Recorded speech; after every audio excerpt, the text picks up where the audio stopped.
that way, really. Gotcha. But like if you made within the last, hopefully they don't jump in the last 5 minutes, and then you've got it, you know. Like an advantage here could be the amount that are ending at the same time, so it's kind of like a frenzy, and you know. But I mean, there's a lot of people in the community. If everybody just picked one HSI, you know, there's enough to go around, so to speak. So it's kind of like, you know, I don't know. I'm curious to just see what happens a day from now. Why don't we all say which one we're going for, and then we'll all just on the honor code not go after that one. Well, the one I'm going for the most is the one I sold to the Icosa contract, and that's a HSI with 1 hex in it because I sold it to the buyback, but I was only willing to sell it because I knew I'd be able to win it back in the auction. So nobody touched the HSIs with 1 hex in them. I think it's pretty clear that the way this is built, you're not going to be able to do multiple, unless you got multiple with wallets, multiple computers running, then yeah. But like you're not going to be able to do a bunch right at the end of them, you know what I mean, and bid snipe like that at all. So it's, yeah, I kind of like how it's set up. What if you have multiple heads?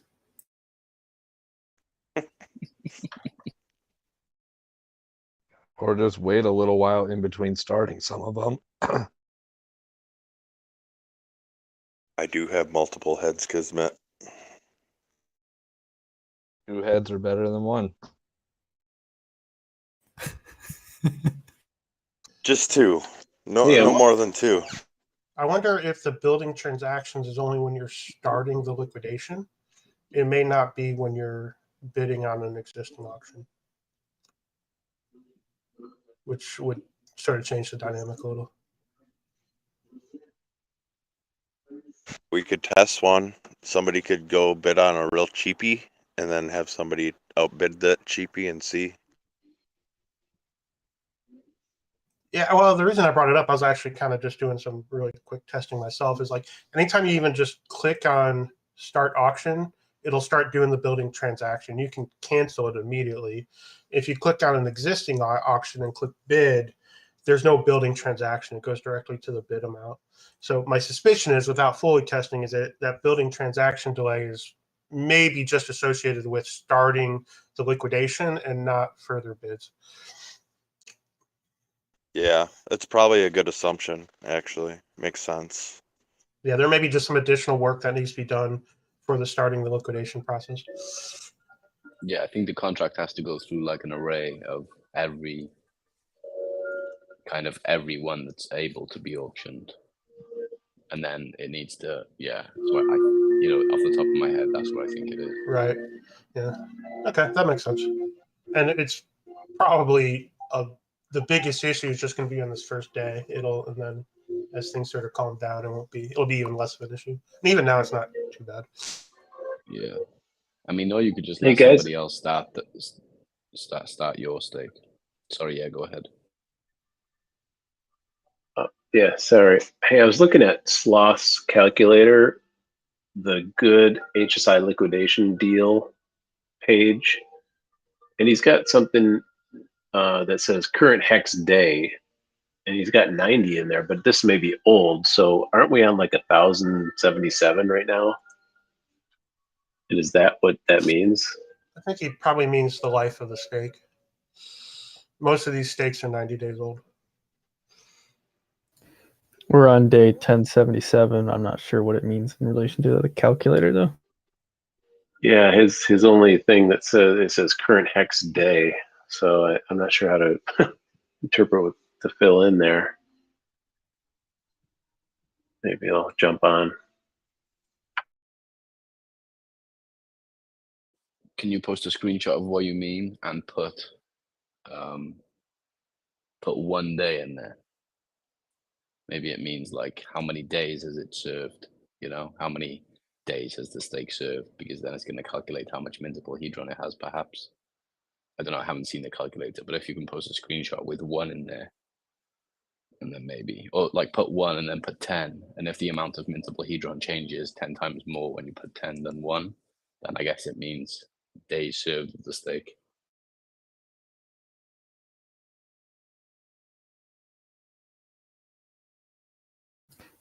I just noticed it looks like it's keeping the shortest, or the closest auction to the end time at the top. So that'll be a real nice piece of game theory, I guess, because everybody's going to be looking at the auction ending the soonest first. I like it. Yeah, and for those, like I mentioned earlier, for those who weren't here earlier, like if you go over to hexmodel.com, you know, that's like comprehensive. There's a bunch of ways you can filter, search, and whatnot. If you pick the ones you want there, for example, and you make a note of the stake ID, and you know, this is personally what I'm just going to do. And then, like, you know, you can keep an eye on the liquidation auctions, and once you have a bunch that are ending, for example, in the next 20 minutes, half an hour, 1 hour, you can then say, hey, do any of these match the stake ID of the one I'm after? And if yes, you know, what's the current bid? Is it below my threshold? If yes, you can make a bid. And it's just a way, you know, Jay mentioned yesterday, to save you sitting there, you know, bidding against someone for 24 hours to potentially end up getting outbid anyway. You've saved yourself a bunch of gas and a headache of staring at a screen for a day. So yeah, just a thought.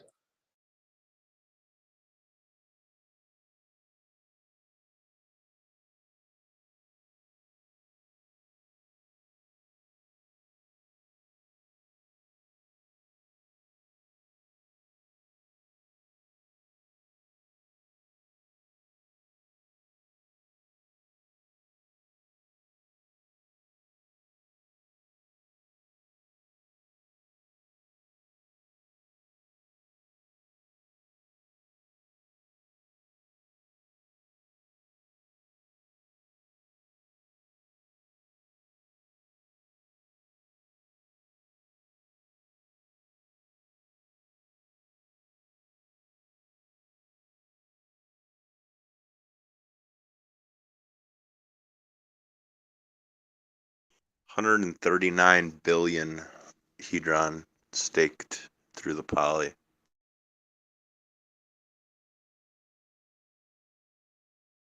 I thought they were above $1 trillion by now.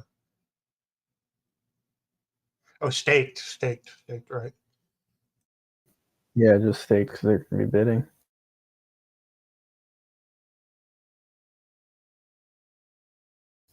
Well, that's why everybody's kind of a winner as long as you have something staked, because all that hedron burn is going to be, I hope it's epic.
Someone's mic's open.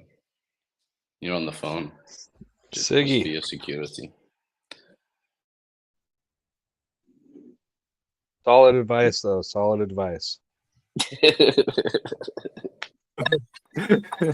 But unfortunately, by doing it, we missed whoever he was talking to missed today's big bonus, right? I'm pretty sure that was Sloth in the background. It sounded like his voice.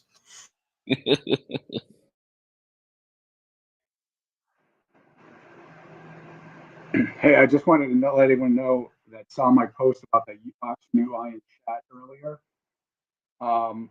I just want everyone to know I am happy. Huh? Oh yeah, sure. I mean, I think it was valid stuff. I think the thing that I was kind of maybe missing, or maybe the spirit of what I was talking about, resulted from I hadn't seen any guidance saying, yep, the UI is going to be what it is, and performance is going to create a little constriction on features. You know what I mean? I just felt there wasn't enough kind of back and forth about the UI over the last couple of months. That was probably my main. Excited. Your mic is pretty good. Want to repeat that? Yeah, can I say I can't understand a word you're saying. Oh, I'm sorry. All right, I'll have to. I can't fix it. Hop off and jump right back. Yeah. All right, bye. Thanks, guys.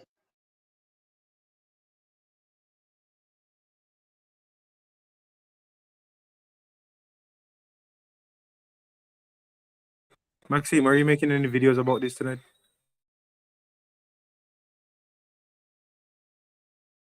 Yeah, I just posted one. You posted a link in the chat? Always watch him, so. Yeah, I did. All right, nice.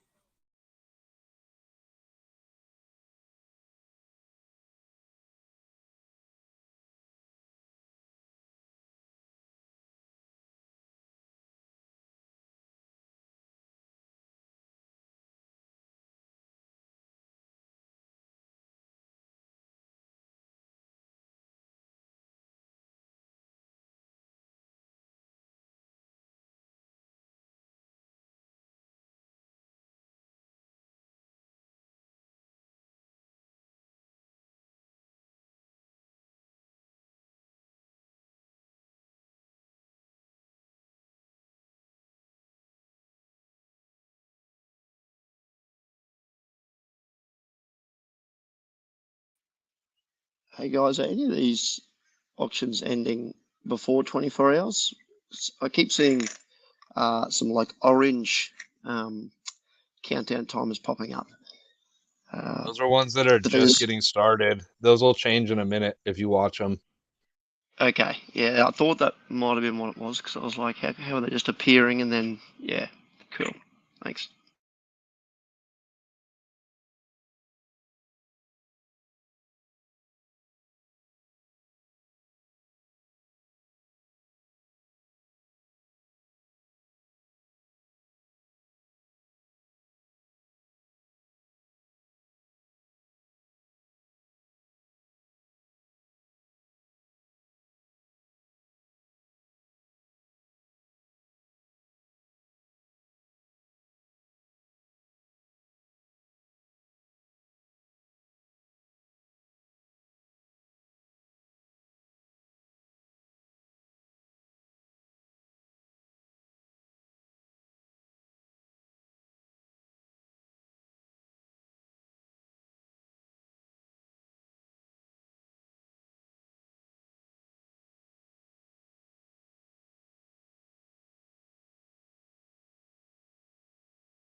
So those, I've got an answer for those who are talking about the transaction building.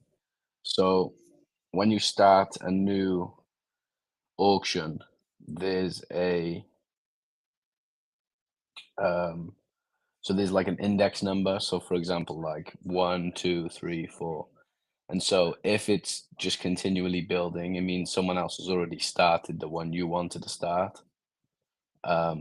So the transaction essentially won't let it won't let you make the transaction because there's already an index that matches the one you're trying to build because it's already been started, if that makes sense. So you know, I guess just refresh and try again with another stake.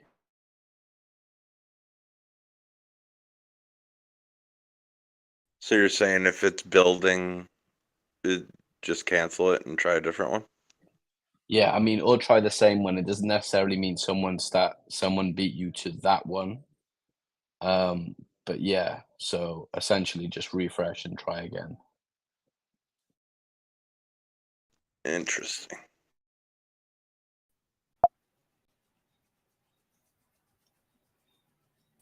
It's like a 2000% change in yield today. Yeah, it's a good day to be a staker today.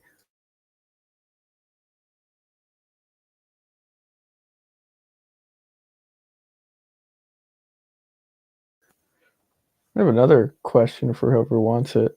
Let's say that you unstake your Hedron to participate in an auction, and then you use a certain amount, and then you restake it for that day.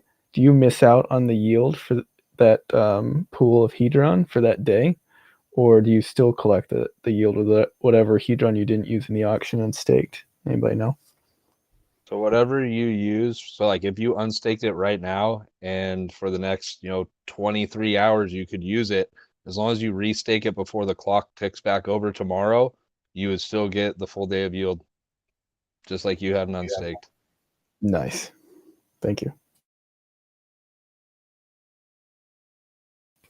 Reason I ask, because I can see, like, if I'm sure a lot of people have the same idea. If you see an auction that's going way undervalued and it's closing down, I would want to bid on it, even just to run it up and then be able to stake before the end of the day.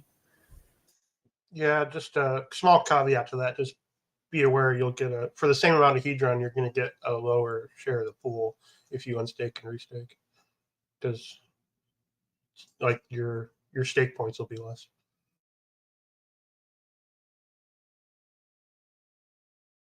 Does that make sense? Oh, I think so. You're saying so the stake points are calculated every time you unstake, and it's not dynamic. It's not dynamically changing throughout the day. You're saying it's whenever you unstake. Well, so it's based on the share rate, the T share rate, and the T share rate's always going up or at the minimum staying the same. So depending on how long ago you made your initial stake, the T share rate's gone up by some amount, and so for a fixed value of Hedron, the points that you get, it'll be less because it's divided by the T share rate. And then when you stake that, and so as part of the staking, your overall percentage of the pool will probably be a little bit smaller for the same amount of Hedron. Does that make sense? Yeah, that's super helpful. Thank you. Yeah.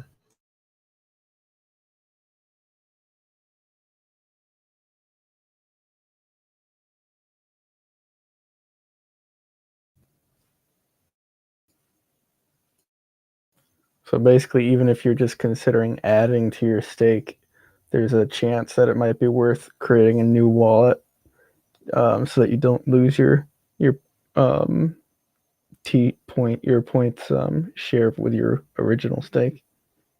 Yeah, that's one of the downsides of losing out these yield bonuses. It's gonna throw a bit of a wrench in the tokenomics theory. I'm kind of have to sit and think through it, but I think the long story short is I do think there's going to be a lot greater incentive to do multiple wallets versus single large stakes. Yeah, but I mean, people were doing that anyways, so it changes the game.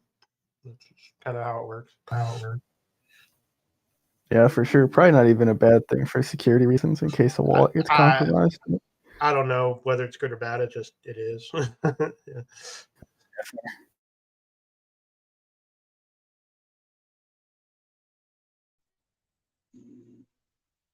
What I understand is when you add to your stake, you don't actually lose any of your points that you initially got, but it will recalculate your additional points at the basis that you add. So yeah.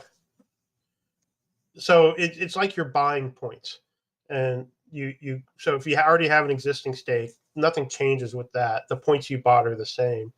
If you waited, say, a month and then you buy more points, you're going to get less points for an equal amount of Hedron or Icosa because the share rate's probably gone up.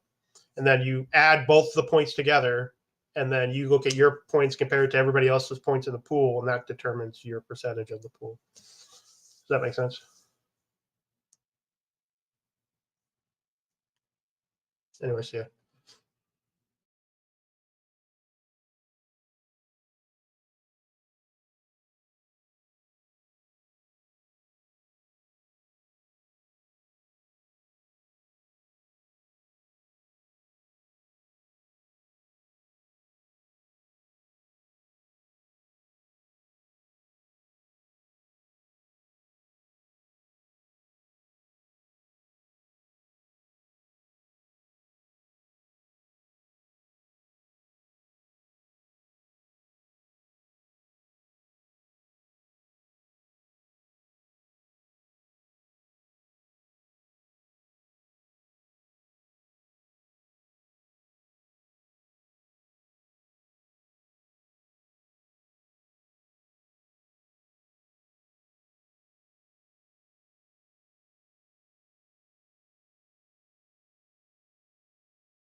Hey guys, can you take the stake ID from the Icosa site and somehow look it up in the hex model quickly? I've not figured that out.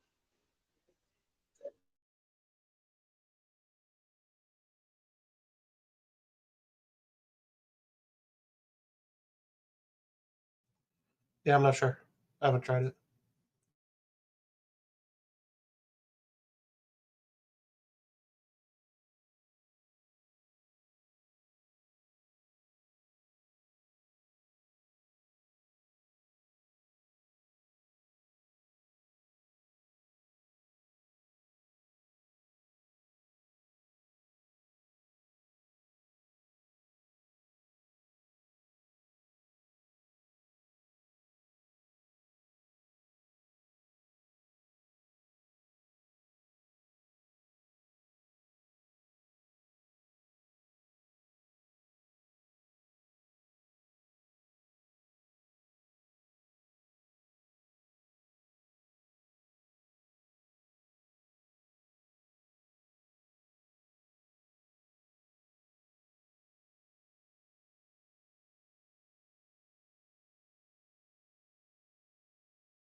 Are people in here? I don't hear anything.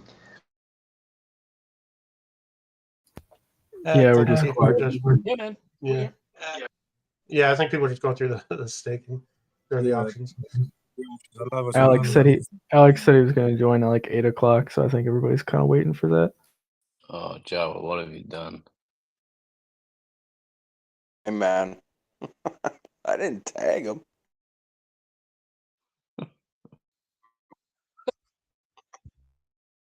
Don't at me, bro.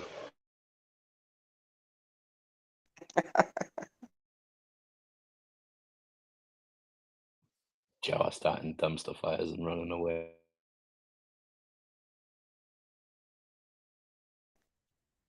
Good. Speaking of running away, where the fuck is Executioner? Need him to, fucking put out some of these fires and pitchforks.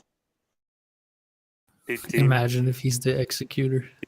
He DM'd me, but it was a scammer. That's funny. Dude, you nailed it, Kismet. He's an executor, isn't he? God That's dang funny. it. That may be true. Yeah. Although the poly doesn't start for another day, right?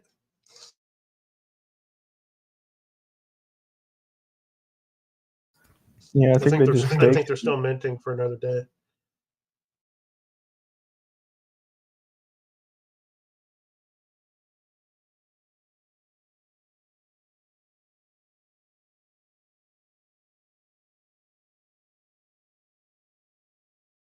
Wait, I don't understand. They're minting another day. Do they not risk losing stakes on the first day then? They wanted to get the 90-day Hedron stakers the opportunity to mint poly. So I think they're going to try and get everybody that get the Hedron stakers to unstake today.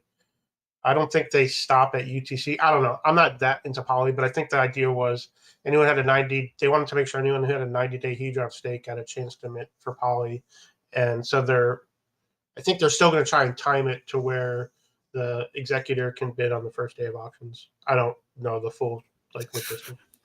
You got Already 5 be minutes, bidding, bro. Yeah, he'd have to already be bidding. Good luck.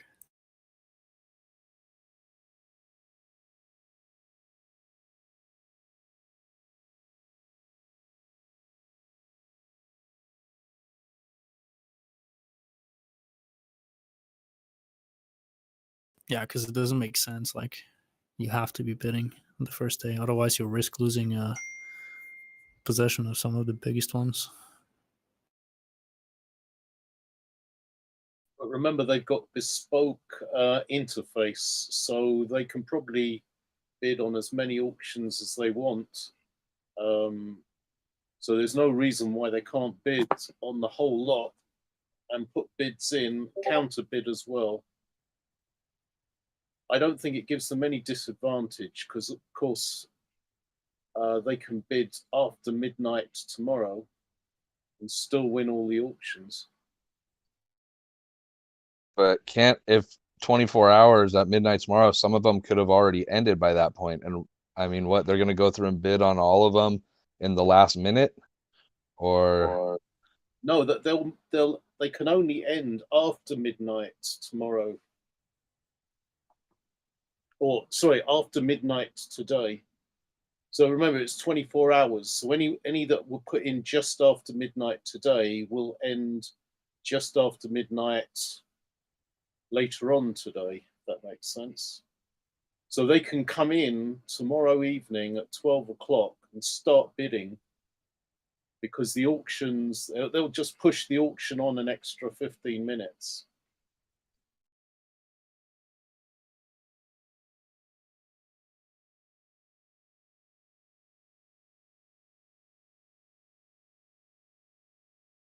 Yeah, and I don't know if you noticed, we're 45 minutes in, and what, 100 auctions have been unlocked.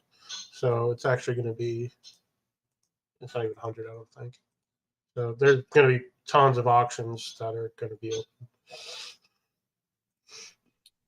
Yeah, but my guess is that they'll have an interface where they can basically bid on multiple auctions. So they'll be at a slight advantage because they've got a bespoke interface. In fact, maybe. Dip Catcher has referred to it as the beast. It'll be interesting to see how it plays out. Yeah, well, my guess is what they will do is they will put in multiple bids. I mean, they could bid on everything. It just means for everybody else, there's no way that you can keep that many screens open and keep bidding, but they will have an advantage.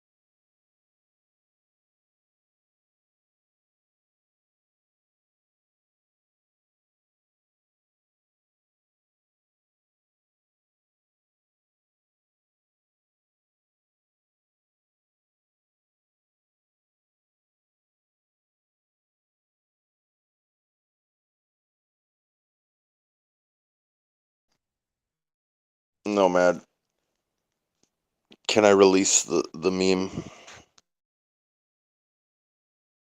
Pretty please. DM it to me first. No.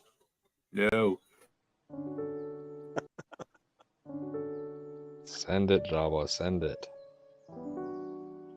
I'll wait a little bit. Wait till Executioner's here.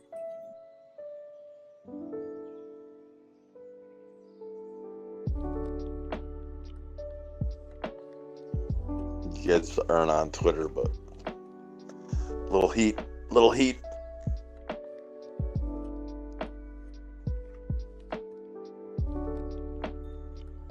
All right. Good night. Go check guys. my Twitter. Can I go ahead?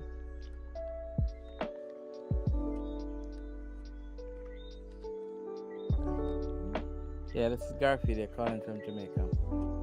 I just wanted to know before the beasts and the dragons and everything coming tomorrow, could I go down the list and identify a HSI stake and bid on that tonight? And would the auction be over tonight and before tomorrow? Just want to know if I could complete an auction tonight before the dragons coming tomorrow.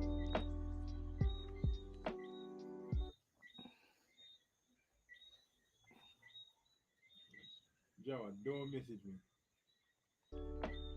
Don't message me, Java. Stop that. Is he talking to somebody else? I heard my name. What was that, Kafar?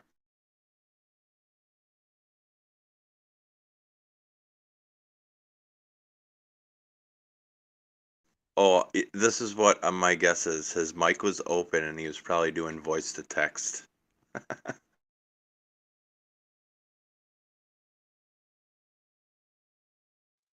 What happened?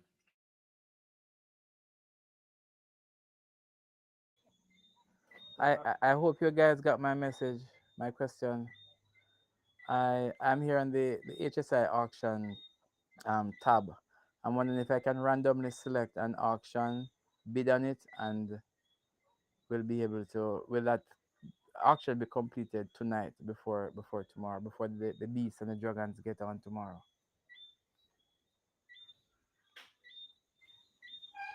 Every auction takes at least 24 hours. I think. Does that answer your question? Like, it won't close before 24, at least 24 hours from after it's open. It has to pass. Okay, get you. All right.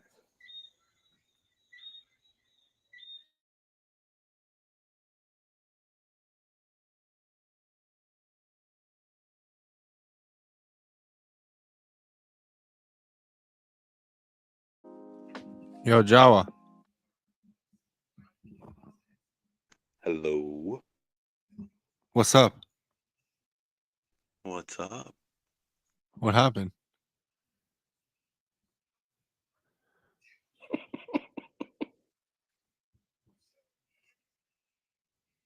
What do you mean what happened? What happened? I don't know what happened. I don't know. People told me some shit was going down in there. They said you shaved your eyebrows or something. Is that you, famous? Of course it's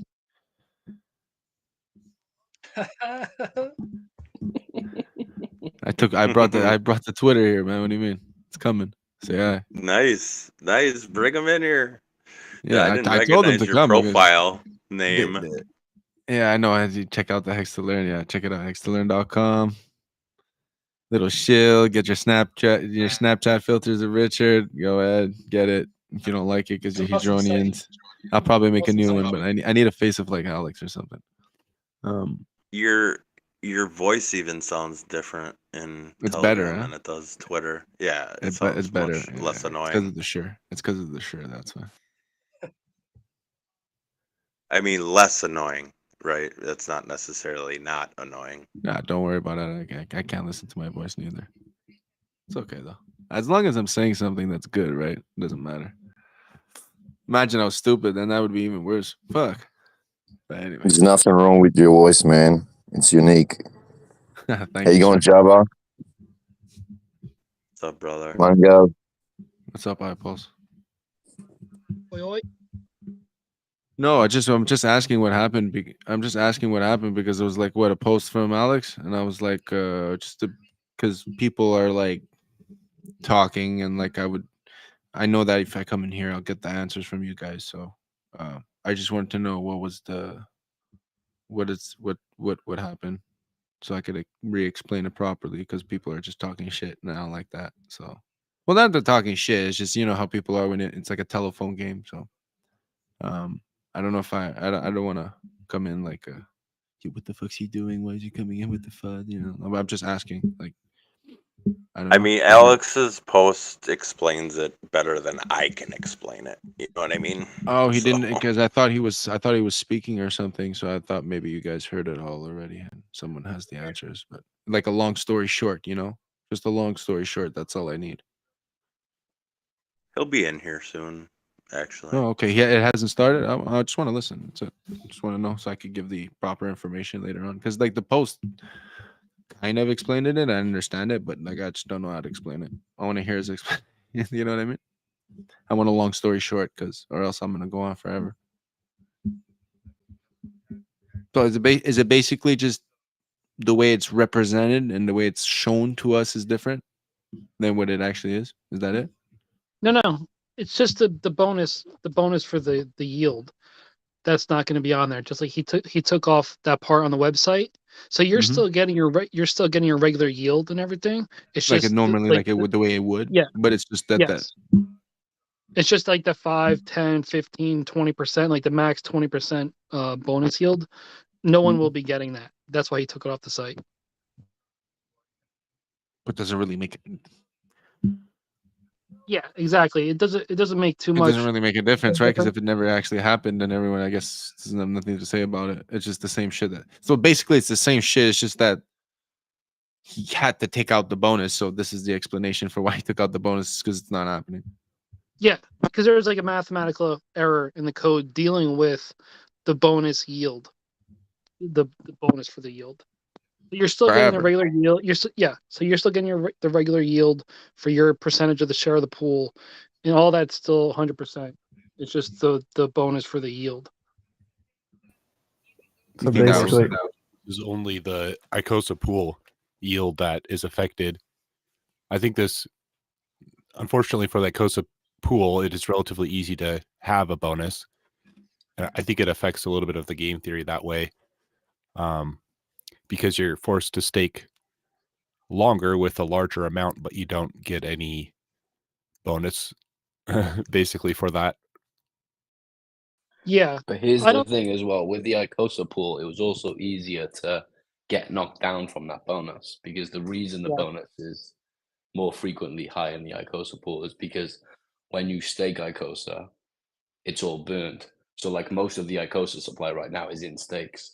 But when they start to come out with all this yield that's due to come over the next few days, weeks, and months with all this burning hedron, then as some of that Icosa becomes liquid, you're not you're going to get knocked down in that staker league. So you weren't necessarily going to get a 20, 15, 10 or 5% bonus, and for example, it's also easier for somebody to make a giant HSI stake, sell it to the HSI buyback, hold that Icosa liquid just to make sure nobody else gets a bonus. Because, by making all that supply liquid, it kind of pushes your stake amount relative to the total supply down. And so, this doesn't make up for it, but nobody was guaranteed to get any of these bonuses anyways. But for the next 360 days, we're guaranteed to get 25% more yield for each of the pools. And the Icosa pool gets even more because they get both Hedron and Icosa inflated yield. Wait, was that so a one? Well, I thought it was a one-time only thing. Or is yeah, this that's what I was thinking too. No, they ran the seed function and did it by 360 days. So it took the amount that they put in and then divided it by 360 days. So it's going to seed a yield of the same amount every day for the next year. Fuck shit. yeah. You know what's funny is You're not talking about you're not talking about the initial burn. You're talking about one that happened today. That's fucking better than technically. There's two different functions. There's the benevolence function and the seed liquidity function. So they've seeded the function and the other one, so we get both. Better would happen. That's why I I was. think I'm going to get clarification from Alex on that. guys, you know what's hilarious is that I looked really closely at the bonuses and like those multipliers, but I didn't put anything together because what the part that I was more focused on wasn't the bonus payout. I just assumed that was right. I was looking really closely at the one for the minimum days staked, because that works just fine per the size. And so my dumbass assumed that because the calculation worked for the days staked, like the minimum stake length, I just simply assumed that the function which calculates the bonus was also right. And now that I look more closely at the bonus calculation, I see I see what's going on. I can see it. I just hadn't Do you looked at wanna do you wanna give us your interpretation of Alex's? You know what I mean? Like you being a coder, maybe that's what people want. They want to hear you explain it, or somebody that understands it better. Yeah. So basically, in the thing that calculates the bonus payment, it doesn't like the number that like it loses all of its decimal like the information contained in the decimals because of like it's dividing a huge number by a huge number and then multiplying it by a scalar, and that scalar should be a big number, but it's not. And so it's basically just like it's not able to calculate the bonus. It just returns as one when it should return as something like 1.2 is basically what it just like that's the result of that like scaled value, where I think in his message he said he thought it was 100, or originally it was 100, and then it was changed to 1 times 10 to the 18. So that's that's 10 with 18 zeros. So it's a just those numbers like that you use to scale when you're doing division and calculating percents and solidity, because there's no decimals in solidity, so you have to use these scalars. There's just a mismatch on the scalar, and so that just causes the calculation for the bonus just to not it's just off. I have a quick question, if you don't mind. Mhm. So I added some Icosa to a new wallet earlier today. It was probably like close to 500, and that still put me at 270 days, which by my math didn't seem right. I should have been in a much lower pool. I messaged Alex on it, but I was confused why it did that. Well, so because the amount that's liquid right now. Yeah, it's probably like what 10%, 15%, and so If you wait till a bunch of people turn some HSIs back to the contract, and they mint a bunch of Icosa and it's liquid, and then you try to make your stake, the days will be shorter. Yeah, so that does make sense why Okay. yours would be that. If you just go to Etherscan and look at the total supply, not the total supply of all coins that have existed, but the liquid supply of Icosa, and you divide your 500 by that, it may line up with the just the percent threshold. It makes sense though, because I did. Someone's got to open mic. It's probably me. So I did a stake on day one. I did one a few weeks later. I did one a few weeks later, and each one I did. The first one I was able to do 1,000 to have 180 day. The next one I had to do like 736, and then doing one a few weeks later, I could only do 500 and something. So it's consecutively gone down lower and lower because more has been staked and there's been less liquid. So that's why the rest of it, the next stake I want to make, I'm going to wait until a bunch of people mint some. And instead of making it today and having 270 days, if I make it 2 days from now, I might only have 180 days or less, depending on what the total supply is. Yeah, I toyed around with the number. Ended up at the time that I was doing it, it would have been like 441 would have got me back down to 180. But I was just like, fuck it.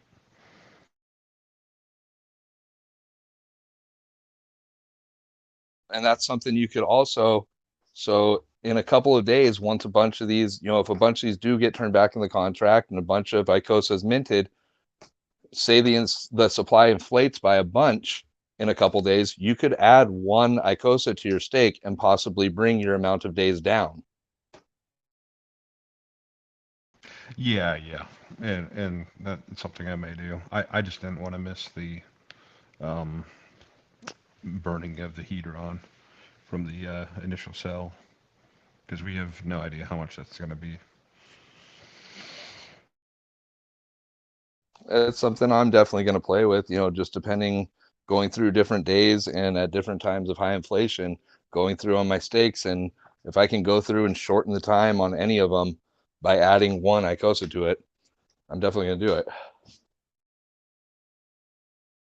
Well, especially now that the bonus doesn't really matter, from my understanding.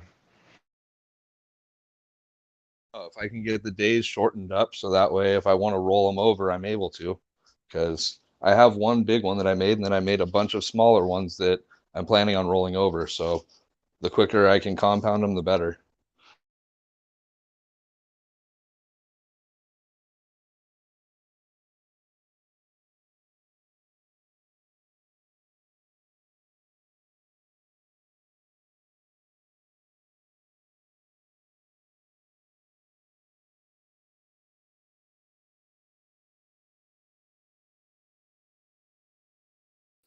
I'm looking at the piece of code right now that dictates the bonus.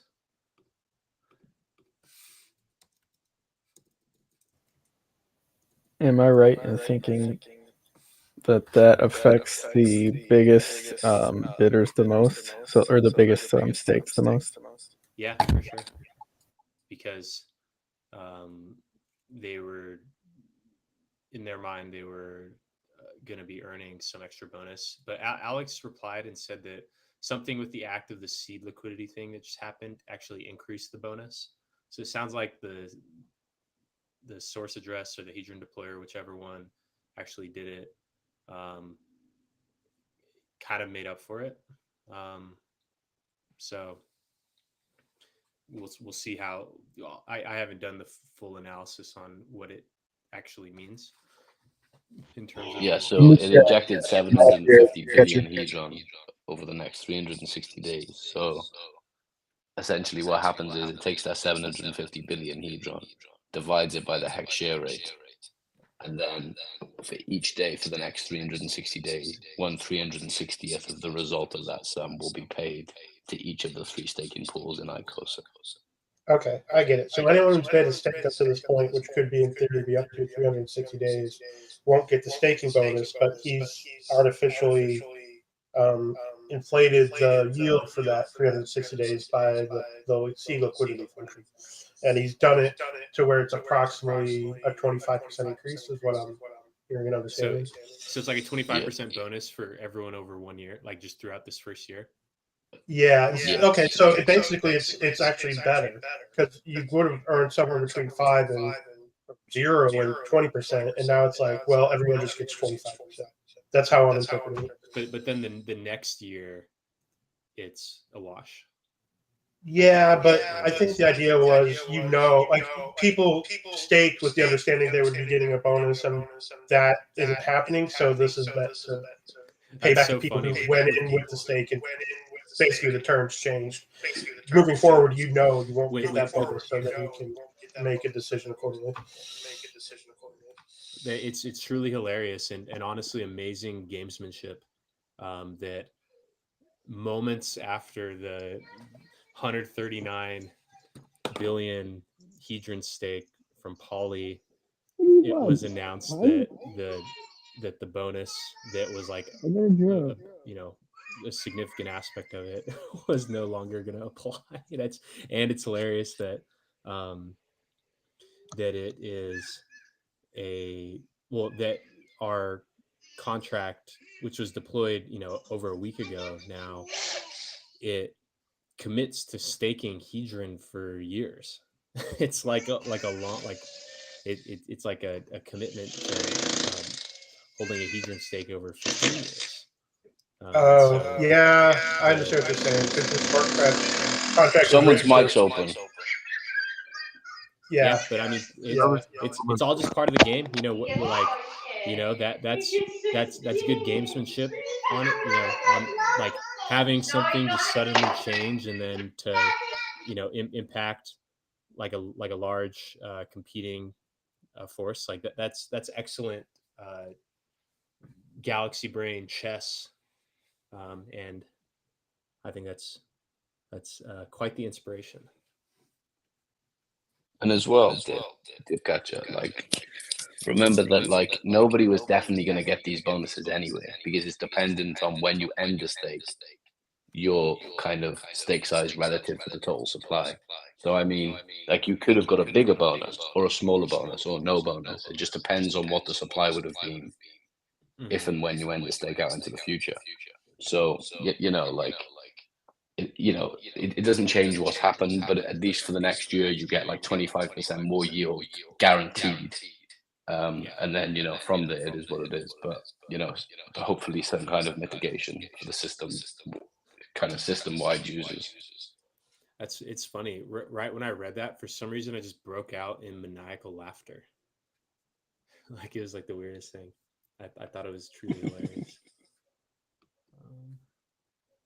Funny story is I almost got in a car accident once. Jesus. And it was pretty, like it would have killed me. It was really close. And I just started breaking out in a maniacal laughter. This is kind of fucking crazy. So guys, there was like 240 billion hedron burned in the last, just recently. So was that tied to this? Was that some sort of act of benevolence to make up for that bonus? Because it seems really high considering the auctions haven't really started in full yet. How much? What was the number you said? 240 million.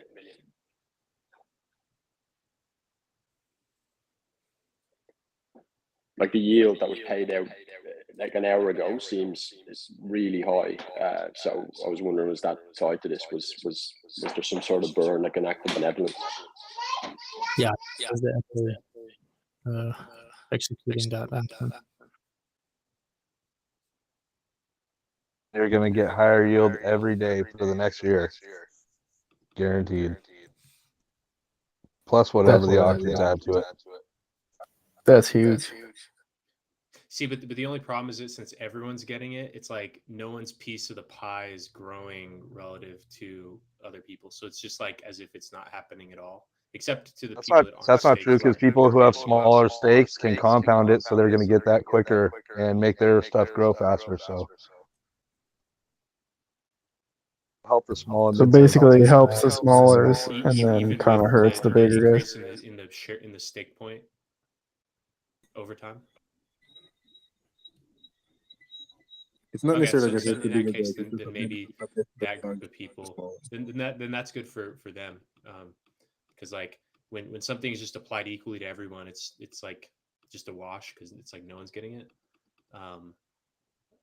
just because everyone's growing equally.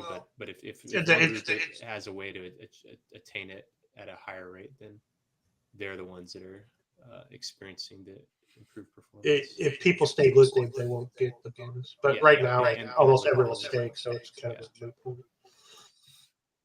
I mean, with that said, Dipcatcher, would you have made a pool if there was no bonus? Oh yeah, for bigger. Yeah, I mean, this was all. The whole point of this pool was for the hex stakes.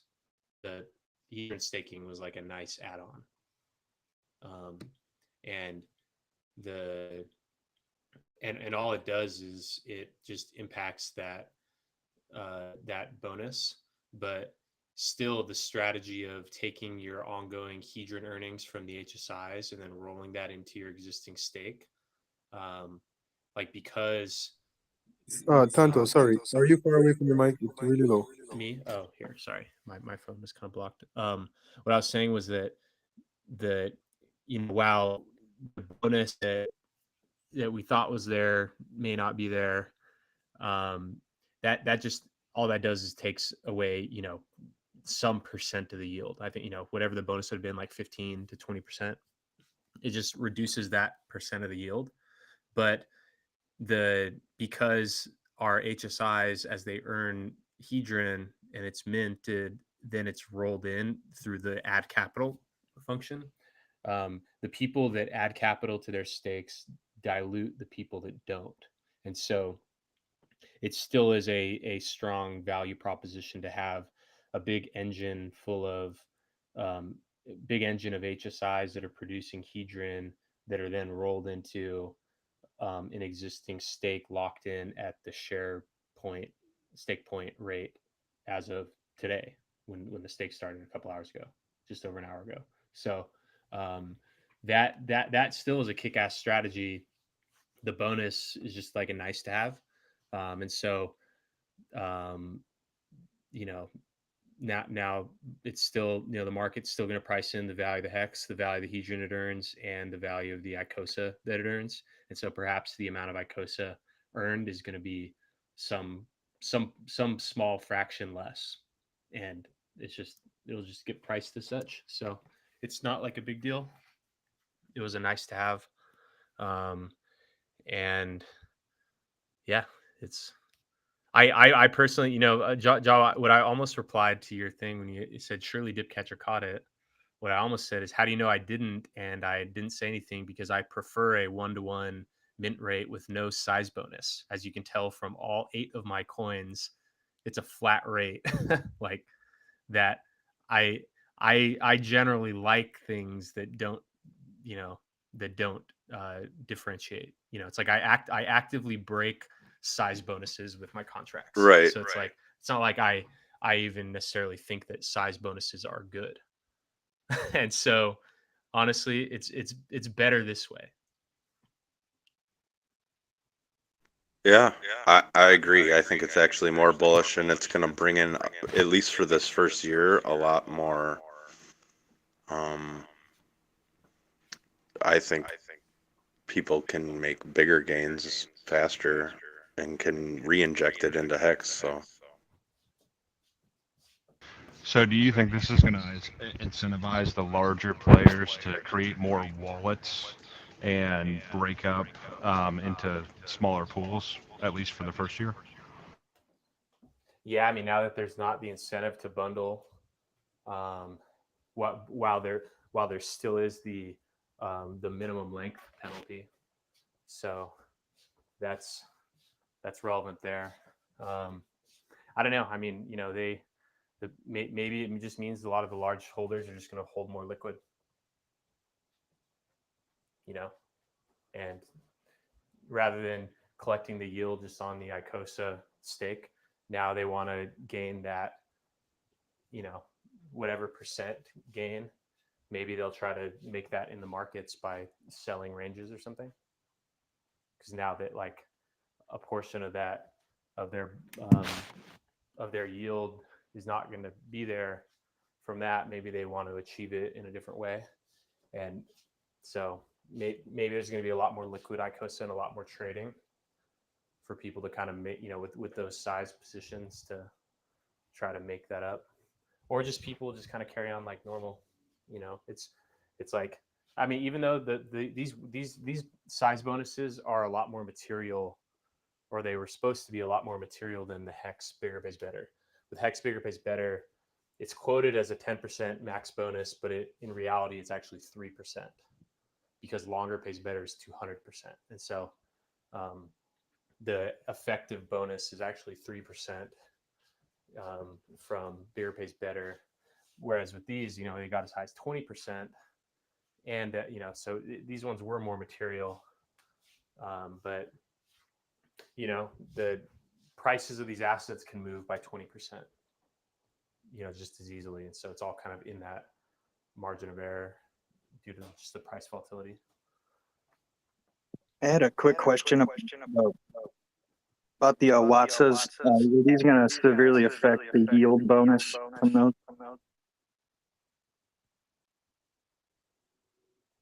We're going to see increased yield on the Watsas, from my understanding, for the first year. But if there's no bonuses after any stakes end, the Watsas get the duplicates of those. So like the God Whale unstaking his bonus was going to duplicate it. I thought. I mean, is there a that would yeah? Whatever your I thoughts mean, are on the, it. the short answer is yeah. It is a hit to Watson. Cool. All right. But I for what it's worth, I'm of the opinion that and feel free to disagree, but from my personal evaluation of Watson, I value the lack of what am I trying to say? Like the pool size doesn't grow. The lack of dilution is a pretty big draw, regardless of. But it still is a hit. I don't like soften the blow, but there's still, I think, plenty of value in holding Watson. Yeah, I agree with you 100%. I just was wondering, in my mind, the first thing I thought of, because I was really looking forward to, hey, if and when Guidewell were to unstake, we're gonna get a good bonus on the Watson pool. But if that doesn't happen now, whatever happens, I got faith in Alex. Who knows what he could plan for the future? So I'm just holding and hanging out. Yeah, I mean, Is that what he meant by the forking of the a possible? I know there's no expectation, but a possible forking of Icosa, that this could somehow be forked and corrected in the future. Yeah, if you fork, you redeploy the contract, and in theory, before you redeploy the contract, you fix whatever was wrong. But there's a lot of issues that come along with that. Well, so what I was bringing up with the Wansa thing, though, is before we were not getting the 25% additional hedron burn because a portion of the hedron that gets burned goes to the Wansa pool. Well, with him doing the 25% and basically over the 365 days, that should increase the yield, if I'm not mistaken. Yeah, the only thing that I can see is that we were sold the Watsas in that we had to give up the principal, and giving up the principal was based on the fact that you would get the bonuses. So that was the draw of the Watts pool. Having taken away the ability to get those really large bonuses, and someone's just mentioned Godwell, and some of the larger stakers. To me, that's a really big drawback, because one of the reasons I invested in Watsa, and I went in quite heavy on Watsa, was the bonuses. So I know we're still in a good position for the first year, but it does change the tokenomics and it changes the game theory. Yeah. I know Alex is going to be coming in here. I know Alex is going to be coming in here in a little bit, and I'm sure he will have some idea or something to figure it out and make it right. And even if it's not figured out tonight, I'm sure, based off everything, how it's gone so far, that something will get figured out. Yeah. If I may Is talk to that. Dipcatcher still here? Go ahead, Nomad. Go again. Is Dipcatcher still here? I see him on the chat. I guess not. So well, in creative solutions for counteracting kind of this, problem that was found in the code, this is another spot where NFTs could shine, and basically have some sort of function or code tied with them, just like the Watsas do. That could be, basically airdropped to the addresses that are, involved in staking Icosa, Hedron, and Watsa.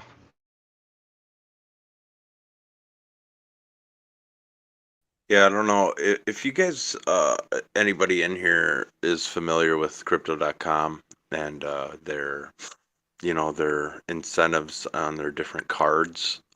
Those have gone down over the years. Different updates where they can't pay out or whatever, and then they have to lower their percents that they give back or cash back or whatever.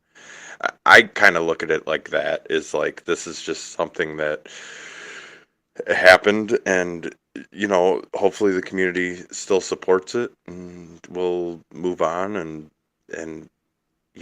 I mean, unfortunately this is like DeFi, so like immutable code is just that, and like to do a complete fork would have a lot of drawbacks compared to maybe he can bring some incentivizer.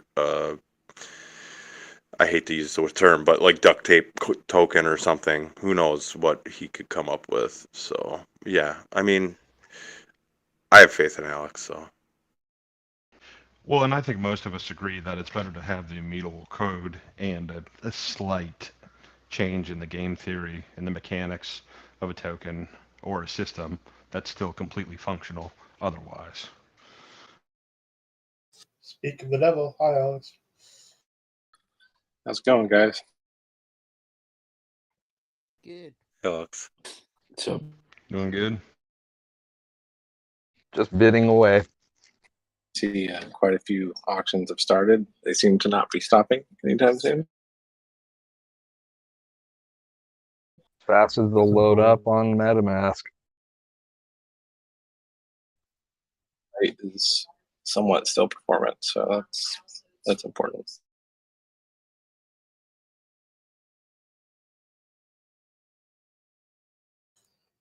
I have a question. I was trying to bid on the auction, For someone and who it didn't, just I thought I wouldn't know how to do the auctions.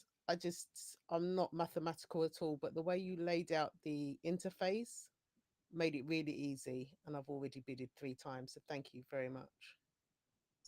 I'm glad you like it. Still needs some work, but it's good enough for now. Yeah. I'm trying to do it for the Icosa app, and it's not working so well for me. Can you guide me a little bit? What's it doing for you?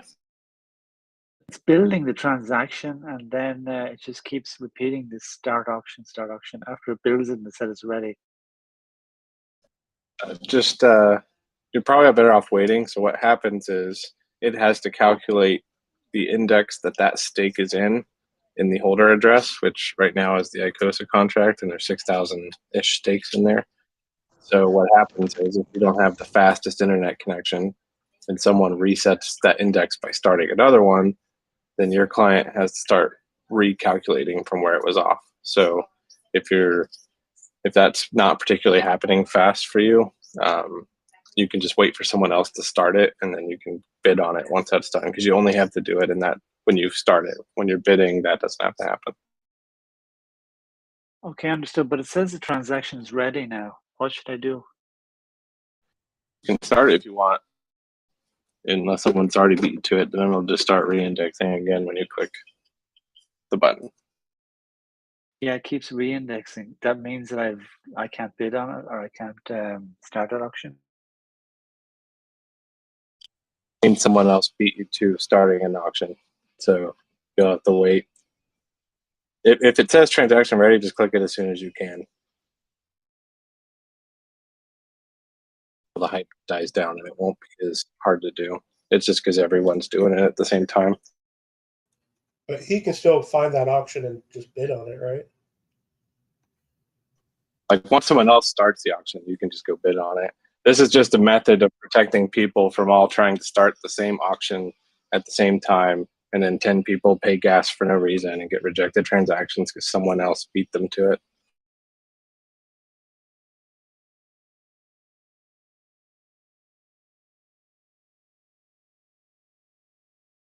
Hi, Alex. Just before you came in, there was talk about obviously the new tokenomics based on the difficulty of calculating the bonuses.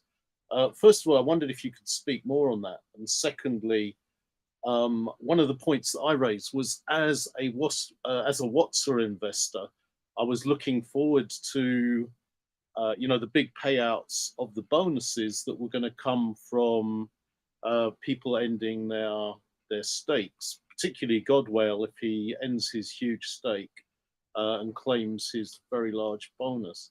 I wondered if you could speak on that, and also whether you've had time. I know it hasn't been too much time since this was identified, but if you had any ideas how that could be mitigated. I think Joa pointed out there could be another NFT that dealt with that, or I just wondered if you'd had any thoughts. Well, I can't say anything that's going to give anyone expectations, but yes, technically someone could build on top of Icosa to use the inject seed liquidity function to reintroduce some type of bonus structure if they wanted to. So that's a thing that exists. It's a function anyone can call. So whether something ever gets built that uses that, we'll see.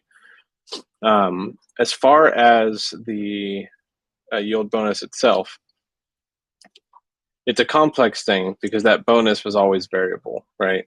You could have 15% one day and the next day have 5, the next day have 0. Just because it says you have 15 today, because it was based upon total supply. So if total supply saw a big increase, for example, let's say one whale unstaked their stake and the total supply jumped up immediately, like that would wipe out a huge portion of people's yield bonus in the first place. So it was never going to be a situation where massive amounts of yield bonuses were going to constantly fill into Watsa. It was just likely going to be the bigger ones that maintained any kind of whale or shark status. So that's one piece of that. The next piece of it is of how this actually happens is it's through decimal resolution. So what actually happens is the bonus math works fine. It ends up calculating it because the decimal resolution was increased before launch in order to ensure that, for example, the OA, if it decided to create the world's biggest HSI anyone has ever seen and stake the Icosa that came from it, there was potential the OA had enough hex that you could essentially prevent all small players from getting any yield because they would have such a little supply of the pool.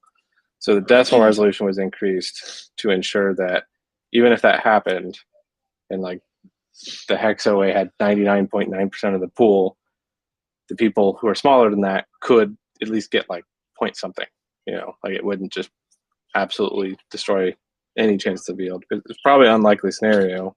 Obviously it didn't happen, but it was done just to ensure it couldn't happen. And what ended up happening there is that calculate yield function, the yield bonus function, would use that decimal resolution to figure out what the yield bonus was. And because it was massively increased, it provides you the yield bonus at such a minute value that it rounds down to 0.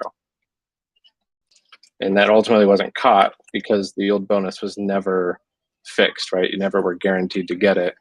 It would pass through all the testing suites and all that stuff. So it's an annoying thing. It's regrettable. I'm glad the SA figured it out supposedly before I said anything about it, and was able to give people effectively a bonus that was bigger than they would have gotten anyways across the board.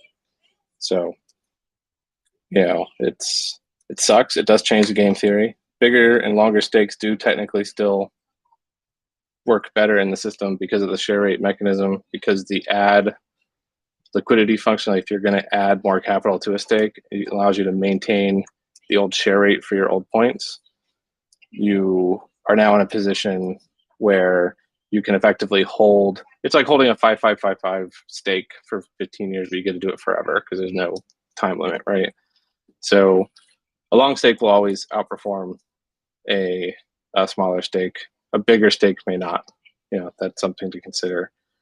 But there will always be a case for long stakes. It's just not as incentivized as it was, essentially. It is kind of a bummer for the Watsas, but I don't see it as the end of the world or anything because it seems like it's just gonna take longer to play out. So we're not getting the bonuses, but we're still getting the same share of the pool and everything. And everybody else is missing out on it too, so it's equal. So it's just gonna take longer to get your principal back and the value of Icosa, I guess. But I personally think with how much yield these auctions are about to create, I wouldn't be surprised if Watsas go beyond 100% back by somewhere in this auction point. There's a 50 million hex stake in there somewhere. I saw it the other day. Yeah, it's gonna burn I don't know how much hex or hedron that's going to burn, but considering the hex hedron ratio is like 14-1 roughly, it's going to be a lot. A lot's just going to come off the table, and that's all going to get turned into yield. And that's always been where the most yield in Icosa ever came from. And that's ultimately why I made the call to not fork Icosa, because to fork Icosa, you now have to make Icosa 2, right? Everyone gets more Watsas. The liquidity pools, like, they get screwed. Like, if you're providing liquidity on anything, you're just screwed because you can't airdrop those people anything.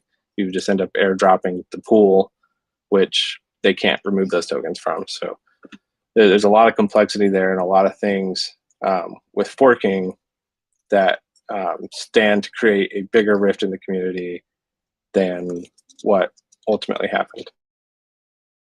Not that I'm taking it off the table forever, of course, but for now, it just seems like the right solution. Well, and it's easy to take that off the website as well for the bonuses. I'm assuming that's what you're doing. I did have something we were talking about earlier. I thought the length of your Icosa stake was determined by the pool size, or is it determined by the size of Icosa that is basically minted at that time? Because I did one for like 500 earlier, and it took 270. Not a misconception, but it has nothing to do with pool size. The pool size is just there to tell you, relatively where you sit in the ladder. It has everything to do with the liquid supply of the token. So if the liquid supply is very small, it's very easy to get a forced long stake size. If the token supply is gigantic, then it's different. Okay, I got you. Yeah, I'm on the same page. And that's what they were saying earlier. With something you said, I just wanted to double check. Thanks for clearing that up.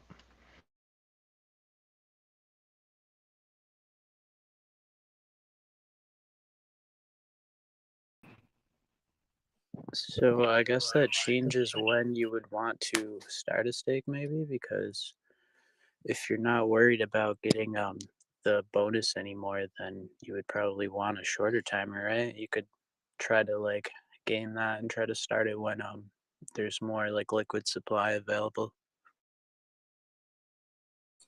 Or like they were saying earlier, just add one to it when the liquid supply is higher and reset the timer.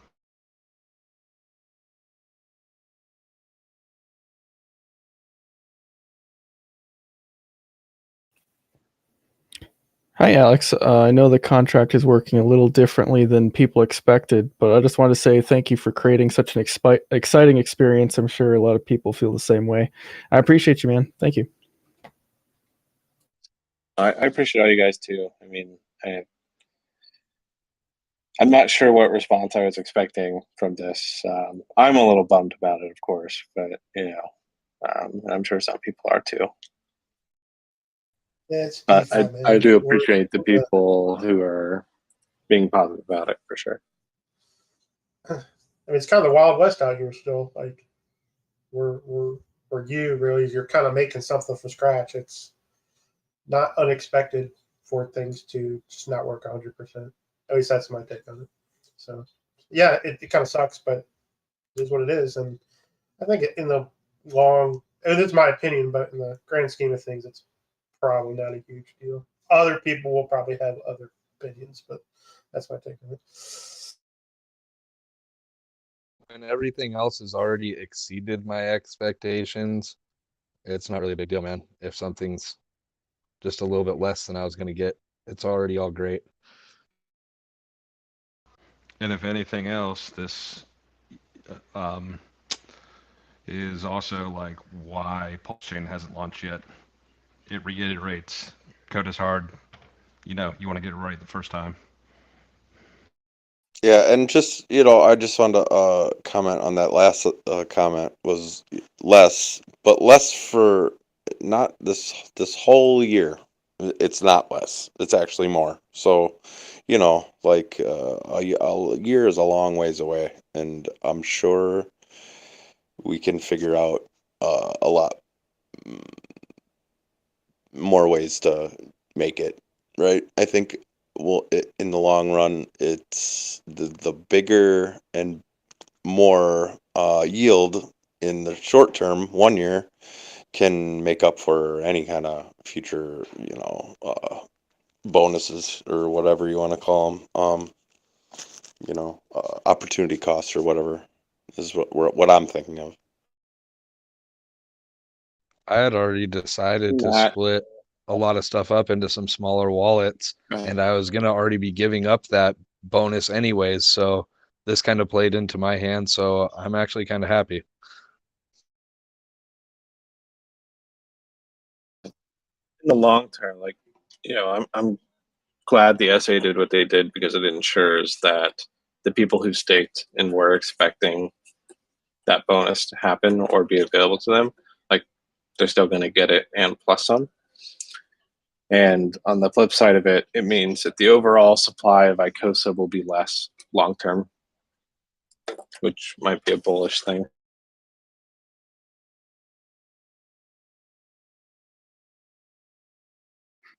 I still think that at the end of the day that it's got innovative like tokenomics and like I don't really think there's ever been anything like the Watts NFTs before.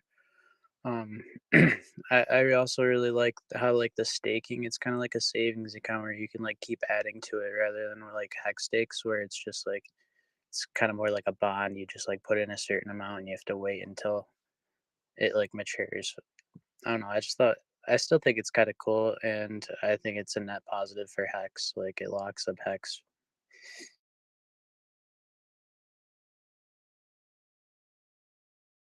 It's interesting that Dipcatcher, he was just in here not too long ago, and he he actually likes it. But then on the flip side, you got Goldkey. He's burning down the house on Twitter right now. So I don't know. It's kind Yeah, of I weird. think Gold, like reading Twitter, like I don't have Twitter, so I can't reply. But reading it, I just think he assumes that the bonus was baked into the yield. So but yeah, like the other day, that those guys were in the chat saying they expect it to inflate, like the supply to inflate by like 10x or like just moon math. But like if that was the case, they wouldn't get any bonus in 15 years. So I mean, 25% for a year is better than nothing for 15 years, So I mean, yeah, I think it just depends how you look at it. And sure, like it is what it is. Look, we can't change it, but at least we have something for the next year which is set in stone. And you know, if the supply was less in 15 years, you'd have got a higher bonus. You've got 20, not 15. If it was more in 15 years, you would have been knocked down. So it just, we don't know what would have happened. But now we can say, hey, for the next year, we have X amount more, and it is what it is. That's what you get when you build on something that hasn't even got to go a full cycle or see its full potential yet, or even spread its legs out. I mean, maybe gives a project a little more time before you build on top of it. I mean, also like earlier still pays better. Like you get better staking points when you do it earlier with like a lower T-share rate. So I don't really see it as like nobody else gets the bonus either. So it's still equal.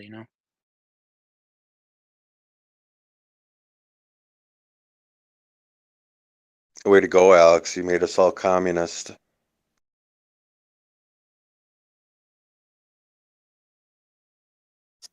I mean, like, I don't know. It's I'm not 100% sure how I feel about it, obviously. It sucks for me that it happened, I guess. That's the part that bothers me. But at the same point, I don't understand 100% the whole thought that, like, people who had, like in the Poly case where they staked like 130 billion, right? Like, I don't know where that is on the scale. Is that like a 5% or a 10%?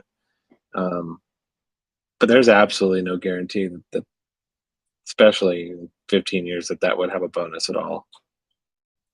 Especially considering that, it's my understanding they can't add to it over time, can they?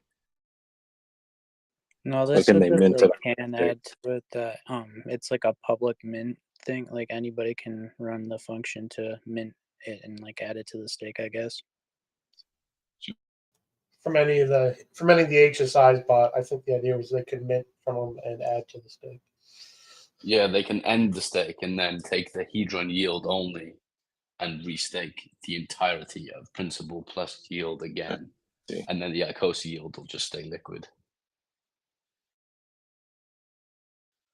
Has the auction started? Like, I mean, Yeah. wait, they'd only have Icosa yield. So yeah, it would be adding to it. My bad. Yeah, so it would be adding to it.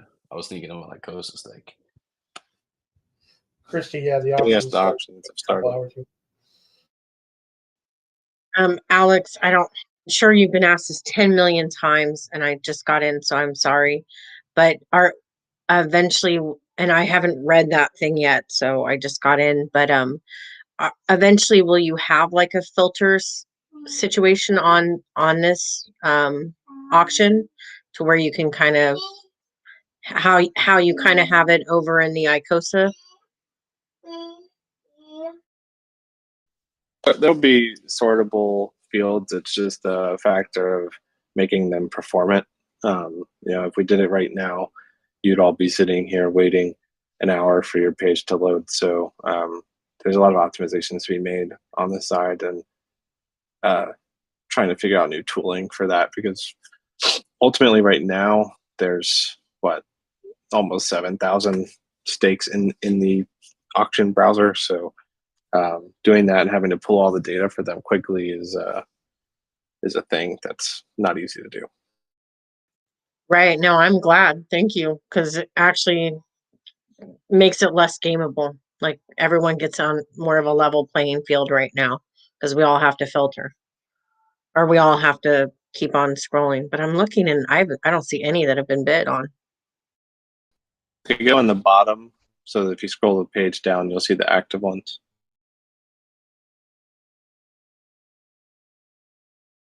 Okay, so 176 so far. Cool. Well, congratulations on another launch.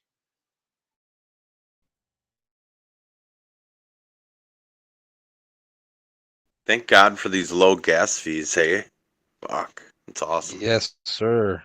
It's making it fun. I was not expecting that. No, I was actually pretty surprised at it myself. I thought maybe Jack had some fucking ace up his sleeve, some bullshit. I think part of what's helping is they're going 24 hours from when they were done, so it's not just bombarding the network, which is good.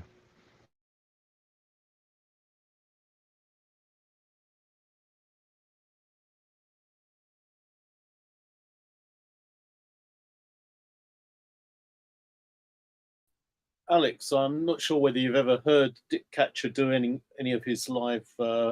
Does very long live broadcasts while he's writing code, and he sometimes slips in a few things. Apparently, he's created for the executor a bespoke bidding interface, which he's calling the Beast. So I can only expect that maybe the executor may have an advantage over us guys who are watching the auctions. And I just wondered if there were any things that you could implement. I know there is a problem of so many loading.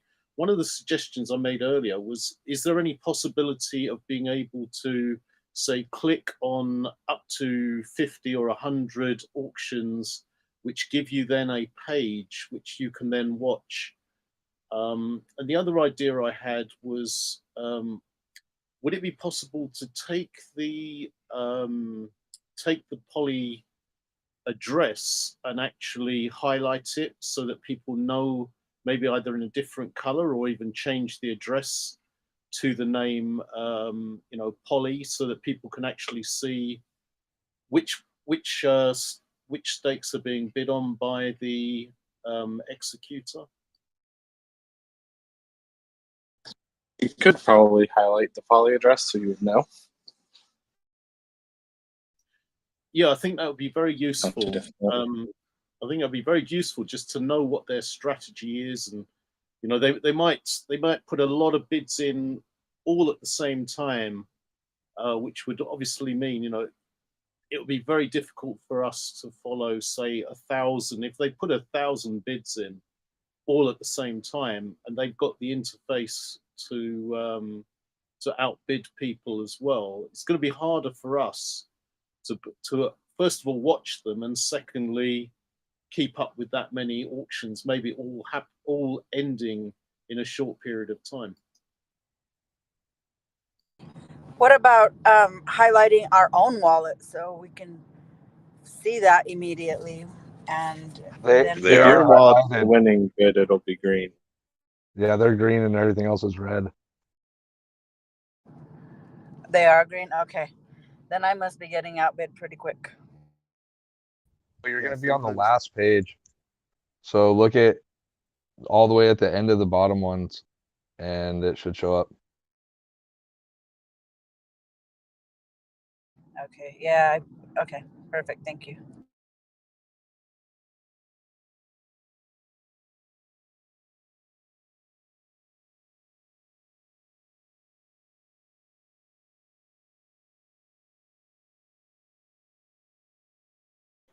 Alex, I like how you slipped in the old Max Hedron in there for somebody that fat fingers that fucker.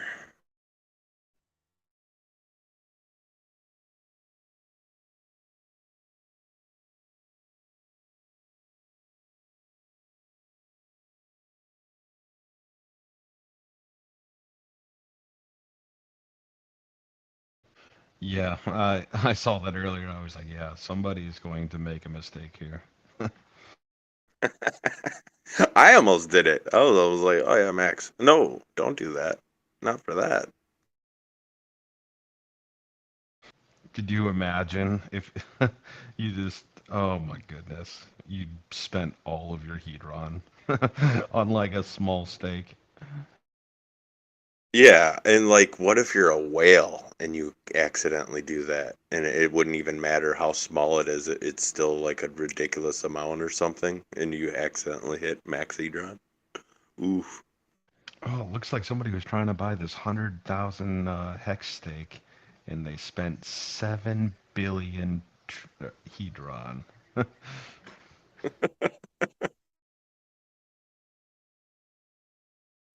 Who did what?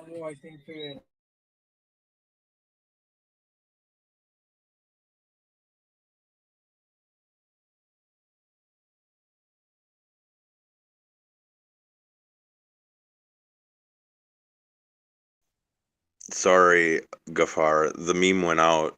I doctored it. It's not as bad. Yo, hold on. Somebody just did 7 point what billion for what?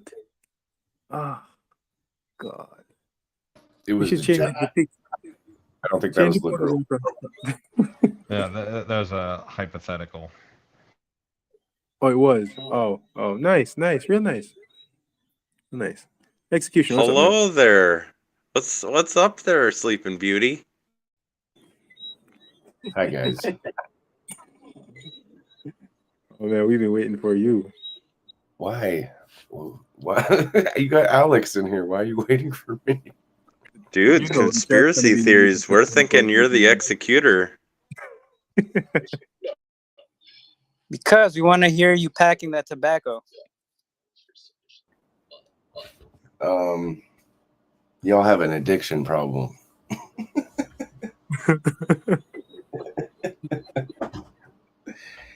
No, I mean this is pretty neat. Like, I mean, I read the announcement. It is what it is. I'm not too worried about it. I just been kind of sitting here.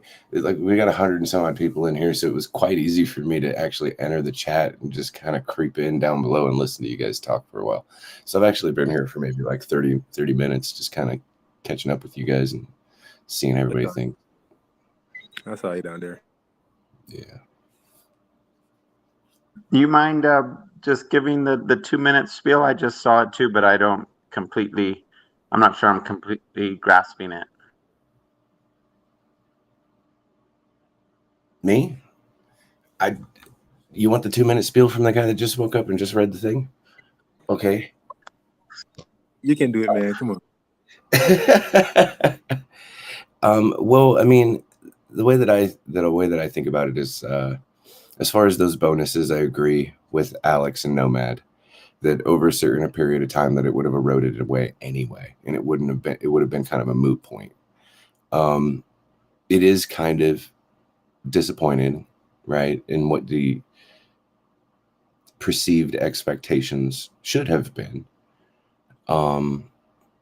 But end result, not that big of a deal, I suppose. And when it comes to like the Wattses, it's still a unique thing. So I don't really have many arguments with your guys' perception of how things are now.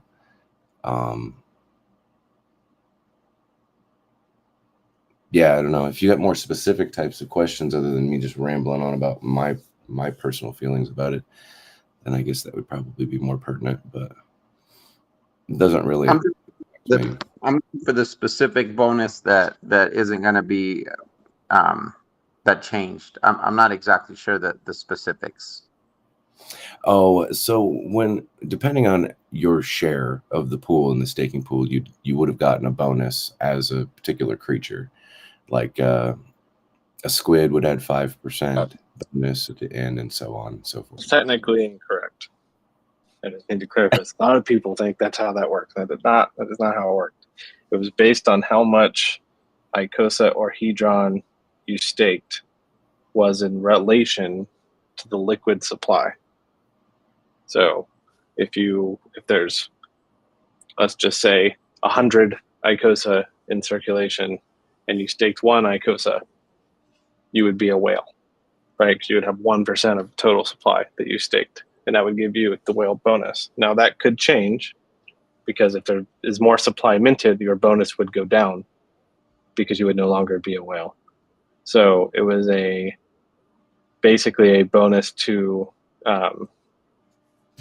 that could be given to people with larger stakes, assuming that they were always such portion of the total liquid supply of the token.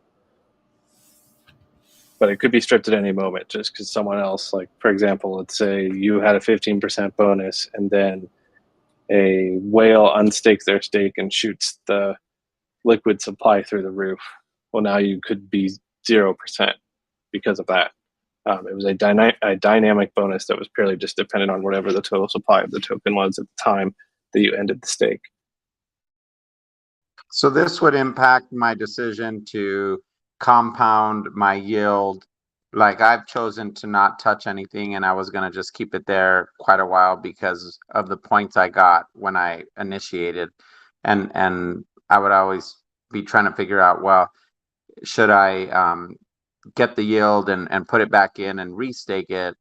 And I was always thinking, well, this impacts what bonus I would get. And so now I would be more incentivized to go ahead and get the yield and compound it and restake. Now it's actually just a more even playing field entirely, essentially, as that particular bonus doesn't apply.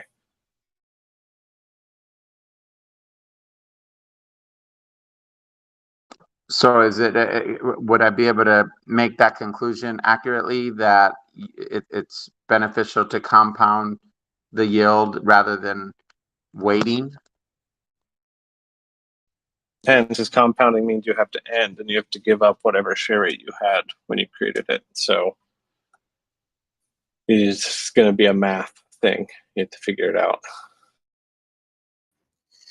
Well, like a different way that I would think about it is like let's take for instance God Whale. If he was to stake for 365 some odd days and then be thinking to himself with the 20% bonus that he'd get as a whale that he could just wait 5 years and then have a massive bonus for 20% of the entirety of the whole entire yield.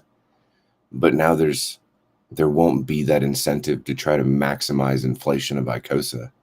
And it, like, kind of like the line of thinking that you're thinking, it might be more advantageous to actually end it at the minimum stake length and then compound it and then restake instead of waiting as that bonus over years. What do you Yeah, think, from Alex? my understanding, the only downside would be is when you restake and compound, you're going to be at the new T-share rate. So Just an there's still interesting tip, by the way. I mean, since Icosa's launch, like T-share rate's gone up 1,000 points. But that's not insignificant. It may not be as big of a deal if you're a whale, but if you're not a whale, like that's a big chunk. Yeah, I like how it So still it leaves a will lot calculate at the on the T-share table. rate instead of averaging them.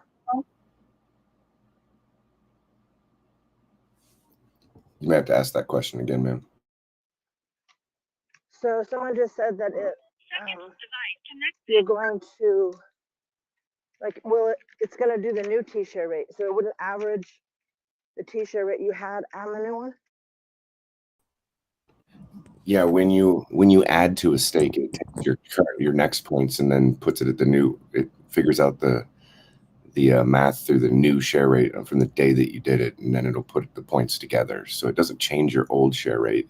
Your old share rate stays the same when you and then when you add it, it just adds additional points to it based off of the new share rate. It doesn't average them together. So in simple terms, you could have. Oh, go ahead. Yeah. Well, I mean, yeah. If you don't mind, Alex, I guess I just maybe to help clarify or understand, could you weigh in on why you implemented the bonus in the first place? What was why would you need to do that? What problem was it solving? Does that make sense? What I'm asking. It wasn't particularly solving a problem. It was just, you had this enforced minimum stake length thing, and it was more or less added as a thought to say, hey, if you're a whale, right? Let's say you're qualified for this like minimum stake length thing. The potential of getting an extra reward doesn't necessarily mean you would get it. It would only get it as long as you maintained your whale status. And it was more targeted like trying to incentivize good whales versus bad whales, or good sharks versus bad sharks, right? If you are a whale and you maintain your whale status throughout your entire life of the stake, then and you've done it responsibly, like having a little extra bonus for doing that was a nice thing. That was the original idea. So by not having the bonus anymore, does that somehow make the contract more vulnerable in some ways? To make it more vulnerable, it just changes the incentive. Like instead of people piling into very large stakes, you'll probably see more people choose to do smaller ones split across multiple wallets. And a lot of this is going to be in relation to the amount of yield that is generated in these time frames. If it's, if we're still in a bear market and we're not generating a whole lot, it could be, compounding might not be as big of a deal. Versus if your rewards are extremely high, and compounding is going to get you faster, and make you a larger player in the system, essentially. Is this specific for Icosa and not the Hedron? Yes, it's only Icosa. It doesn't affect Hedron at all. Were you referring to the Icosa staking pool or the Hedron staking pool? I mean, it affects it affects both pools within Icosa. It doesn't affect the Hedron protocol itself.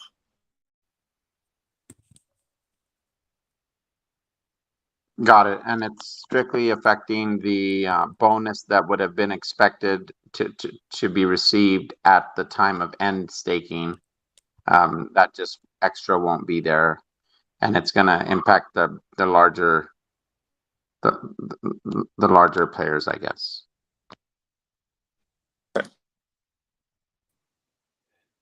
So Alex, you said that it was with a change that was made like later on. Does that mean that the version that was on testnet was correct? V2 on testnet also had this issue. It did, okay.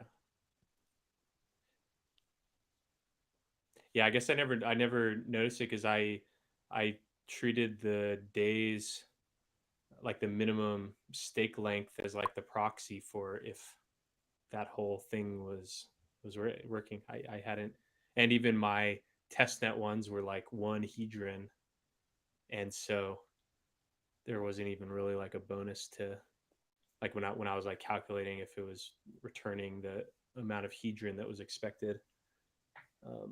I was so far outside the bonus that it didn't appear to me. But now that I look at it, now I see what the issue is. It's that decimal resolution is vastly higher than the visor for the stake bonuses. Yeah, so is that basically like it's losing it because it just like it rounds to 1 on that like bonus calculation? Is that what because it adds the stake league plus the decimal resolution divided by decimal resolution. That's because decimal resolution is so big relative to stake league. It's just 1. It effectively rounds it to nothing. By the time it does that subtraction, it ends up being 0. Got it. Yeah. Okay. When did who pointed this out to you, or when did this become clear? It was pointed out maybe a week or so ago. But that's when I realized it would be a huge issue. So I've been kind of figuring out what we're going to do about it.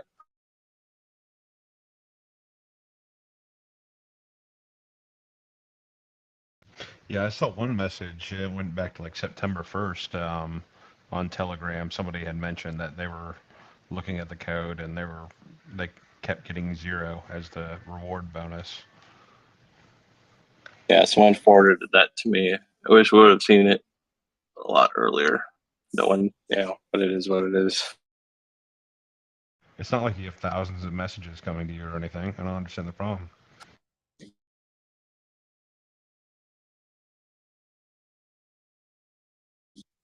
Yeah, it's one of these things where I can't give people expectations, depending on the future of things. Like obviously, Icosa could be entirely forked. There's nothing that prevents it entirely being forked, but it does present a problem for Poly to do that, of course. So, if that is a thing that is going to happen, that's likely something that has to be coordinated with Poly for sure. Now, let me ask you this. Is there any chance that when Pulse Chain launches, I guess when Pulse Chain launches, you still wouldn't be able to change the code on that side, correct? But the other option is to just create some kind of additional contract that plays with the inject seed liquidity function to throw some kind of bonus back into the system. So like that's a thing that could exist for people.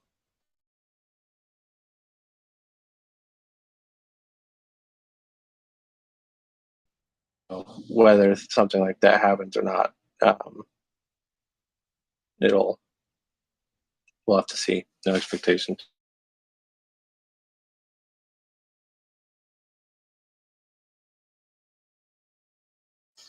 Well, for what it's worth, and obviously this is just my personal opinion, but based on, I think the response from the SA has been reasonable. Let me just put it that way. I am not terribly upset. Ultimately, the playing field is still equal because it affects everything equally, right? So this is not now giving anyone any kind of advantage because it's happening. It doesn't change the overall system state, essentially, right? It means globally there is just less supply, and globally there is less yield for some people, and no one loses out more than another. And the things the SA did ensured that the playing field just remained equal across the board. The other thing too is this could actually incentivize people to have more liquid Icosa, which if there's more liquid Icosa, then that would lower the stake lengths for everybody anyway. So I meant somebody that might have been hypothetically in a 180-day stake in the old, or the way that it is expected to work, could be even into a 90 or possibly even a 30, depending on how this whole ecosystem plays out.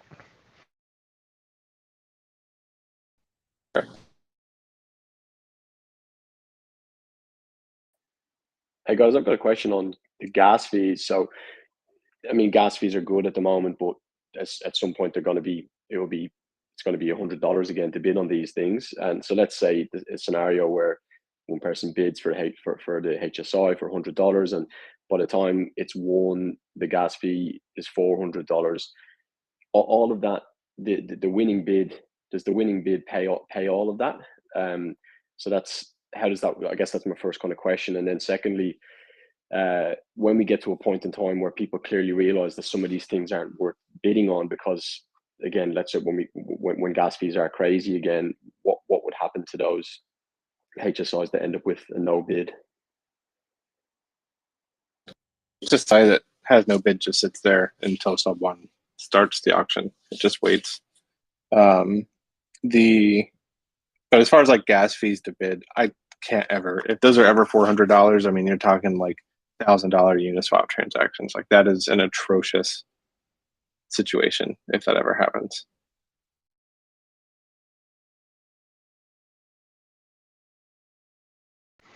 Yeah, and I think, like you said, I think we're only looking at around 6,000 HSIs on the market, over the next couple days.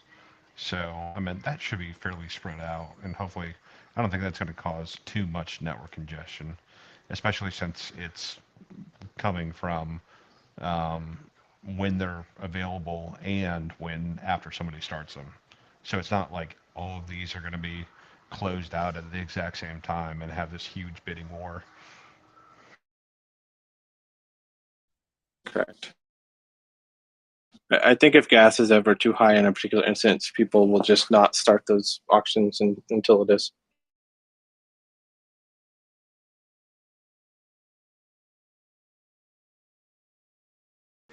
Hey, I really connected with what one of the previous commenters addressed just a moment ago about the impact not just being with the variance of payout compared to what we were expecting, but the impact is that some of the users were kind of capitalizing on the game theory to get different bonuses, so their stake length may have grown substantially, even quadruple, up to a year. And so the impact is time, not just the financial stuff. Correct, and I believe that's why the SA probably burnt as much as it did, to ensure that the people who did do that were going to be getting a bigger bonus than they were going to get anyways. I Yeah, missed that's I missed that one, the burning. Can you share that? Well, this is on that too. When did the burn occur and how much was it? It looked like they did 250 billion in one go, and then did a distributed 750 billion over 360 days. So $1 trillion total. And that went out UTC today, 00, or the 13th, or on the 12th? Out as soon as the auction started, which would have been also the same day people with 90-day stakes, who would be the first people who could have potentially gotten a bonus, would be able to get their bonus anyways. Yeah, Christy, the the burn would have had to have happened the day prior to the last 000 UTC, because if you notice that the yield gap was substantial today, that means that it would have happened yesterday.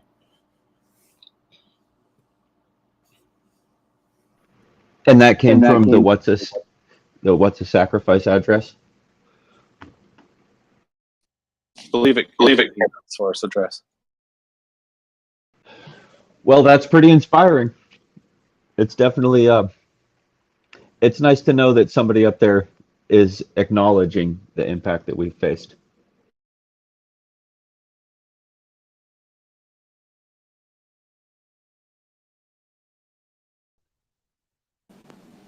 Hey, I have a question regarding not so much as yield bonus, but has any thought, maybe it's come up already, given to the floor price of Icosa and holding its peg?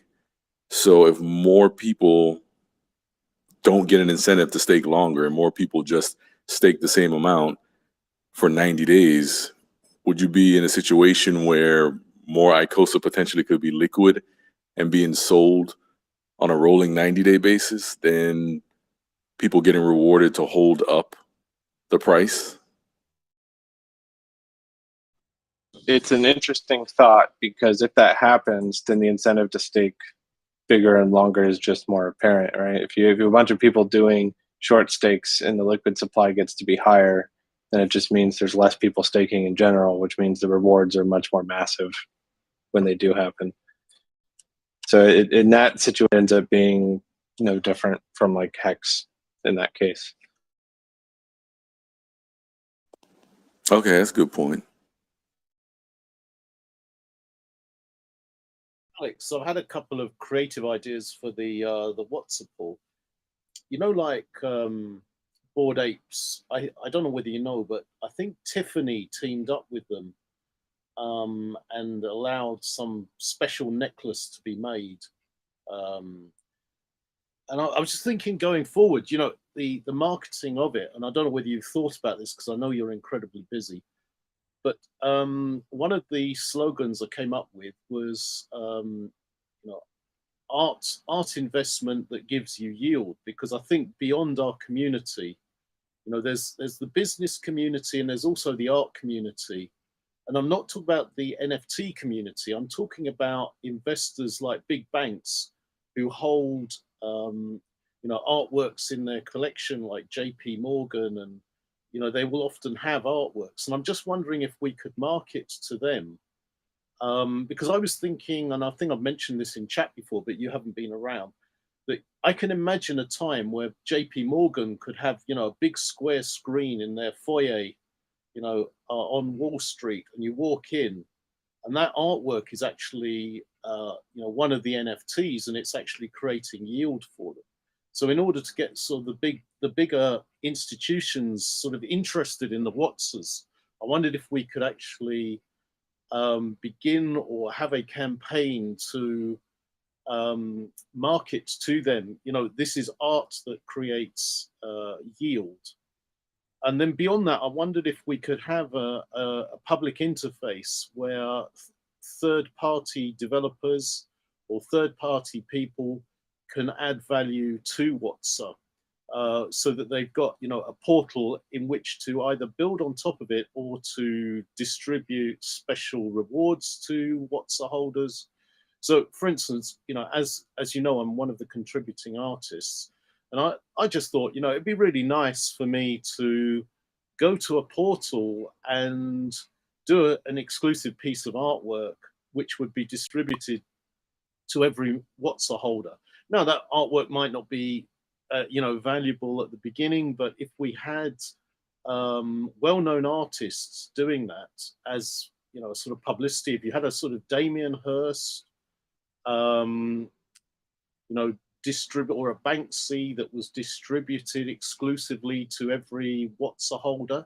I was just thinking if there could be a public portal. You know, I would love it, for instance, if I could go to a portal and instantly distribute, say, one of my art pieces. Obviously, there would have to be some kind of curation. You wouldn't want any old junk distributed. Anyway, these were just like a few creative ideas I throw at you while you're in chat.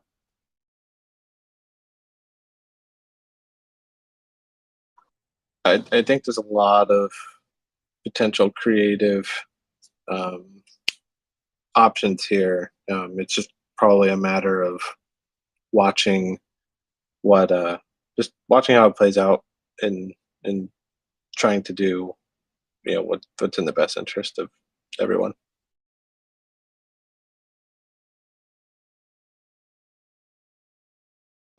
It is going to be interesting to see this play out because I could see how some investors could be nervous and maybe retract certain investments. But at the same time, if the project can survive kind of a debacle like this, that would be a really powerful show of force of people's belief in the project.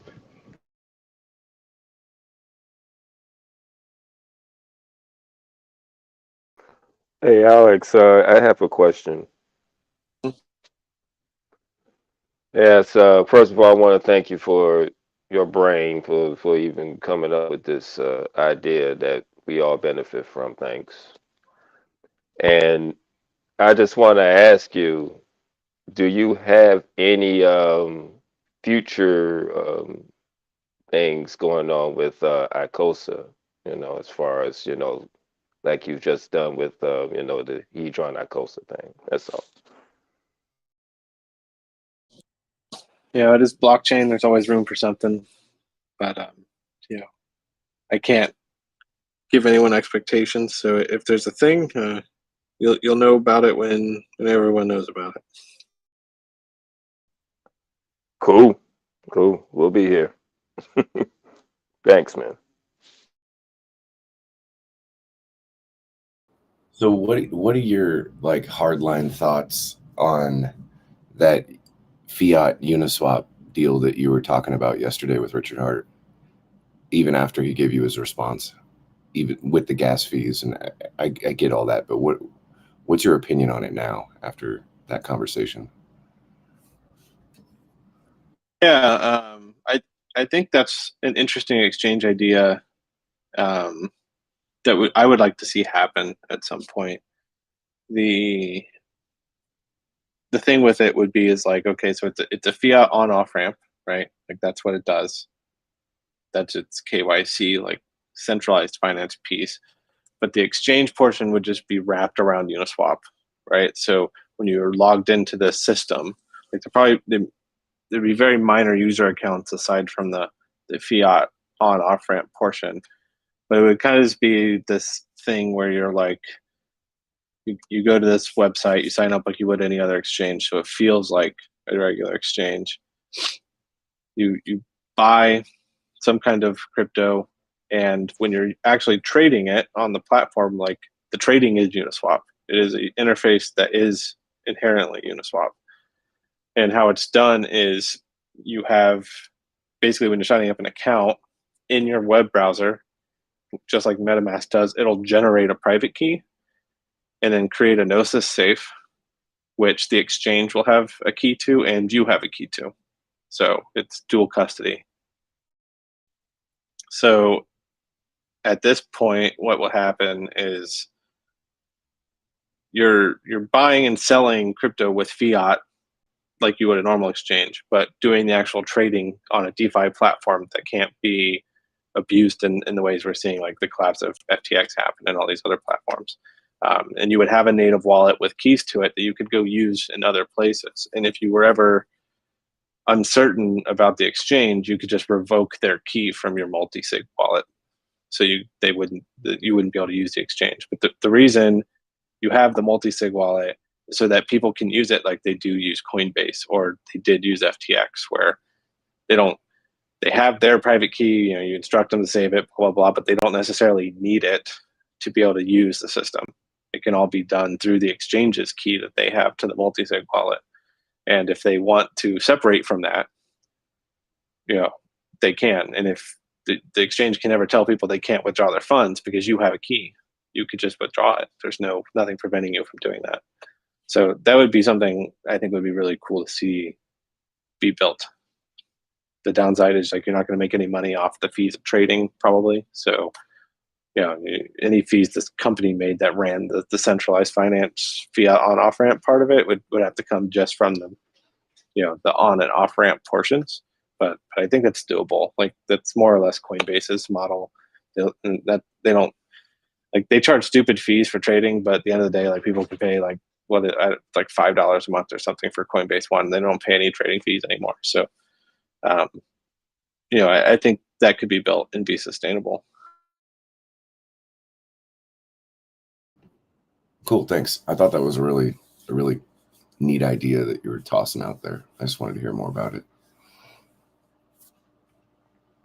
Just think, it's a good service, right?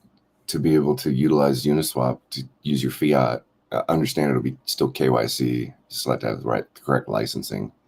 But to have that in the United States would be pretty sick. Then imagine if you were able to have like credit card usage on it too. Like maybe not right away, but down the line.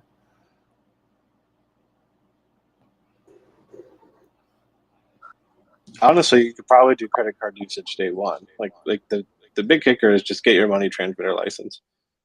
As long as you can get all that stuff and all the paperwork in place, like they'll let you use credit cards for that. You just have to be, you have to have the correct things in place to be able to talk to the banks who will let you do the credit card processing and a lot of paperwork, more or less.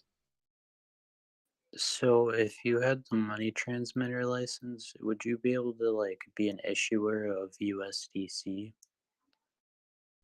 You can sign up through Circle if you have a money transmitter license to sell USDC on their behalf. They charge a small fee for it, but like that would be kind of my idea, is your CFI component would just be an arm of Circle essentially, and the on-off portion would just be going straight into USDC or whatever, but then you'd have it and you could go use it on Uniswap essentially. Or couldn't you technically make your own stable token? It's the other option. I mean, it's hard to get trust in building a new like custodial stable coin, right? Like people tend to not like those very much. But these days, the confidence in the knowledge of the build, of the usage of it and how it's made and all that stuff. Like there's so many people that don't have any confidence in what they already have to use, that I wonder if there aren't people out there that are more interested in having more options. You're not wrong. It's just like it's a factor of liquidity, right? Like if you start a new stable coin, like you're effectively in a position where the entire liquidity of that coin has to be the money coming in to it, that's backing it essentially.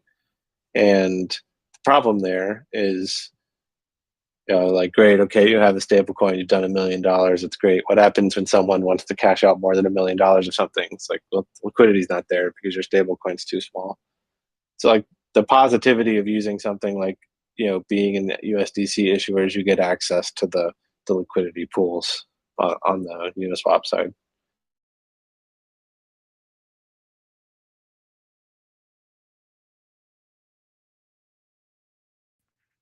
Alex, got a quick question. Truly, I'm asking for a friend. You're super quiet, whoever's talking. I wonder if that's better. Yeah, quick question, Alex. Are these auctions made available on ETHW?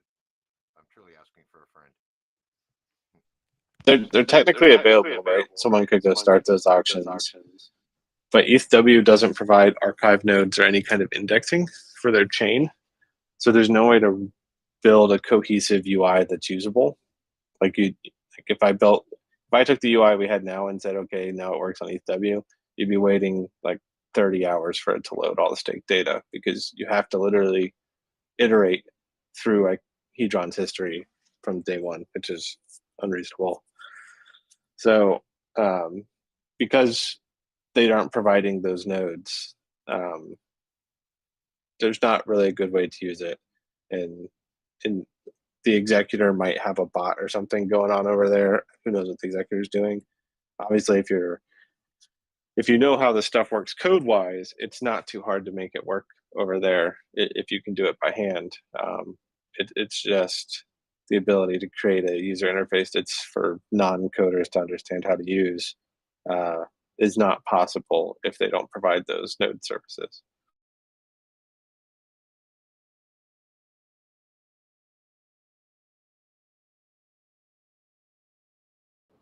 Pretty much, if you know that the minimum bid on that what the minimum bids are for each individual HSI, then through the code just running after you make the bid on the back end, it'll work.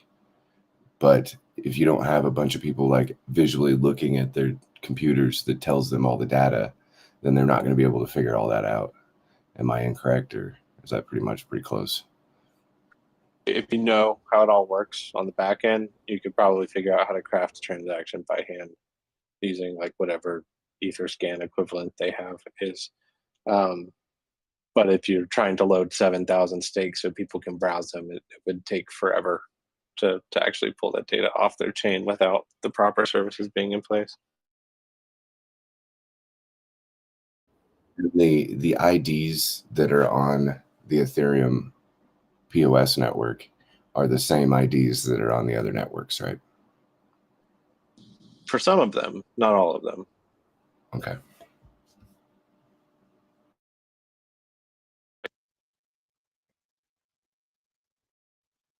Got you. Thanks. So bidding there is like a back end experience to interact.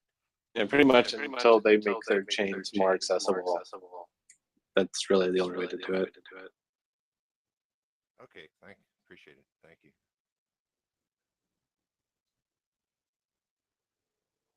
And thanks for everything. It's partially why I'm working so hard on this pulse chain data center stuff, because I do believe the pulse chain team has a private indexer that they're using. I'm almost certain they have one for PulseX, because you need it for the PulseX UI, and as far as I know. So, but no one's ever said whether that will be publicly available. So I'm kind of trying to ensure that we have indexers on Pulse Chain day one, so that problems like this can't be a thing. Because like the downside to the ETH forks is they just forked, right? They didn't have bridge, they didn't have automated market makers, they didn't have front ends, they didn't have none of stuff. They just forked the chain and said, okay, you guys figure all this stuff out. And that's been a haphazard effort, and Pulse is forking with a lot more care.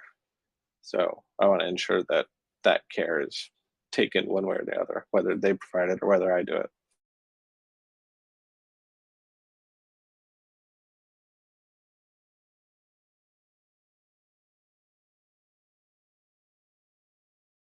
It kind of makes a whole new meaning to the term 100% system state fork when it comes to Pulse Chain. Maybe we didn't take it literal enough.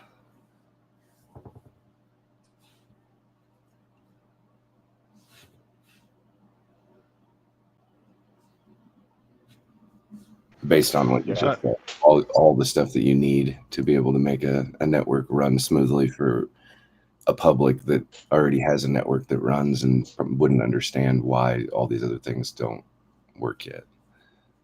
Just have them working and people won't question it. I'm actually not It's even like, aware of a right contract function over there. The OK Link block scanner that they're using, I think that the back end of it is still pointed at Ethereum as far as the right contract functions. It doesn't work at all. Is it really? Yeah, it's like, I appreciate that, like, someone was like, okay, we're gonna fork the chain, it's great. They just put absolutely no effort into making sure it was actually gonna be usable. Like the only reason, so like I'll use, for example, go.hex.com, right? Go.hex.com uses subgraph indexing in order to load stakes very quickly. And I think even if Richard or whoever runs go.hex.com wanted to support ETHW, I don't think they could. And the only reason the Icosa app does is because it doesn't use those indexers. And that has this downside, is that if you have like 600 stakes and you use the Icosa app, it's kind of slow to load your stakes from the chain because it has to do it every time. Versus like go.hex.com can just reference an indexer and say, okay, I already know your stuff. I don't need to pull that off the chain.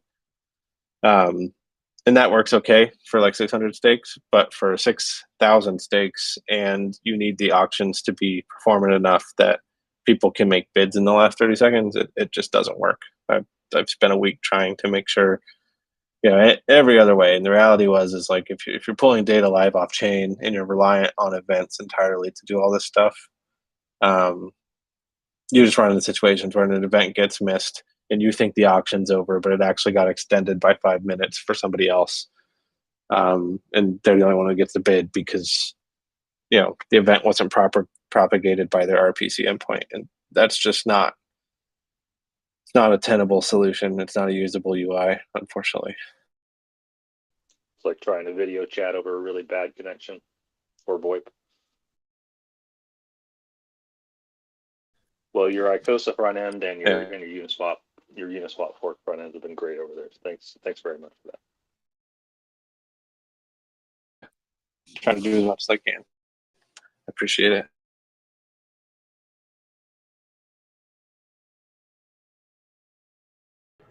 So I have a question.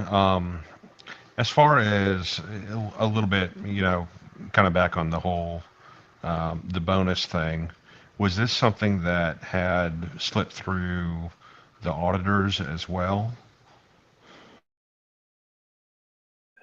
There was no like traditional audit of Icosa.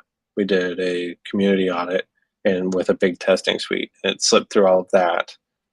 The unfortunate part of that is, that decision was largely made because the auditors who audited Hedron, in our experience with that, was they missed quite a few things on Hedron, and we ended up having to extend the audit for months. And obviously, we're sitting here waiting on Pulse Chain, waiting on a bunch of things to happen, and there was believed to be a time crunch for Icosa's launch, so that was decided to do it that way.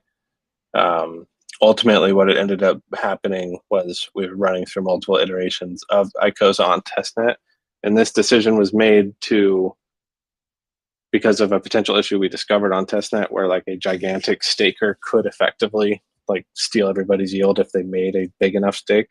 So this change was made to prevent that, and for all effective purposes, it worked, right? It prevents that from happening, but it had the unintended side effect of this bonus now calculates as 0. So, like I said, it's more or less, mitigated through whatever the SA did, but also at the same point, there's nothing that prevents Icosa from being forked. Right? It could be forked if that's something people want. Granted, I can't tell you that I'm going to fork it. It will just happen if that's the case, because I can't give expectations. But the Icosa is designed in such a way that it could be forked if it needed to be.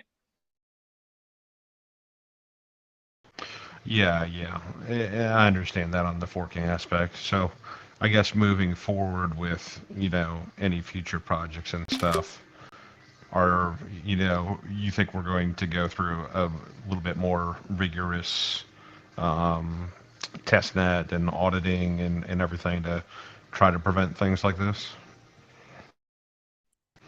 Yeah, I don't know what needs to happen. We need to probably, as a community, we've spent a long time trying to always do the best possible things that we can. And I think we need to find collectively auditors that are good. Like that's one of the big problems we've had of late.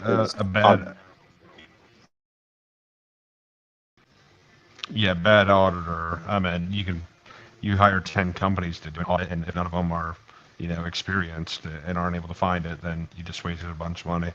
So I definitely understand that aspect of it. Is none better than a bad one, though?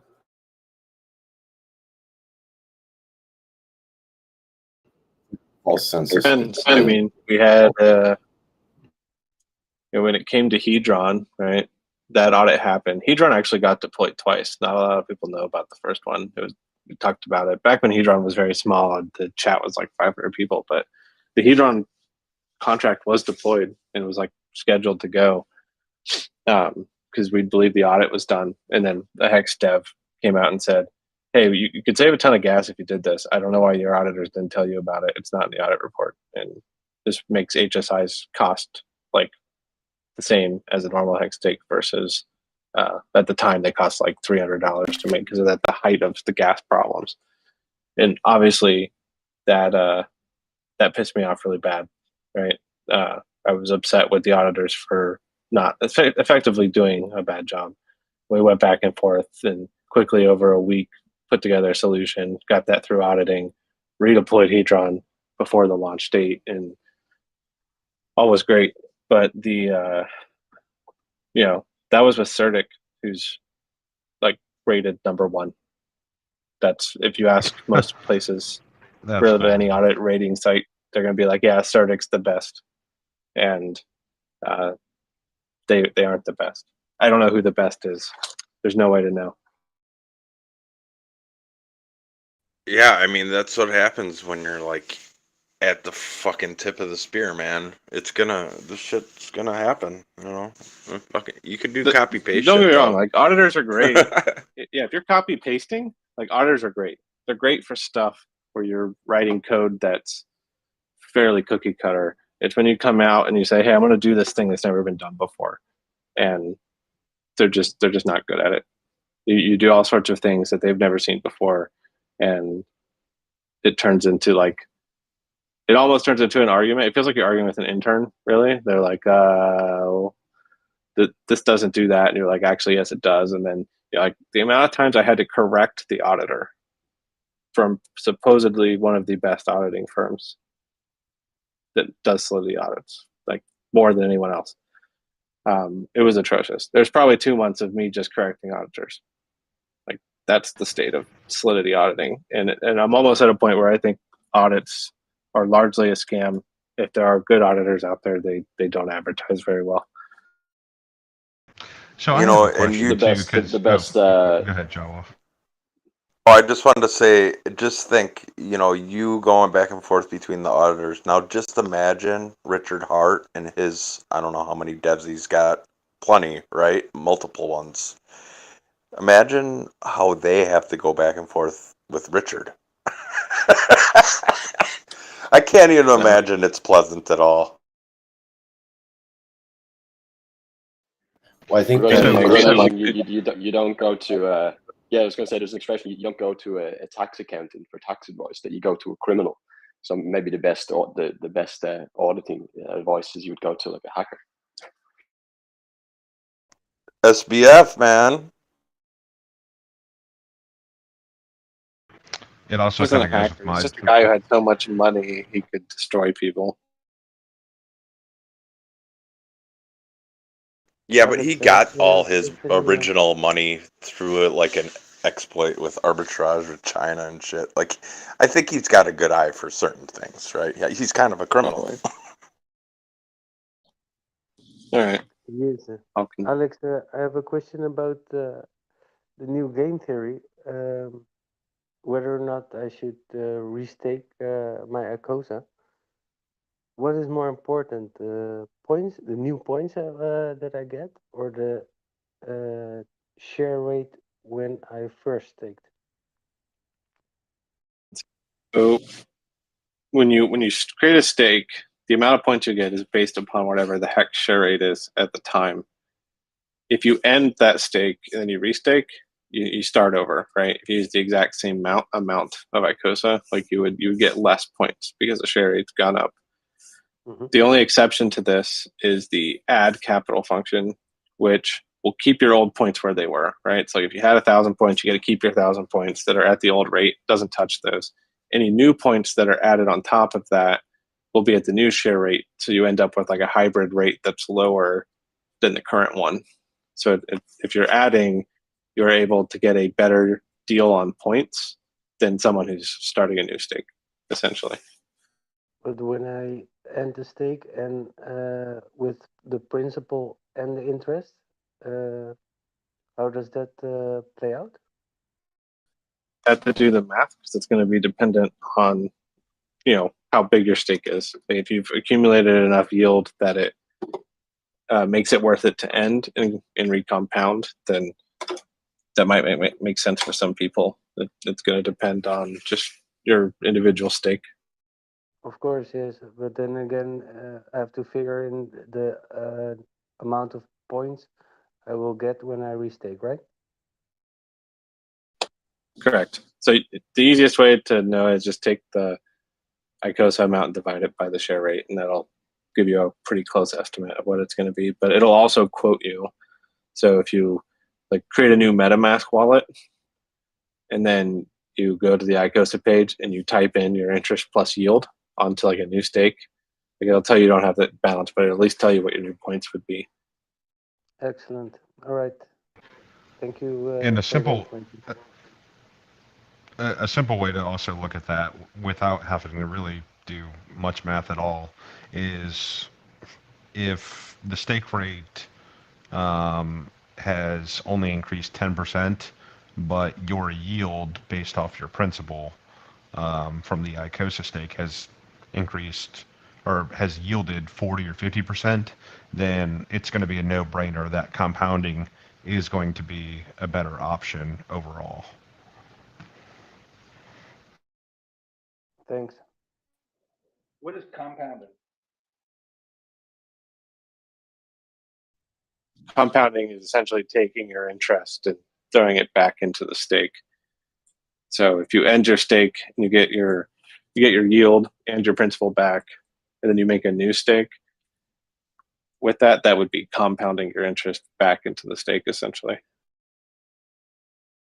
The eighth wonder of the world. Right now, it's kind of interesting because there's the two pools. Like the Hedron staking pool has a large amount of stakers that are in it. So the minimum staking lengths are lower. So you can capture yield at, however much Hedron that you have. I guess it's irrelevant, but as long as you just participate, then you can garner yield in Icosa that allows you to compound into the Icosa staking pool, which has less stakers, which has longer minimum staking lengths. So you can compound a couple of times that way.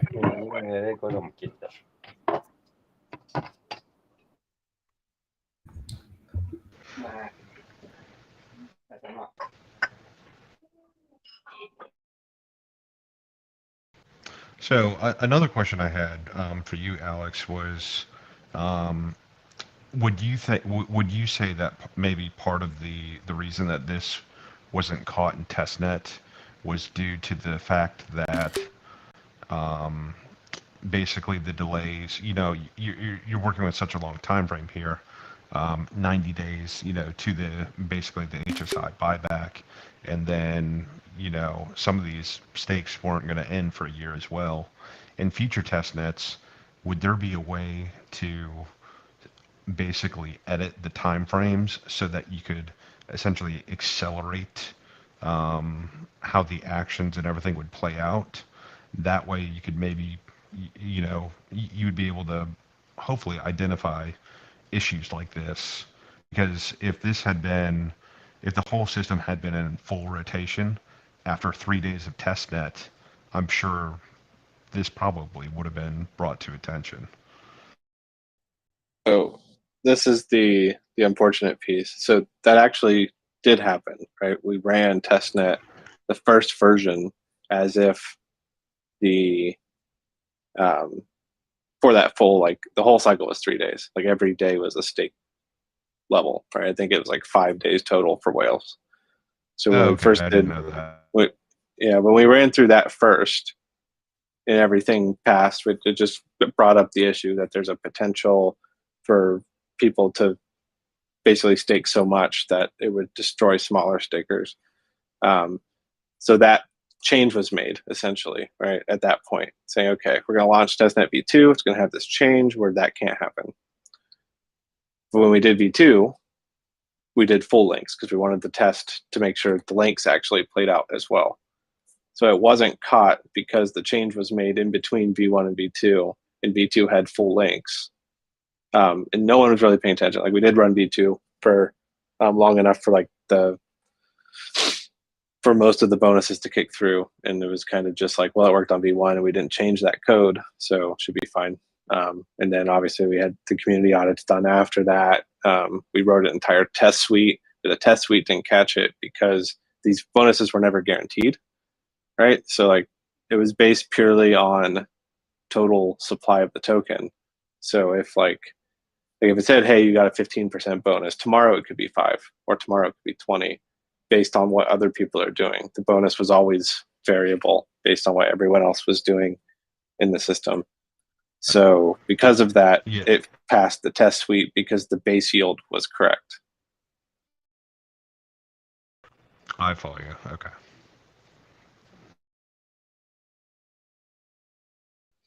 It's definitely an eye opener to like some of the edge cases of things that can happen and still make it through many rounds of testing. Code is hard. It's something can appear to work perfectly fine. Be looked at by lots of people and never be noticed.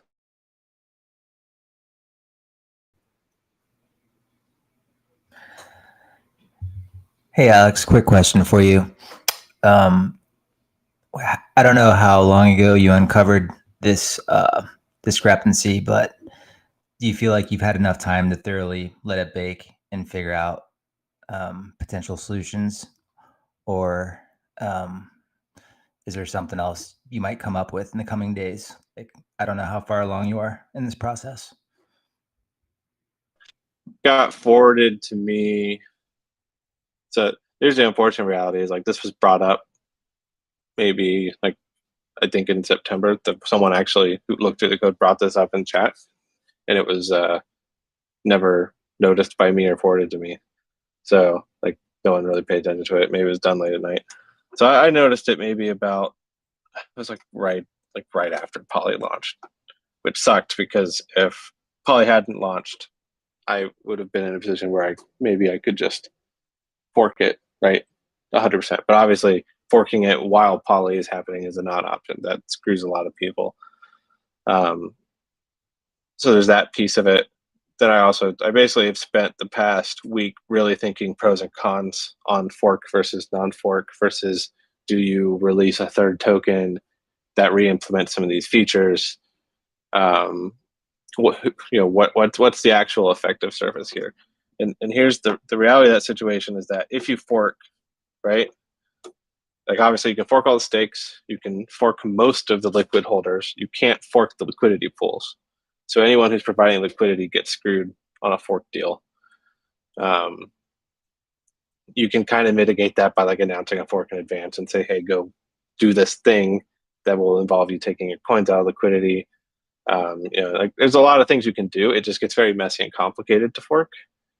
And if it's a situation where it's a massively critical problem, like obviously forking is your only choice. You just do that. But in this situation, it isn't that. It doesn't break any of the functionality of the system at all. Everything was still going to move forward as normal. It just meant this one bonus would be rounded down to 0 essentially, and all the other bonuses are fine. So when I got notified, I looked at the code, and for like 3 days, I don't know if I slept. I just read the code over and over again. It's like, is there anything else? And fortunately, I haven't found anything. But because that's like the number one fear you have, right? Is when you're writing any kind of code, is like there's like innate fear, even if it's audited, even if other people looked at it. It's like once you know there's a problem, you have this like fear of like, oh, is there another one? And fortunately, I don't believe there is. And I've had a lot of other people look at it in this time as well. So the kind of like situation you're in here now is like what's best for users, right? Like what is going to negatively impact people the least, and the thing that at least short-term negatively impacts them the least is you remove the bonus from all mentions of everything, right? So it's not on the front page anymore. It's not in the app. So anyone who's staking newly today won't even know that bonus existed. Number two, anyone who expected they were going to get that bonus, thankfully the SA must have known about this too, because earlier today they burned a bunch of stuff. So they are more than paid for. Like if you have a stake that's 360 days minimum stake length right now, like you're going to get like a 25% bonus, which was more than you were going to get anyways. So, in that way, maybe it's mitigated. So it's at this point, it's really just thinking about, is that enough? I'm kind of in a position where I do think it's enough, but obviously, other people might have different thoughts on that. And then on the second part of that is like,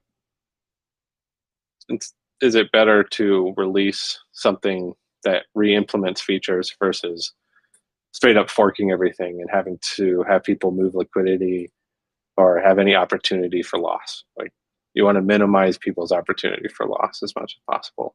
So I think what is done is probably as close to that as possible, at least for now. Hey, Yeah. Thanks for explaining, Alex. Sounds that way. The moral of the story is don't ignore Jawa's messages.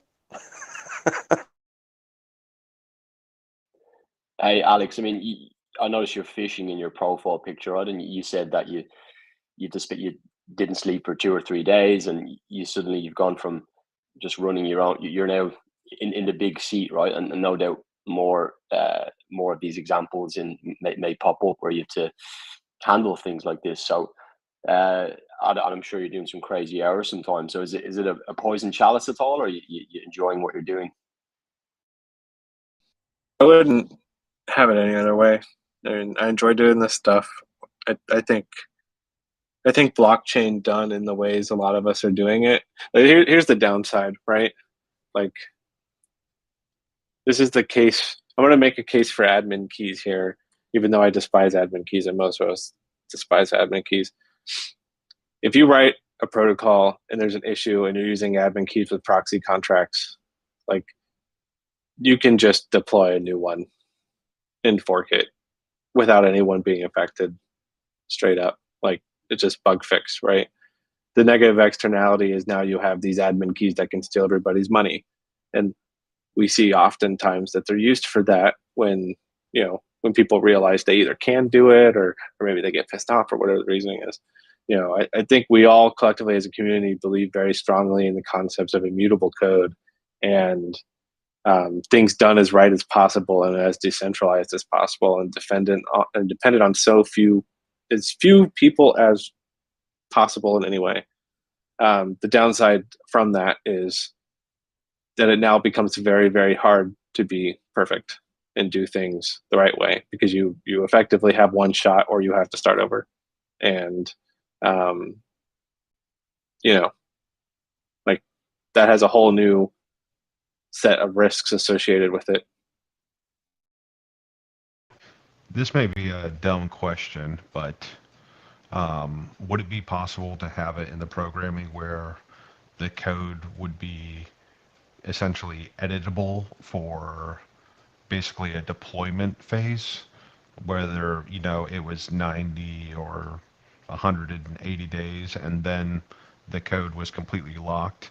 So technically, it wouldn't be immutable, for that period, and then, but if there was an error, it could be deployed, and then it would be, locked in essentially after that time frame. I don't even know if that's possible or not. Kind of like a temporary admin key kind of thing. You can do that for sure. It's just a thing of like, now you have the risk for whatever that deployment phase is to like here's the thing. If you're doing proxy contracts with swappable code underneath of it, the deployment phase is a lie to a degree. Right? I can tell you there's a deployment phase for 100 days. And in that code, it can say there's a 100-day deployment phase. But if on day 99, I swap out the deployment phase piece and don't tell anybody, like, no one may know about that. I got you. You're saying with the deployment phase, you could actually remove the deployment phase code. With admin keys that can swap a proxy contract, you can do absolutely anything. Okay, I follow you. But you could also have a third party verify that you did what you said you would do, which would be pretty airtight, seems. I mean, there's a lot of ways to skin a cat. We've just that at the end, like, nothing beats immutable. Just immutable comes with its own potential issues.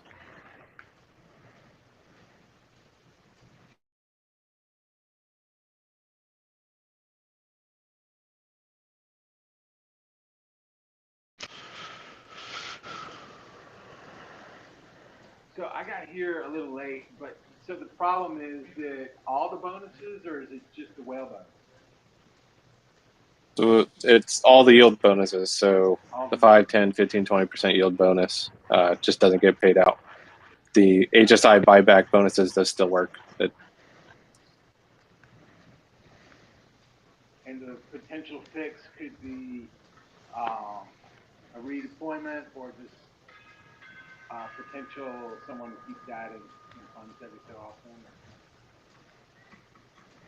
Or Yeah, so the source address burnt a bunch of Hedron, which gave everyone who currently would have been expecting that bonus more than that bonus. So like basically everyone got 25% roughly based on the math I did. As far as like if that bonus is to be reintroduced later, you could fork it and copy everyone's stakes and stuff, and you could do that. You could also maybe someone build something on top of it that uses the inject liquidity function. But then everybody would get the same bonus again. Is that right?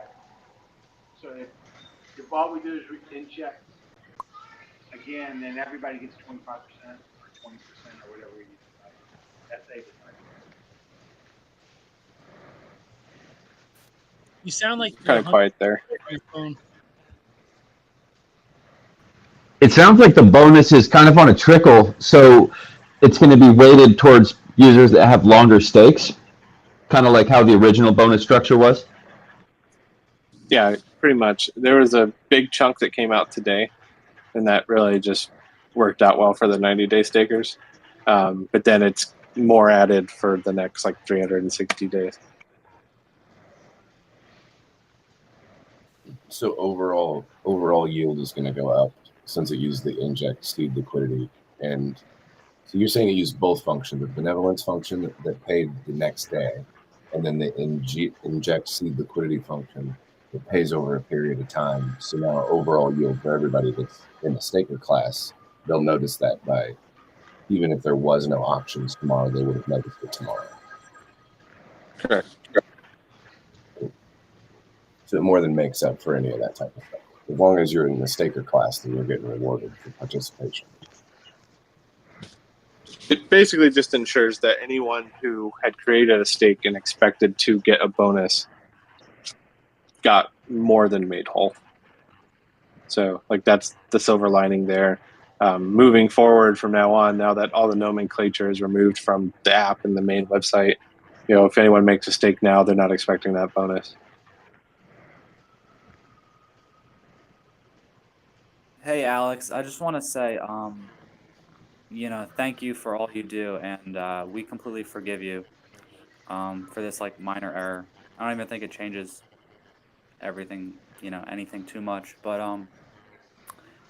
yeah, I just want to say thank you, and you know, no hard feelings. You've built like so much for this community, and I don't really care about this small error.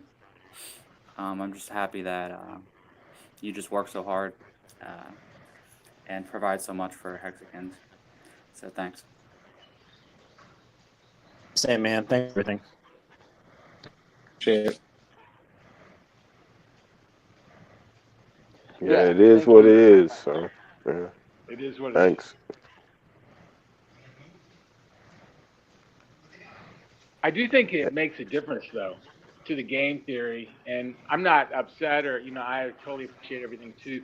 But I think it you know makes a difference on how you're going to break up your stakes. People made all these different stakes, and it just I wonder if it's worth it to change it,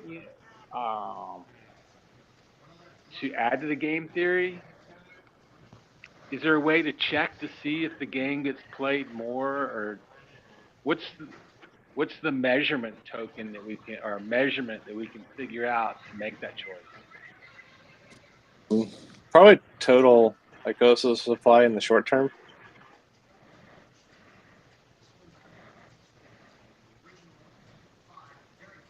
What do you mean? So more people staking? If more people are staking, Icosa supply goes down. Oh, right.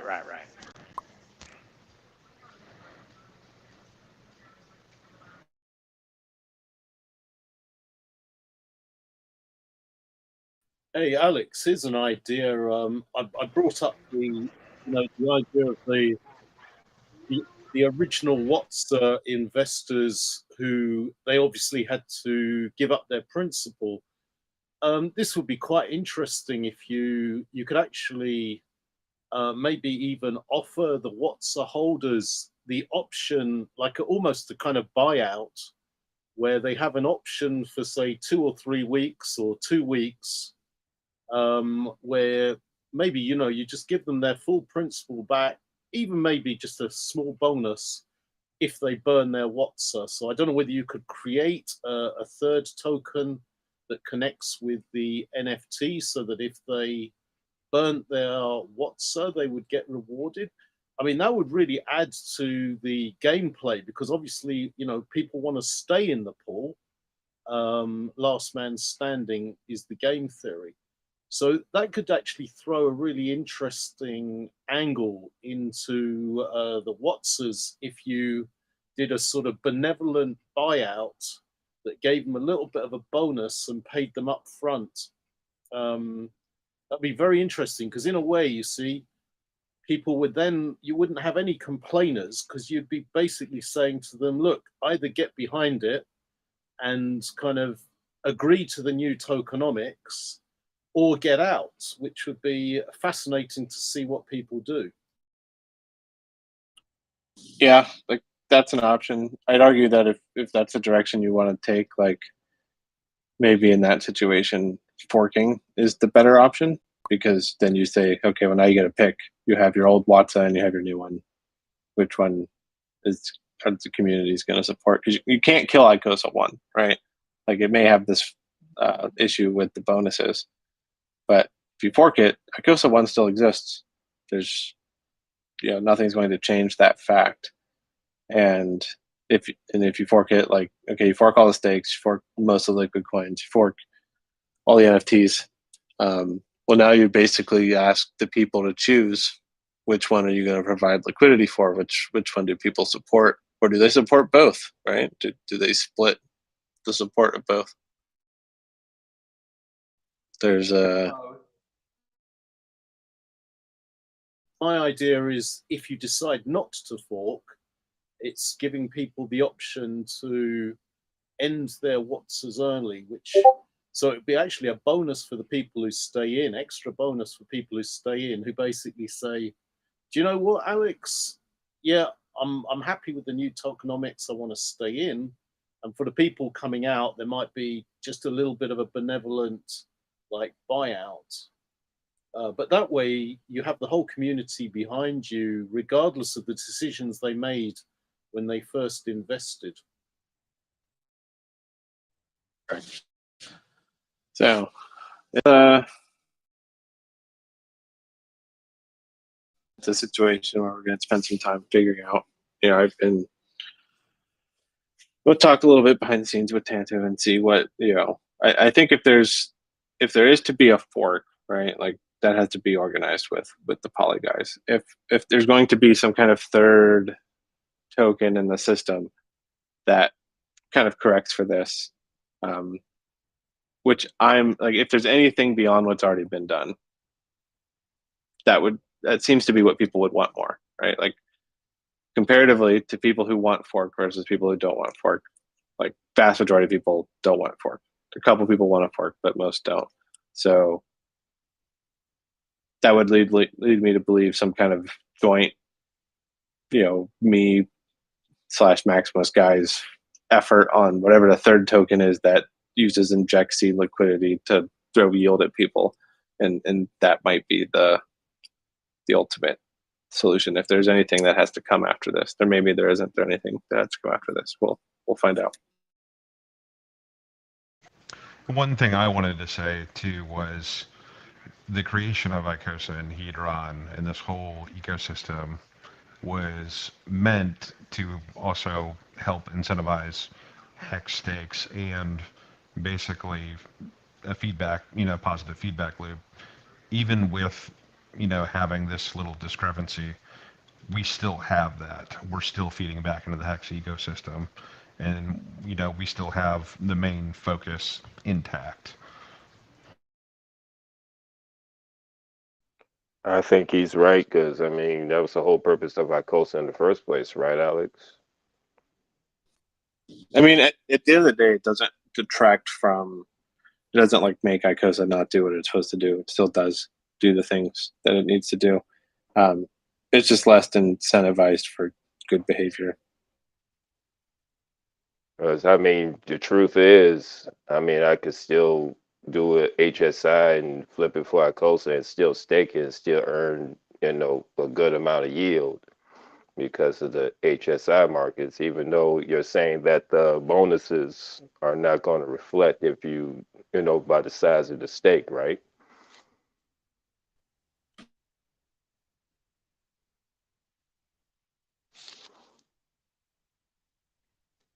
The other thing to consider also, and this is something I've said a lot, is those. There is misconception here that some people have about those bonuses in the first place. It seems like some people believe those bonuses, like if it said, "Hey, you're getting a 5% bonus or 10% or whatever," seems like people were of the opinion that like that was somehow set in stone, and it wasn't. It never. It was never how that worked. It was always based upon the liquid supply of Icosa at the time that you entered your stake. So if, for example, like I've said before, if a whale came in and minted a ton of Icosa tomorrow and you had a 10% bonus, there's a good chance now you have a 0% bonus because they did that. So it was never a bonus that was like, hey, you have this and it's yours forever. It's you have it as long as your stake maintains its position relative to the total supply of the token. So So really, realistically, yeah, go ahead. Particularly like a lot of people were theorizing about big waves of bonuses happening, and the reality is it's like a couple people would probably get them, and then the supply would go up high enough that a lot of other people wouldn't get them. So it's important to know how that bonus worked in the first place. hmm I mean, tell you the truth, Alex. I mean, as long as Icosa works like with Hex, I mean, I see no problem. I mean, it's really it works extremely well, and I mean, it's really no big emergency. Like you said, the bonuses, they come and they go because of the size of the pool. So that's really the determining factor of the participation. But I mean, it is what it is. I mean, it's up If to less you people if want you to if you want to. participate and my portion of the Icosa pool is larger, I'm perfectly fine with that. Cool. No problems Yeah, here. yeah, no problems there. I mean, yeah. So it Hey, seems Alex. like. Go ahead. Oh, sorry. Just a real quick question. So Watts used to get a copy of the bonuses, and I presume that's not the case anymore. Is that right? We'll have to still get copies of all the HSI buyback bonuses. That's still a thing. But they won't get a copy of this particular bonus because that bonus will never happen. Okay, thank you. But So they get I'm the in yield for what the SA did, correct? The SA roughly increased yield by 25% per year.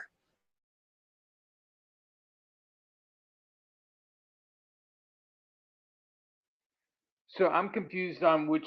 So the Watts is getting the 5 and 10% and the 15 and the 20% for all of the 90-day, 180, 270, 360.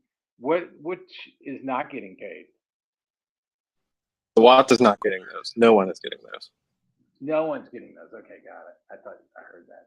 Okay. Yeah. So really, it only affects the Still Watts. gets copies of the HSI buyback bonus, which is 10% if it's a 5555 or if it has the Hedron bonus associated with it.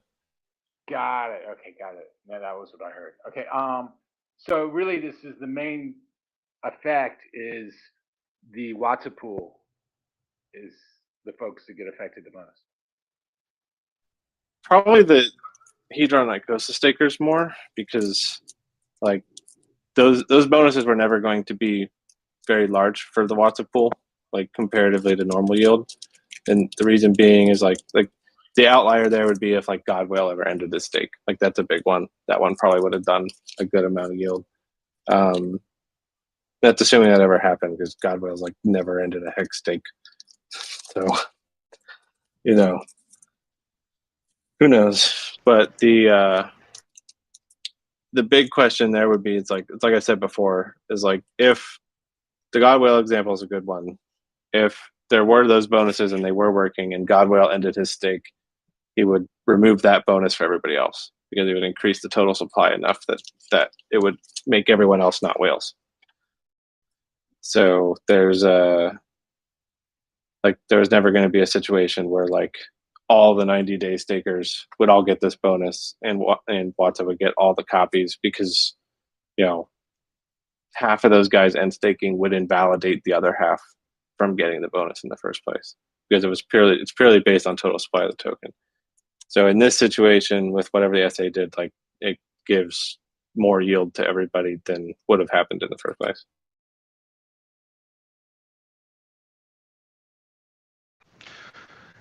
And one thing I wanted to bring up too is obviously the Maximus team has been very adamant, especially Dipcatcher, about gas fees and the potential for what they're going to be on ETH in 15 years once all these 555 stakes end. Where some of these people that thought potentially some of these people that thought that they would be in profit on some of these smaller stakes could actually be priced out by gas, especially depending on which path ETH takes. I'm not sure if I haven't heard anybody else mention this, but you're kind of doing the same thing where if somebody has a small HSI stake and they're priced out of the gas, they're like, oh, okay, well, I guess I'll just sell it to the Icosa contract, and then it'll go through HSI buyback, but no one will probably ever buy it back to end that stake because it wouldn't be worth it. Am I assuming correct there? That's correct.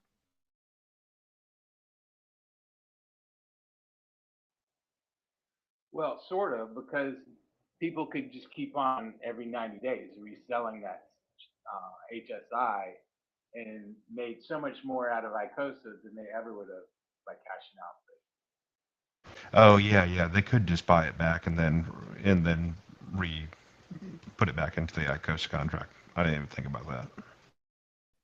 They could do that, and there'll be diminishing returns, right? Like if that's a path that everybody does, and it just turns into a big recycle fest. Like eventually, it burns through so much Hedron that it no longer makes sense to bid on them anymore. Yeah. Plus, if they win that So there's a bid for that balance. stake, also, that's another thing.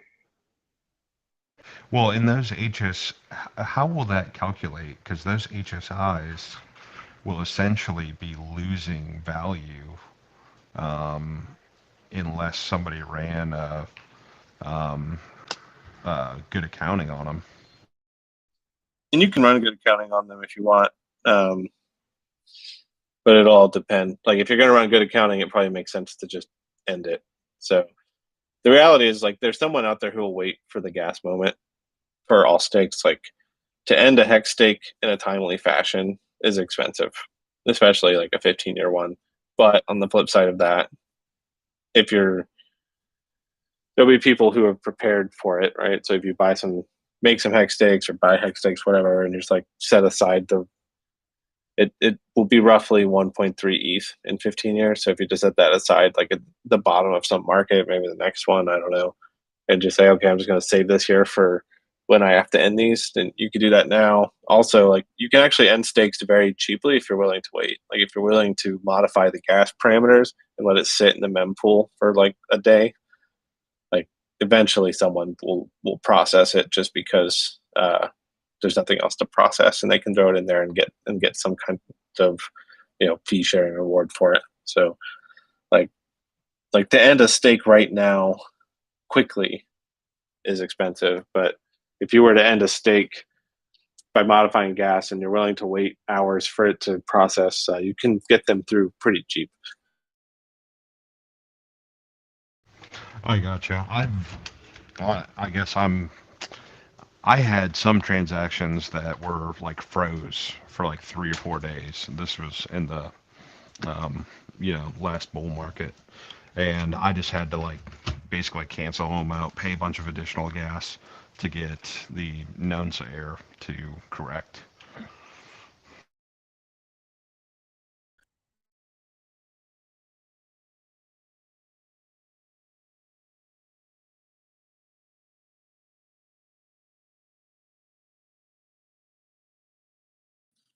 It seems like that if you're a whale, it makes sense to make 20 wallets now, and um, I don't know, cause why not? Like, you're not gonna get a bonus. You mean like Zen, Kevin? I thought the same thing. Like you might as well be, relaying your yield in the new stakes as often as you can.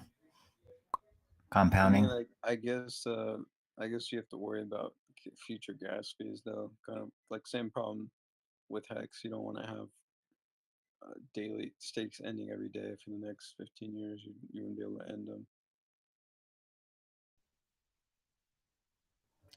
Well, I mean, the thing you may have to do is, like I'm starting to do, is like DCA into Ethereum, just for those 10, 15-year stakes, if there's a big concern, for the future. Just DCA now. You got 10 more years, you know. Do it every month. Just put something in every month. $50 or $20 in a month in Ethereum. Just DCA into it. If you look at Hexfire, you lose about 20% of your share rate yield each year. But if you're yielding over 100%, even 200% in Icosa, I'm seeing, depending on when you got in, obviously it more than makes up for it. So it really just completely changes that game theory.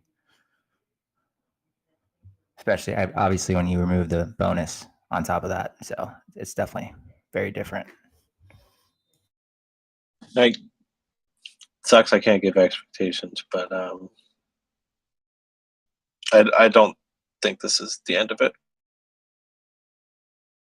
I mean, in terms of the poly thing, I've been But like thinking you I could think write a there's contract. something that can happen. Sorry, I think there's a lag. But yeah, I was thinking you could write a contract that says, in 15 years, if the poly stake is of whale size, shark size, etc., then anybody could call a function that injects seed liquidity to the tune that that poly stake would be compensated with a 20%, 10%, whatever percent relative to the size at the time. And then if the SA decided to and knew about this, maybe he does, maybe he doesn't, could then fund that contract with Hedron like now or in a week or in a month. And then 15 years from now, if and when the poly stake size is big enough to get a 20, 10, whatever percent bonus, then it's a publicly callable function that anyone can call it, and providing the parameters are met, then the seed liquidity is injected, and therefore everybody, including the poly stake, would get that 20% or 10% or whatever 15 years from now. And then anything left over could then also be publicly called to be sent back to the SA. So I mean, there's a way that like even the poly guys could, if and when they do still maintain their position in 15 years, they get it. If they don't, somebody can just kind of call a function and flush all the Hedron back to the SA. But it would obviously be a case of creating a contract and then also the SA knowing about it and potentially funding it. But there's hope, I guess. And it's just a thought, I was just thinking of a way that we could trustlessly mitigate the yield that they may have lost or they feel that they might have lost or whatever, because some people in the poly space seem not happy. Hey, Can I just ask a Nomad, question? Why it I wanna. wasn't given to the poly people like sooner, so they could make that decision on how much to vote on to stake, since it was known so long ago why it was just released after that stake was made? I want to know what so long ago is. I've known about this like 2 days after Polly was committed to chain. Well, you said earlier you Yeah. found out about this a while ago. I know you just confirmed it for sure, but you found Maybe out a a while week. ago. Well, no, there was somebody that had messaged back in September, but that message unfortunately never got through because it wasn't even a direct message. It was just somebody typed on Telegram, and I mean, obviously, I don't think anybody here can say if they've read every single Telegram message in any chat. Yeah, Alex probably has like a million, messages 24/7. I want to I touch did on a something. Basically got a random forward of it and went back through stuff and verified it. Like it was like a day or two after Poly launched. And at that point I was in the middle of all the HSI auction code for the website, and so it's been a week of no sleep figuring out what's even doable and what's not doable. So I on one side actually of this, like there's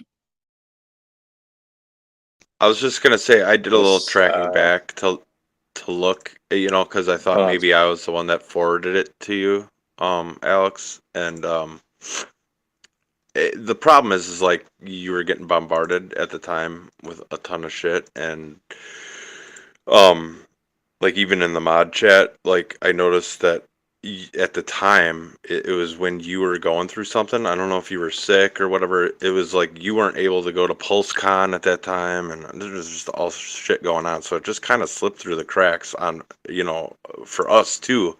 I wish I knew more on how to code, and like I could look at his message with like not retard eyes, but like the way that guy wrote that is just like, oh, is this something? And then basically that's all it was a forwarded message, um as, hey, is this for real, is this anything? And it just kind of like it just got lost in chat. That's as simple as it is. And yeah, it sucks because like other shit was going on at the time, and it just kind of like people didn't even think about it again.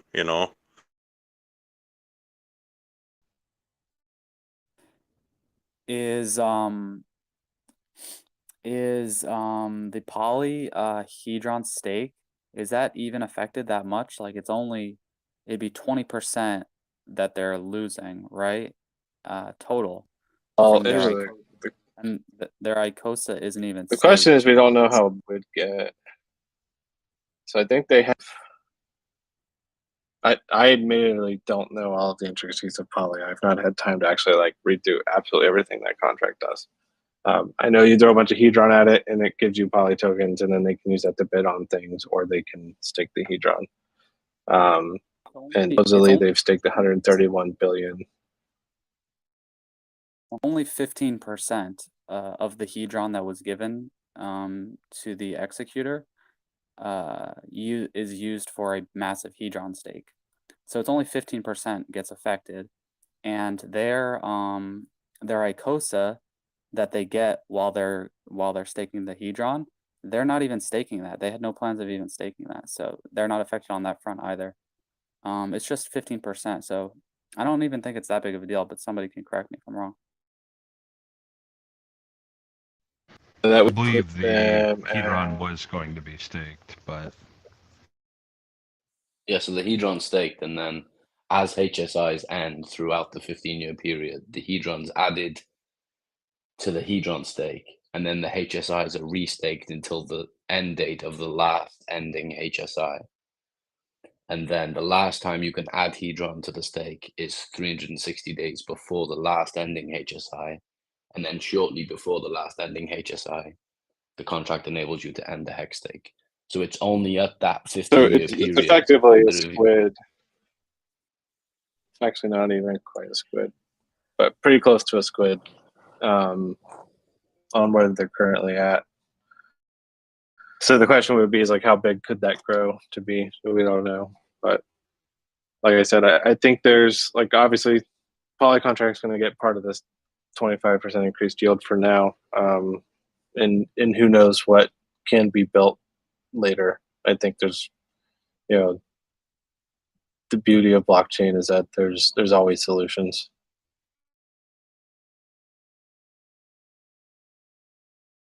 There's a will, there's a way, right?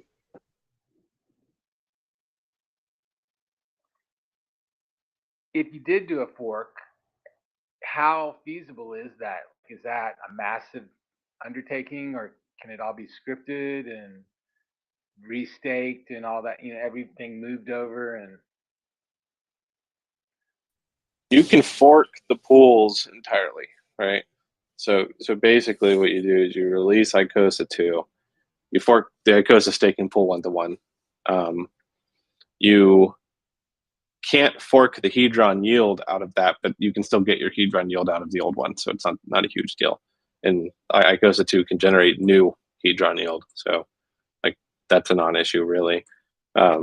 Forking the Hedron stakes, like obviously you can't fork the Hedron coins, but you can fork the stake data and just say, hey, you can have your Icosa 2 yield, but you have to move your Hedron to this, like when you end your stake on Icosa 1. So it would basically say like if you staked 1 million Hedron in Icosa 1 and then Icosa 2 comes out and it says, okay, you have this stake, it's here, but in order for you to get this, to be able to end it, you have to move your 1 million Hedron over here at some point.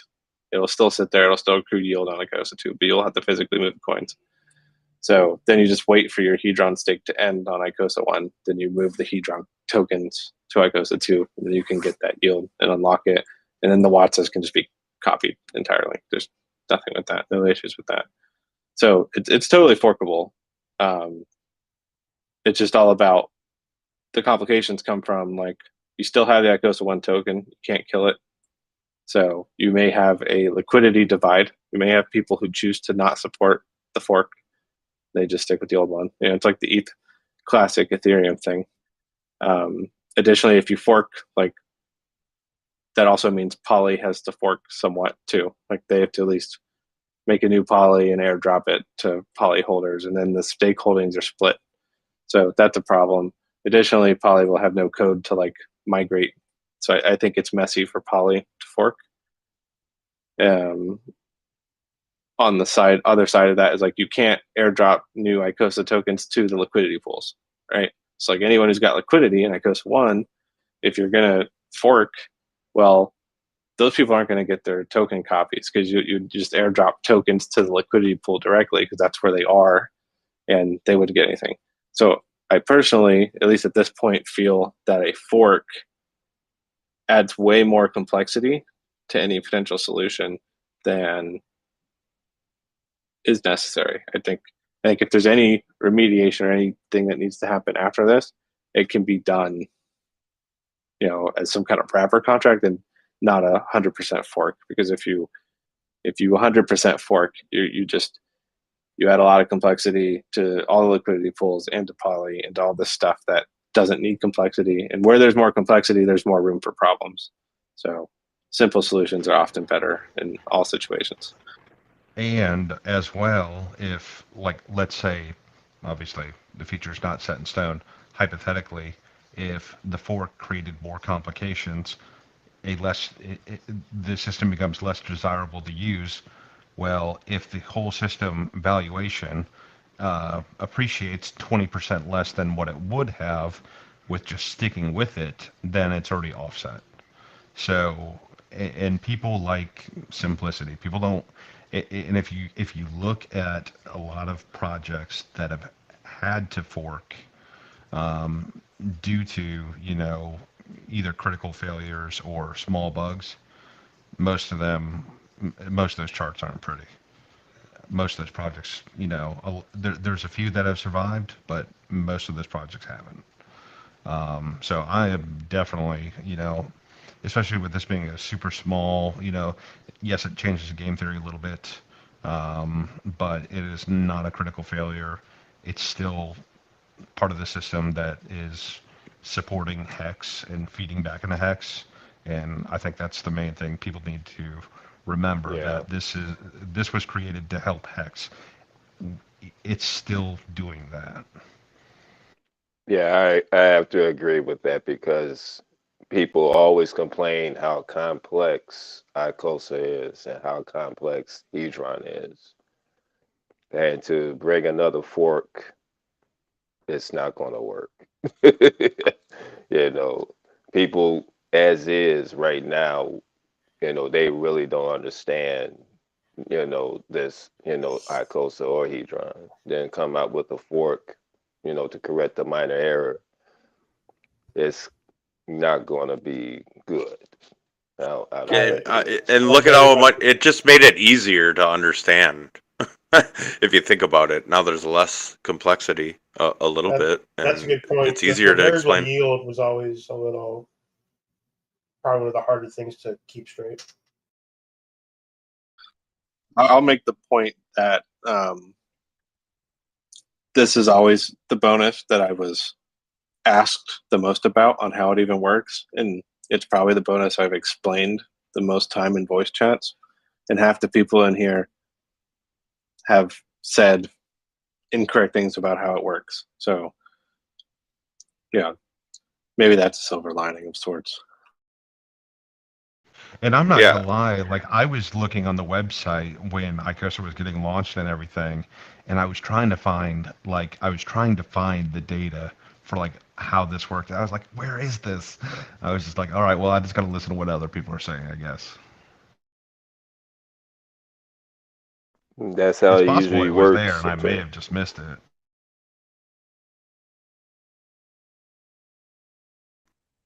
adapt and overcome, guys. I mean, honestly, like, what's more damaging? Uh, like fudding your own bag too. Like, I don't understand. Like, Golki needs to settle down because, like, he's not helping things at all. Like, the shit can go much, much worse if you keep fucking going crazy on Twitter and shit. Just Yeah, no it's just Tanto him. It's just in him, but it's up conversation. for us to In rebuttal conversation. his correction. On stop making a fire out of a campfire. A forest fire. For what it's worth, other people in Poly, I think, are even telling him to calm down a little bit. So, from what I can see on Twitter. Let him fud. My bags are wide open for it. Yeah, exactly. I think That's no on matter what, him. like, like the reality of this stuff is it's immutable code on blockchain. So even if like I could just do nothing at this point, I could say, I'm not gonna do anything else. Like, the Poly guys could build something if they wanted to, but Tanto and I have a good relationship. We've talked about lots of stuff all the time, and if there's anything that needs to happen, I'm sure it will happen. I just wouldn't expect anything because nothing's been announced. And no I mean, the thing is, expectations. they're gonna get, the poly guy's gonna get the biggest yield anyway. So I mean, why are they bitching about a bonus? I mean, and especially under this light, under this system, and under this criticality, just let it. I mean, just let the damn, let it go. Alex, I'd like to give my 2 cents. First off, thank you so much for all of your projects, the thoughtfulness of the community, that you've really considered everyone from the biggest whale to the smallest plankton. Anyways, I really would not want to see us fork Icosa, and I had some nice bonuses, and I've seen what has happened with the SA, and I'm very delighted. And I always knew that I was going to have to keep watching my bags to keep my bonus. So, most of us were aware that we were getting diluted by the day. So, um, if you're thinking about doing it just for poly or for the fact that there was some error that was overlooked by accountants, or by auditors, I'm very delighted with how things have turned out. So thank you again. Appreciate the kind words. Hey, I just want to reiterate that the the hedron stake, okay, is only 15% of the poly budget. So like 85% of their hedron goes to staking hex. I'm sorry, getting HSIs. And 15% is set aside just to stake hedron. And so if you're out 20% on 15%, then you lost 3% because, you know, But if I may, real 20%, fast, 15% is after 3%. 30 days of no bidding or anything by the executor, the rest of the pool is added to that stake. So it's not just the current stake. It could be who knows how much. Right. So if they It's don't still up spend in the air a little bit. right, I'm just saying like 3%. I mean, it's not the end of the world. It's not the There's end of the also world, period. I mean, they go come with over 100 billion hedron. I mean, and not only that, 25% is only the first year. and don't forget exactly. about the piece. Don't forget about the piece that goes to team as well. Team holders get a payout in years 1 and 2 or something like that. So. Yeah, but you know that's on the Maximus guys, not on the hedron guys. That's up to them to obligate that. But you know, as far as someone bitching and moaning about this, like, come on, man, really? You come in with one of the biggest bags already, stake. At least you're getting the amount of yield, and the points that you're gonna stake at. Oh, one other point. What one we always seem to forget about is that all of this gets duplicated on the pulse chain.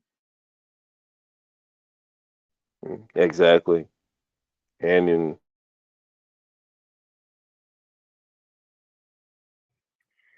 And the next Ethereum fork. yeah, so it seems. Yeah, the Maxi guys, they I think had a plan, like we all had plans, and it just didn't work out. And they're already on Twitter a lot, pumping, trying to drum up support for their project. So, but I think the poly thing goes away pretty soon. Like once 30 days is up, we're not going to have them bidding on anything again unless they create a new contract that does something else. But yeah, everybody wants the same game that we were starting with. But things are what they are, and we really appreciate you, Alex, and all that kind of stuff. So yeah, this is the way it is. My understanding is the executor, as long as when it doesn't make a bid within 30 days, then it's done. But if it goes 28 days without a bid and then it makes a bid, then it gets another 30 days. That's what it repeats over again. Yeah. So you can just keep doing that forever. Yeah, that's on them. But who's the executor? I'm curious. I'm curious at how many HSIs are going to go back on the market, basically in the next 90 to 100 days. They're the only thing, that buyback function is the only thing that's incentivized with a bonus now. That's an interesting question.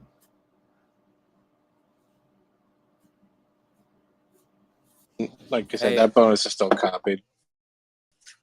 Things go in there every day. Hey, Alex, I'm just considering like my options here. I was always wondering, up until this, before this, you got to kind of make some decisions. So you could either like leave your hedron stake there. You had the option to end the hedron stake and then, deploy the Icosa and let that accrue yield. You could like just mint poly. Like there's a few options. So what do you think is the most incentivized option right now? Would you say it's just, let your stakes just chill there and don't try to restake?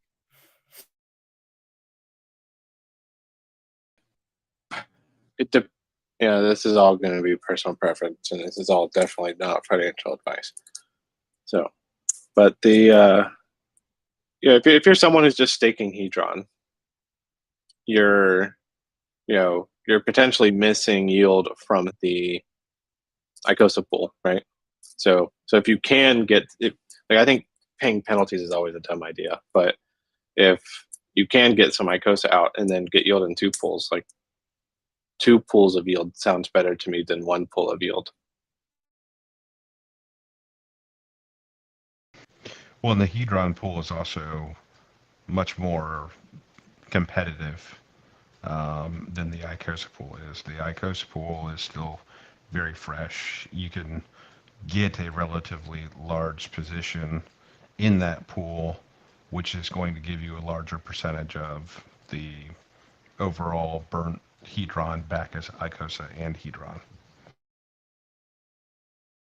Yeah, and all the Icosa that I ever looked at staking on any of my addresses, it was always like 360 days because I guess there's like a, it's almost mandatory because the competition is smaller. And so I think most people would have to stake 360 regardless. So maybe that plays into the incentives, and maybe you should just go right back to Icosa because you had to wait it out either way. Yeah, Well, and that Alex think that's Alex. yeah, go ahead, man. Go ahead. I was going. We talked about that earlier. Alex had mentioned and confirmed that it's basically based off of the liquid Icosa that is on the market at that point in time, relative to how much you're staking. So it'll be interesting to see how much Icosa starts coming back into, people's wallets and into Uniswap and all that, because that'll lower everybody's staking days. I think a lot of people would, and somebody correct me if I'm wrong, maybe Alex, you can correct me if I'm wrong, but I think a lot of people just planned on leaving their stakes as they were anyway, because once you take that stake out, then you pay a cost because you have to get in at a higher point, T point, or share point, or whatever it's called, rate. And so people were naturally going to just leave their stakes anyway and not try to unstake them.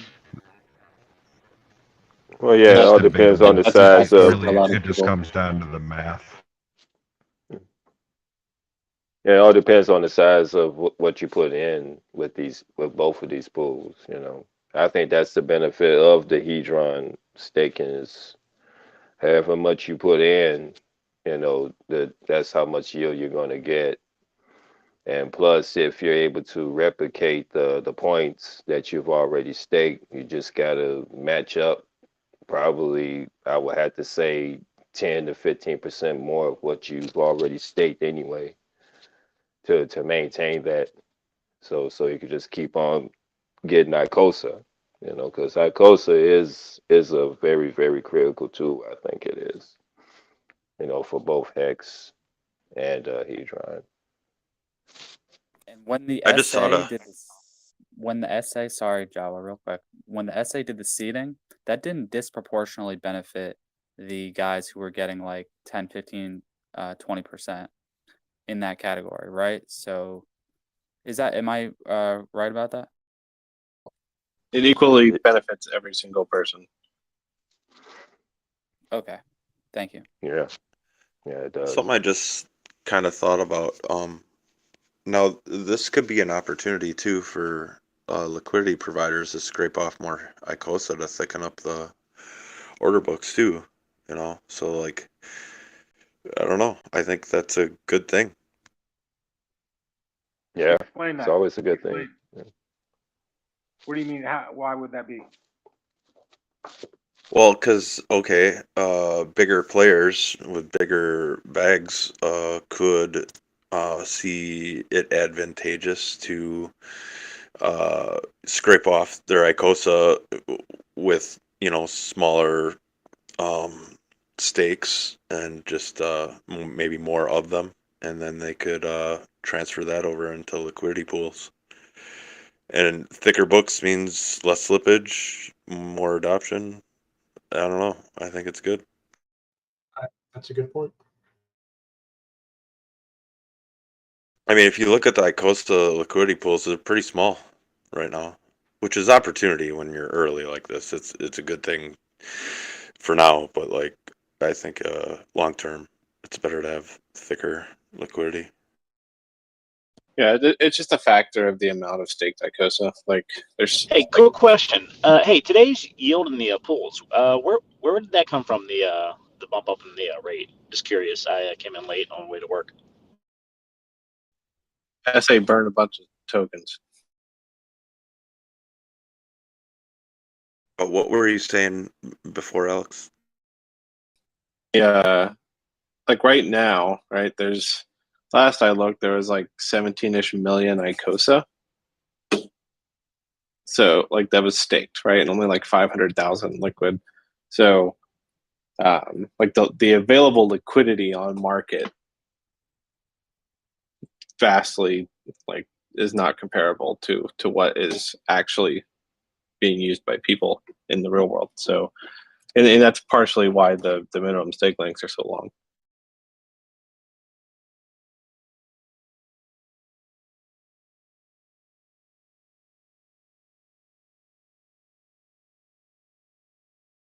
Sorry, go on, Alex. What was the point of that? Just to show that like as if people start to take this path of like, okay, well maybe I'll start doing smaller, more distributed stakes, you may actually have a situation where liquidity does take up. I'm mostly just reinforcing what John was saying, that like that's a possibility on what could happen. Because okay, thank you. everybody will be getting their tokens out quicker, so they'll be available to put on the market, is what you're saying? So that way, First. or it could not. It's all going to come down to what people do. That's how markets work. Yeah, I mean, as soon as they get something, they're going to decide to do something. So, yeah, they may decide just to throw it all into a liquidity pool or sell it or stake it again.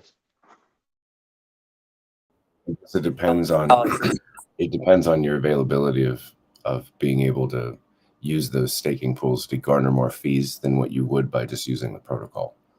Like, where's the higher incentive there for that, right? And then when they balance out to a certain extent is when the liquidity will balance out as well. Unless you have a bunch of community In my members. point, it's a double-edged sword to a degree, right? Because like if a bunch of people start doing that, all of a sudden doing long stakes now is highly advantageous, right? If everyone takes this path, though, okay, well now I'm going to do small 30-day stakes. Like the guy who does a 360-day stake, proportionally is going to earn a bunch of yield in that sense. So like there's a balancing point regardless of that bonus being there or not. I think it incentivizes longer players that have this more yield. It just gives them more options to do other things with their tokens other than stake. I mean, they can monitor their profile in a way where they're happy with what they're getting for their yield for their staking. And in any of their extra interests, they can provide liquidity with it and earn fees and do long-term market making, or get in a position or out of positions or whatever they want to do. Because it's more participation is obviously a good thing, in my opinion. Yeah. The most important thing is the HSI market have all this. It's the totally most important thing for to obtain yield and to burn as much hedron as possible, definitely. And those long stakers, yeah, they'll look at it like, oh man, I could just sit this for a year, Icosa for a year and get the yield that I need. HSI markets is way to go. And the way it's designed, Icosa's design, I love it. I mean, you don't ever have to sell hex ever again, really. I've absolutely loved that. And it's possibly the only asset in finance history that's able to actually do that. And as sooner the people realize to get that, liquidity pools up, especially the Icosa hex pair or Icosa USDC, whatever the hell pair to, just put eyeballs on liquidity providers. Hey, the sooner the better. But the most important thing is it's the HSI market right now. And hey, Alex, how you feel about this big day that's coming up, man? I mean, this is the biggest day Hedron in Hedron history right now. It's bittersweet. It's like it'd be great personally, right, for my own mental health, that if what I had to say today didn't happen and it was just auctions and everything was great, like that would be perfect. But the silver lining of this to me is like, it doesn't affect any of that. The bids are still, like, auctions are still going to happen. There's still going to be a ton of Hedron burn. The vast majority, like the one thing I think most people need to think of is like the vast majority of all yield that is ever going to happen in Icosa comes from these auctions. Like that is the core of the entire thing. So, I highly actually expect the bonuses would have never mattered anyways, long term, just because of how much these, particularly the auctions we have right now, where there's like thousands of them, like how much that burns. Like just think in perspective. Like everyone saw what yield did today, and like the SA did what, burnt 250 billion Hedron. There's stakes in the auction browser that have a minimum bid of 250 billion Hedron. They're like 50 million hex. And Hedron's underpriced to hex 14 to 1. So like what's the max bid there? Like it's at least 14 times 250 billion. It probably doesn't go that high. I don't know if anyone has enough to do that. But maybe the SA does. But that aside,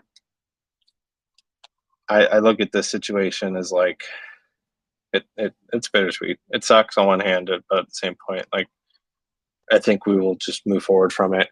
I think if there's any solutions that come from this, that those will happen, and we'll just keep chugging along. We'll innovate, we'll build, and things. It's important. Things just get better.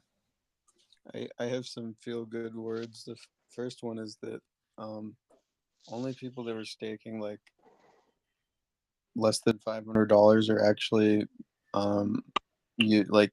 actually this actually changes what they're gonna do, because they were the, like, those are the only people. Pretty much everyone who's staked any significant amount of money is staked for a year. They're locked up for a year.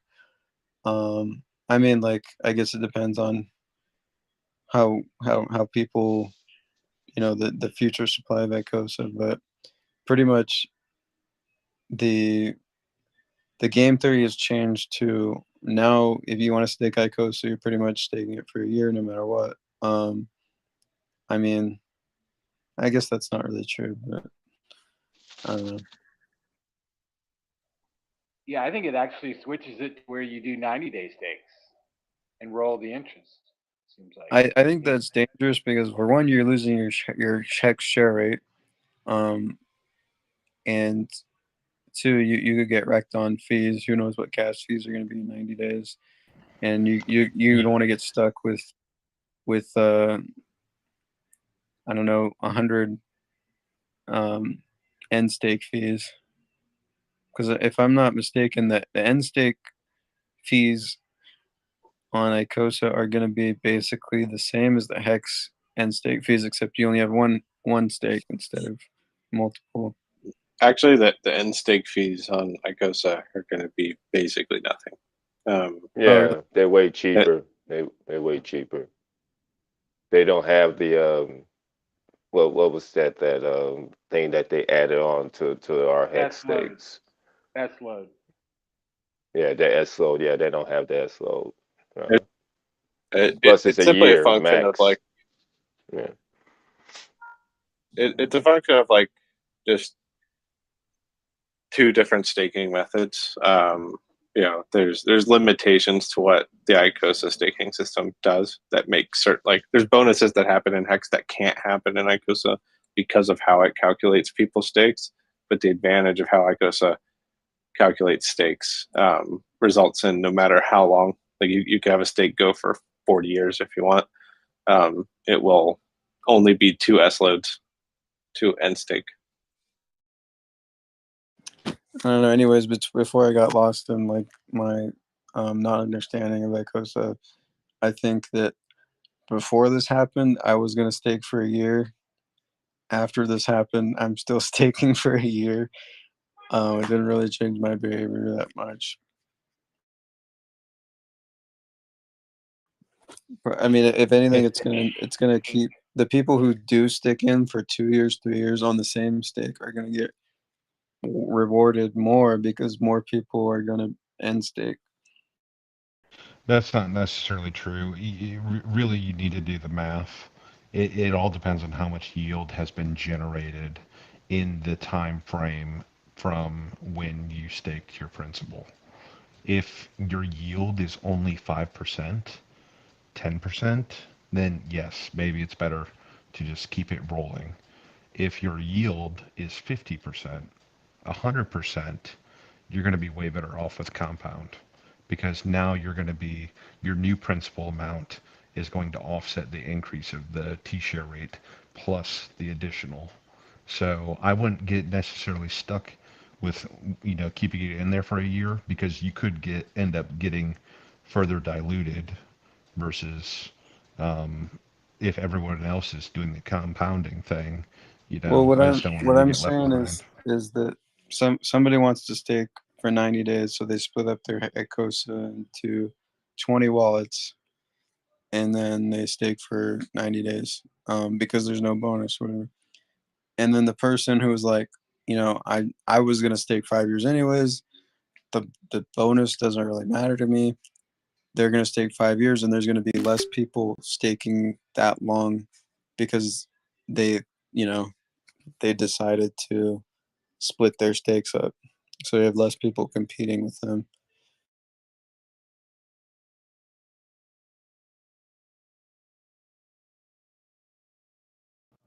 If you're a massive player, then there are some a little bit different rules you can play by, but the yield, as long as the yield massively offsets the gas cost, at that point it's just more work on you.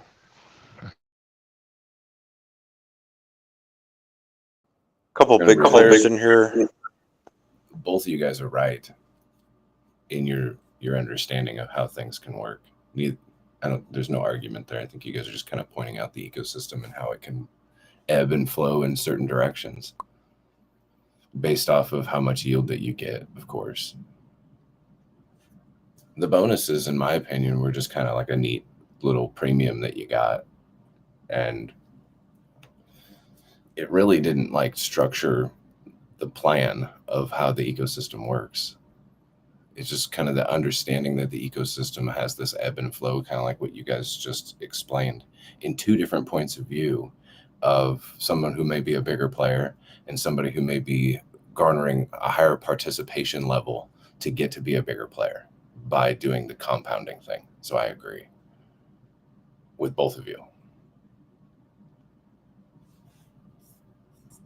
There's a couple bigger players in here that I'd like to hear from, actually. Maybe Hex 19, Crypto Vince, Maxim. Any of you guys want to talk?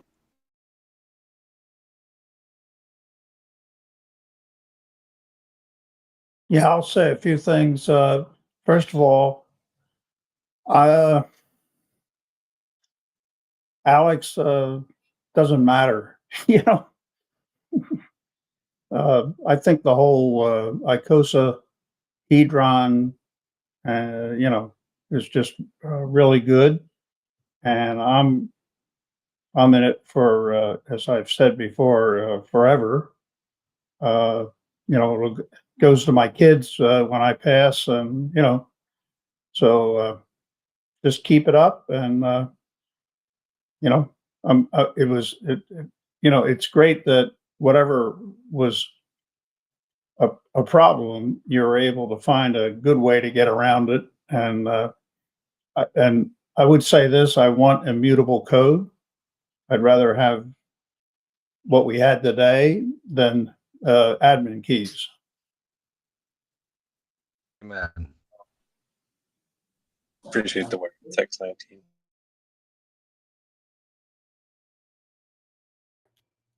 Yeah, I feel really similar. I mean, it's the downside of no admin codes is this couldn't be easily fixed, but there's a lot of other downsides to the same thing.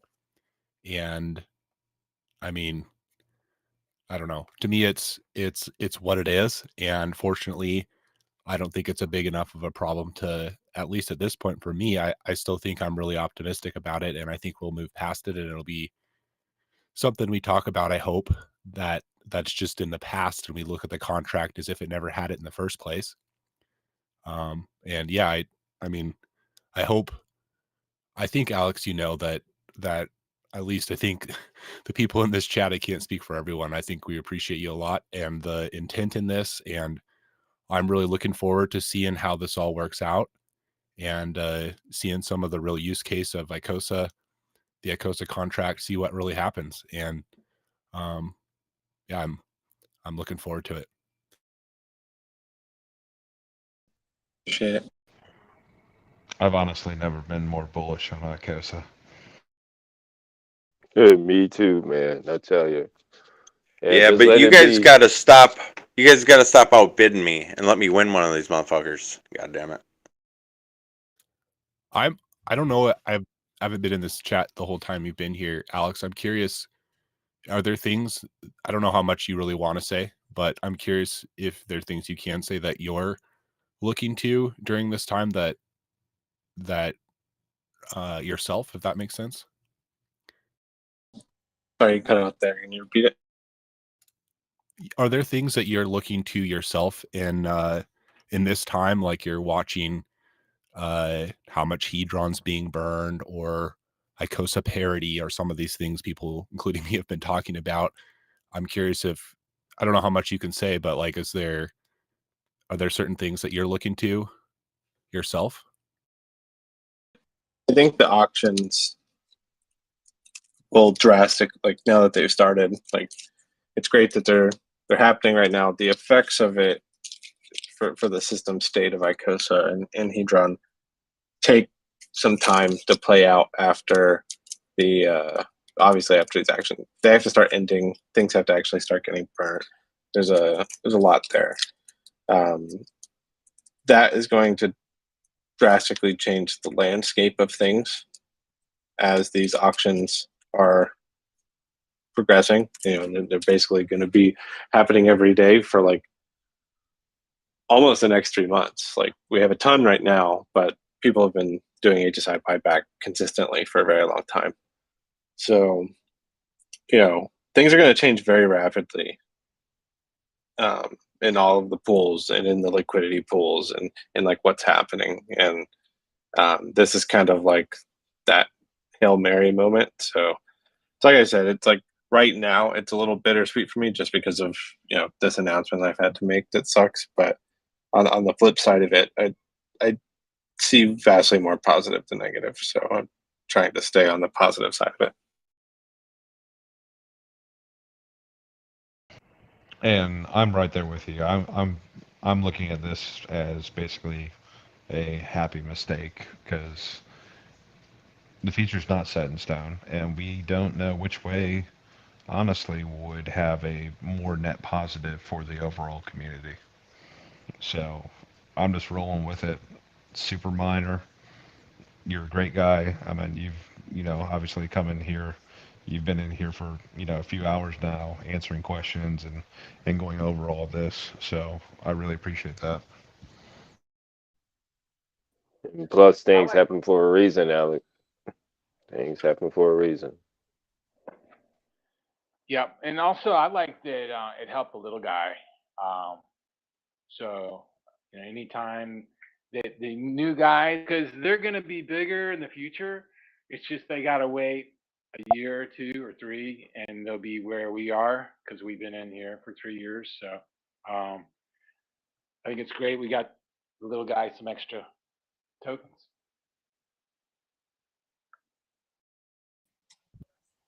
As a Alex, little have guy, I you want to say been thank happy you with to the turnout everybody. so far?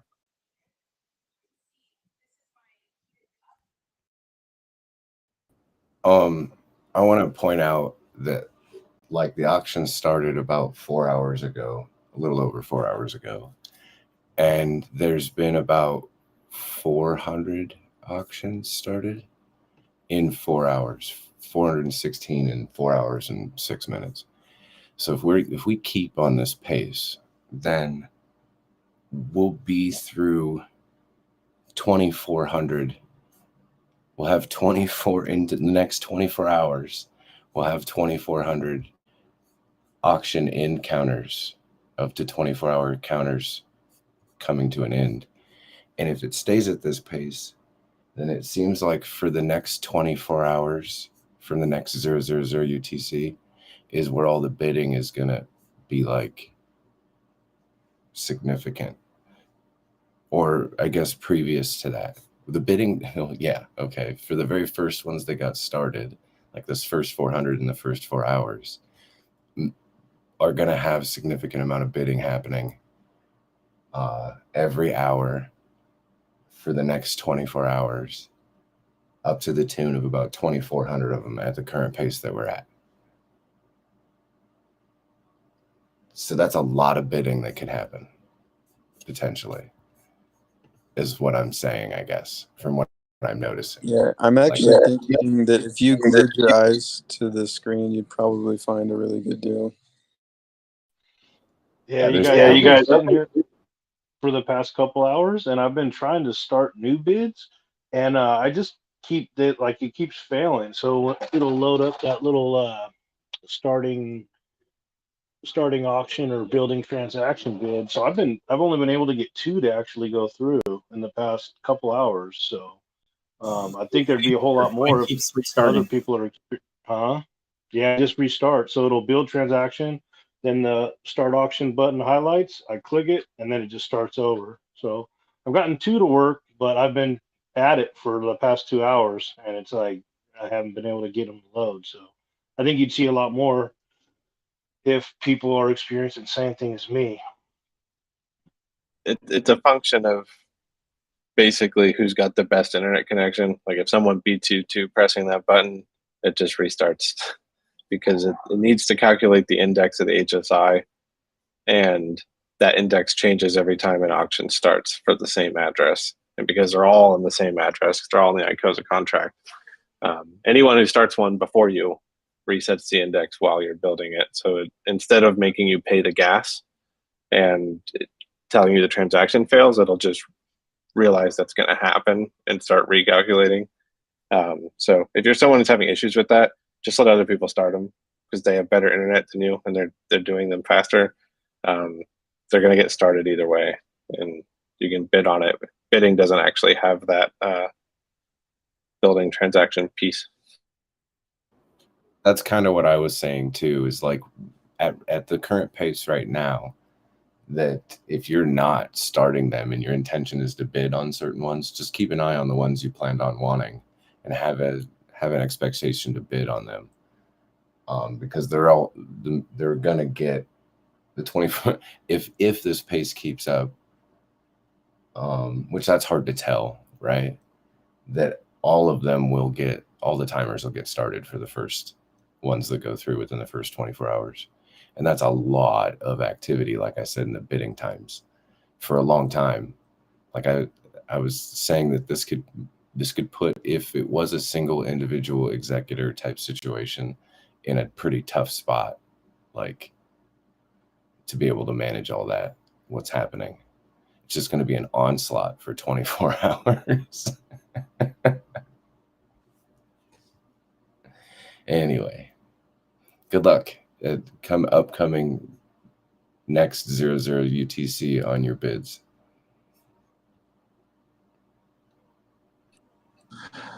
I've been up for like 2 days, so I'm gonna go to bed. I appreciate you guys all talking to me about this. I'm glad you guys are more positive than me, because I mean, obviously it's hard for me to. So we're take not getting this. It's probably bonuses from harder the auctions burns. for the auction burns. Well, we appreciate you, Alex. Definitely. Like I said, don't beat yourself over the head over this stuff. It is what it is. Yeah, don't sweat the Yeah, small but stuff. auction burns will do what they've always were going to do. They're just straight burns. They directly turn to yield. There's no bonus associated with that. Yeah, exactly. Right. And I'm happy with that. honestly, Alex, hold Alex, on, Alex. DJ. Sorry, Alex. Hold you on, need to DJ. go, Alex, you need to go fishing for a couple of days. Yeah. I can't hear him. How do you fix that? Appreciate you, Need Alex. to get a boat again at some point. But yeah, Yeah, take it easy, appreciate Alex. all you guys. And, if Thanks for all anything the else happens, like, t-shirts. let me know. Alex. Yeah, don't sweat the small stuff. Yeah, and Alex, just so you know, I'll take the heat, man. Like it's more my fault than it is yours, really, because I didn't quite understand that guy's post. So like, I feel I'm kind of responsible, that I didn't make like more of a stink about it or try to get your attention more, So yeah, it's. It wouldn't have mattered. It wouldn't have mattered anyway. And I mean, I it's mean, at the end of the day, it's mutable code. yeah, right. So it really wouldn't have mattered. And Plus, I it think works. the integrity of the founder in the situation, like being so honest and open, transparent, it's vastly more superior in my head to have positivity with the whole situation than anything else. So I appreciate what you've done too, Alex. Yeah, actually, I'm gonna head off here lose for a any little bit. money. I didn't lose any money. I have lost a lot of money before, and I still made it. I'm still a millionaire, but yeah, I didn't lose any money. Yeah, good. Go to good bed, run. Alex. Good night. Go to bed. Yeah. I didn't expect that damn bonus anyway, tell you the truth. Thank you, sir.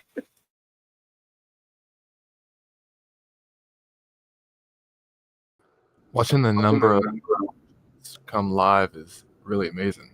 Every time I refresh, there's tons more active.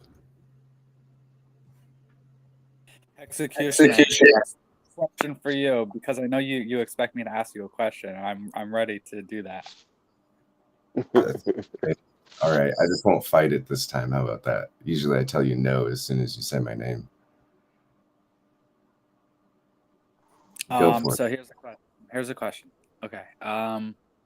So many people have 90-day stakes, right? Now that things have changed a bit, the game theory has changed a bit. It's my belief that perhaps we should participate in auctions more, because HSIs are completely unrelated to any bugs or whatever you want to call it. In addition, long staking is probably not good in terms of hedron, so probably making 30-day stakes is that's where the incentive is. What else? Poly probably not affected too much. And if most of their business is involved in HSIs, that's also unrelated. So I think the incentives align with Poly, participating in auctions, and staking short term. What do you see? How do you see the game theory changing? Well, I mean, I think it'll become more definitive depending on like your situation on how to set your game plan up. Like the compounding term. I don't think it's it's really going to matter what the term is for your minimum staking length. I think it's what you do with the yield that's going to be more of the understanding for the Hedron staking pool.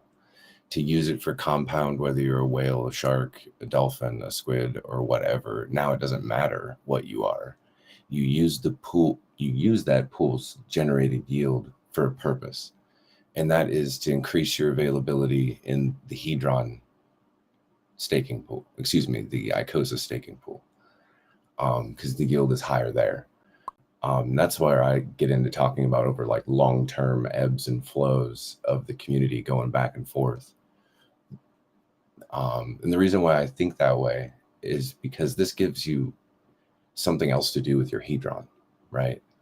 Other than just use it during the auctions, right, as a currency. Sometimes those auctions may not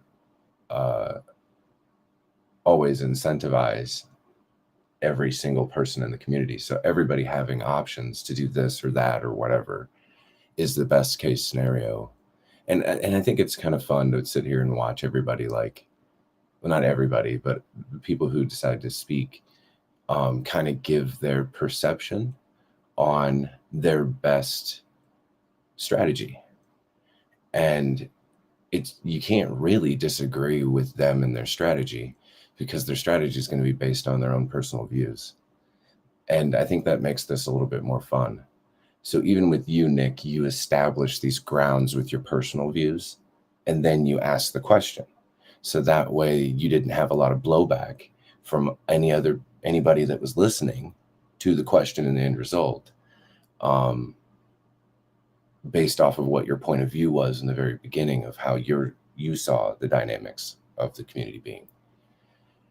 And I guess I'm really kind of not answering your question either, to do the same thing, right? To avoid that same thing, in my understanding of knowing that everybody's different tactics that they're using is not incorrect, more than likely, right? If you went through everybody else, you came to the understanding as to the reason why people took their established tactics, then you would probably be able to wrap your head around it pretty easily, right?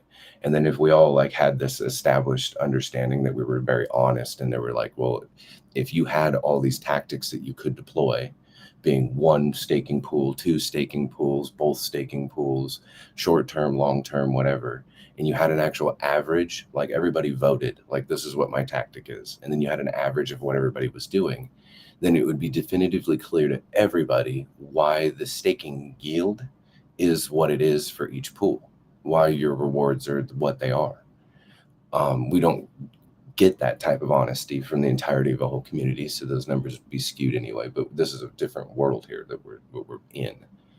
These things are going to happen whether we have these numbers that are projected to us and these percentages as to who in the community is doing what and how many are doing that. So that way I know that I can go do the other thing that obviously is getting higher yield. And until it's established that that's the thing, you kind of have to participate. You have to participate to get the yield, to compare to the other things that you have, and then get that data under your own results, right? And through whatever amount of participation that you can do or want to do, you will have this different understanding of what the community is doing based on the yield that you're getting, right? So let's just say that, like right now, there's a lot of Hedron stakers, and you get less yield per dollar than the Icosa staking pool on your yield percentage. And you're like, oh, well, shit, well, I'll just go from here to there. And then everybody goes from here to there. Well, now there's not very many people that are staking in the Hedron staking pool, and a bunch of people that are staking in the Icosa pool, and they're going to go, hey, look, the yield in the Hedron pool is higher now. And so what are they going to do when they come to their minimum staking terms, right, for the other one? They're going to go back to that one, right? So eventually, like, it would make more sense for the bigger players to know that those types of things are going to happen in the ecosystem anyway, and just stake for the 300. It incentivizes them to stake for long term, right? And still use the things the same way that everyone else is too. So if I was a whale in hedron and I got whale yield, right, because of my pool percentage, then when it came to the end of the term, then I can just compound all my Icosa yield into the Icosa pool too.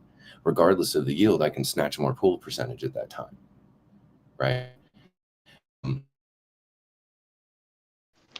Well, and something I want to point out too is typically projects that have adoption and perform well on the charts and in the markets, you're going to see more and more people coming in and getting involved, which is going to help dilute. It's essentially going to, you know, eventually dilute some of the early investors.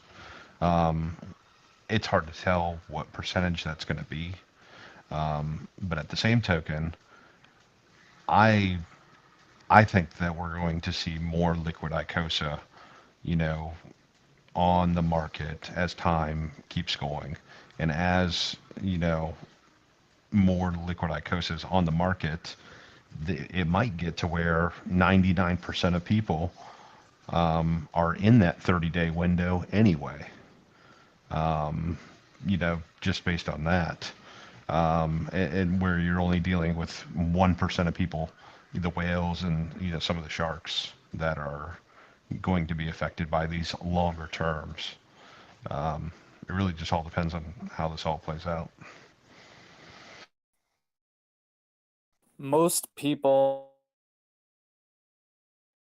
Most people split up their stuff anyway, so I'm trying to think.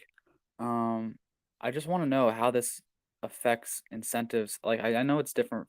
It's not really different for everybody though. Like objectively, this difference hurts whales very slightly. And so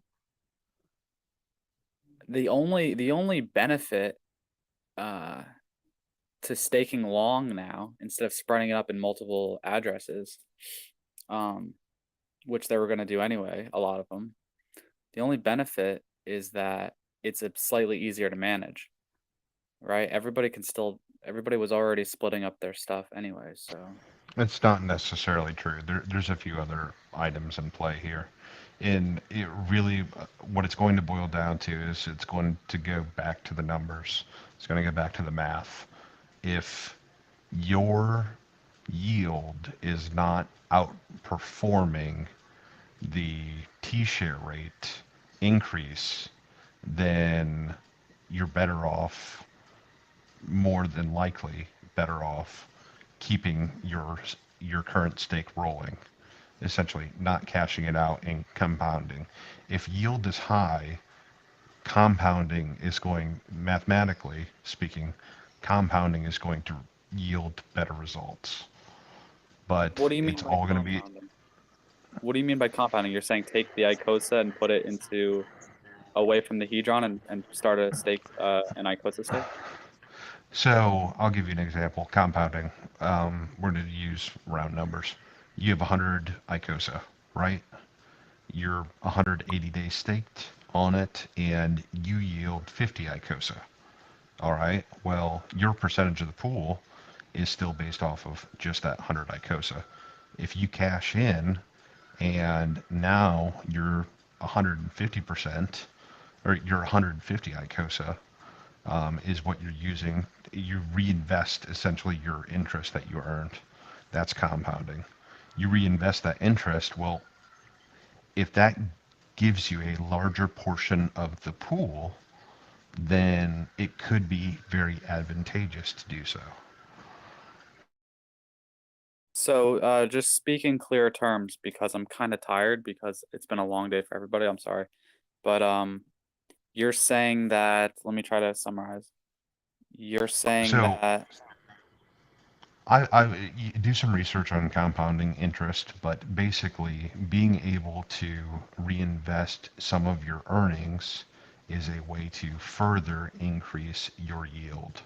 And this is taken from, you know, this is a very common practice in the realistic financial, you know, or the fiat system, I should say, Right. where you have compounding interest. I got you. I'm just struggling. Are you talking about hedron staking or are you talking about Icosa staking? More so Icosa staking. Hedron staking, Hedron staking, most people's percentage is pretty low already. So it could be, you know, and that's actually a good point. Hedron staking is going to be, you're going to be in a better position more than likely to keep your stakes rolling. Because you're not going to outpace the T-share rate unless you're a very, very large player. And even then, Okay, it's hard to say. That's very If you're in the helpful. Icosa pool, though, the Icosa pool currently, especially during these, early days, the compounding looks like it's probably going to be more beneficial. But you just have to run the numbers, and we'll have to see where the numbers are. Thank you. That's very helpful. Just to like verbally express it in very clear terms. Thank you for that. Because I was confused about, did you mean Hedron or Icosa? Because I know in the Icosa one you earn Icosa and Hedron, and then in the Hedron one you can't compound a different asset because in Hedron you're earning Icosa. So yeah, that's what I was confused. But thank you for explaining. That's super helpful. So yeah, I think that is 100% true. That's 100% true. If you're staking Hedron, now you're incentivized to not take out your Icosa. So in other words, don't compound. Just let it run. Because if you were to take it out, then you'd be getting effed up by the share rate increase. Yeah, I think in the Hex ecosystem. Well, wait, not unless you compound the hedron though. If you compound the hedron, then you should be able to keep up with that share rate and it's at that point system. How can you compound the Hedron if when you stake Hedron you earn Icosa, right? Because when you end the hedron stake, you could just add on to it. And wherever you want to want to do with your Icosa, you could do what you want to with the Icosa. So you could you could basically do kind of an indirect compound, or you could actually just take the Icosa and then start an Icosa stake with that. Exactly, So, you could do that and the, too. Yeah, because like for example, I got hex stakes engine that have hedron on there. I already got a hedron stake. So wherever hedron's on that, on that hex stake, I just add it on to the existing hedron stake when it ends. That's all you do. Right. So I think to summarize, if I may, and correct me if I'm wrong, because I'm trying to learn, not be pretentious or what's the word? Not trying to teach people. I'm trying to just learn. But anyway, so to summarize, Hedron, if you have a Hedron stake, now that the rules have changed a little bit, you should just let it roll. And if you have hex stakes where you're continually getting Hedron, you shouldn't really add to it because it doesn't really benefit you. Then you just lose liquidity. You become a little bit illiquid because you have a lockup period again. So if you have hex stakes and you have Hedron coming out of there, don't add to the Hedron stake. Make a new stake in a new address, and let that roll. And then once it gets too big, okay, and when it's done, just let it chill, and don't ever end stake it. But in Icosa, try to compound that as much as possible. So I don't think so. I mean, what you said is correct at certain time frames. It's not going to be true always. And what I'm saying about compounding may not always be true either. Really what it comes down to is assessing where you're at in the pool, assessing what the yield has been and what the projected future yield will be, in making not even an educated decision, an educated guess, making a mathematically calculated guess, because numbers don't lie, and you can figure out what your next best move is there. And sometimes you do want to add to your pools, and I'll tell you the main reason that you're going to want to do that. since there's no more bonus, adding to the pool, if there's a lot of liquid Icosa at that point, will allow you to get and reset your timer, but maybe your timer resets from 180 days that you had only served 30, so you're at 150 days. Maybe now you get in at 90 days, so you just shaved 60 days off of your, current time because that timer resets. So it's a very flexible system, and it's not there's not really static rules. You need to adapt, and you need to run the numbers and see what is going to generate the best possible yield for you.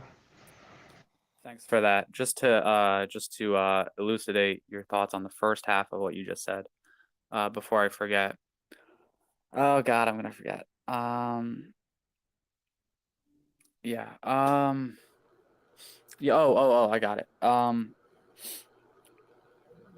The hedron that you stake. You were basically saying how for it to be a mathematical certainty. In order to do that, you would compare your current pool, your current points, and then you would add onto the stake, and see what that shows you your points are. And if that number is higher than the previous point number, then it's a good thing to do.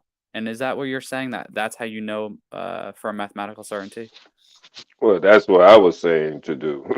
Just to add on to the stake because you want to maintain those points or even greater, especially the way the share rate has been climbing up. You'll keep up with it, especially if you do have multiple end stakes coming out on your hex side with the hedron on it. Yeah, so Nick, basically what you do is take your Icosa yield plus the principal in your current stake.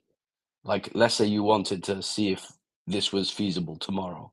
Take your principal plus yield amount, divide both of those. So like, let's say you have 10 principal or 100 principal, 10 yield. Take 110 divided by the current hex share rate. If the answer to that is greater than your current stake points, then it makes sense to compound. If it's less than, it doesn't make sense to compound because you're basically trying to see, would I have more stake points after compounding? So it's principal plus yield divided by the hex share rate equals stake points. If you compound, like if you restarted your stake. So it just depends, is the result of that math greater than your current stake points? If yes, it's better to compound. If no, it's better to not compound. Thanks, Nomad. Can you repeat the formula? And can you answer the question that you're talking about Icosa, right? Icosa staking. Yeah. Primarily. So it'd be principal plus yield divided by the hex share rate. And obviously it's the share rate without the decimal point. So, like if it was like by 10 or something. Well, so it's like the T-share price is what people think is the share rate, but like the hex share rate is just the T-share price without the decimal, or like 10 times the hex share price. Right. 10 times the T-share price. That's what I meant. And when you just said all that, you're talking about primarily Icosa stakes, right? Yeah. Because obviously you can't measure it otherwise. Right. So the other thing you were talking about not being able to compound your hedron, you don't necessarily have to. You've still earned principal. And that principal is Icosa. You could very easily sell the Icosa back to hedron and recompound it back into the hedron. So compounding is not necessarily tied into just one specific asset. If you're earning yield and you reinvest that yield, that's compounding. Doesn't matter if it's a different token or not. Right. I hear you.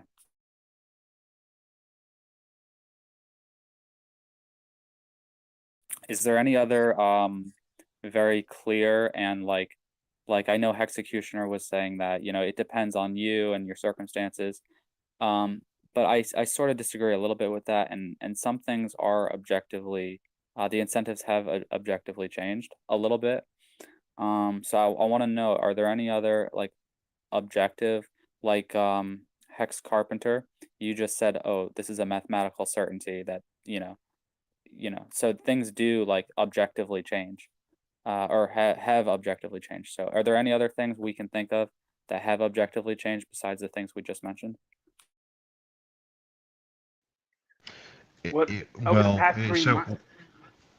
one of the things that you do have to keep in consideration is if you're in a 360-day stake and you've served 340 days of those.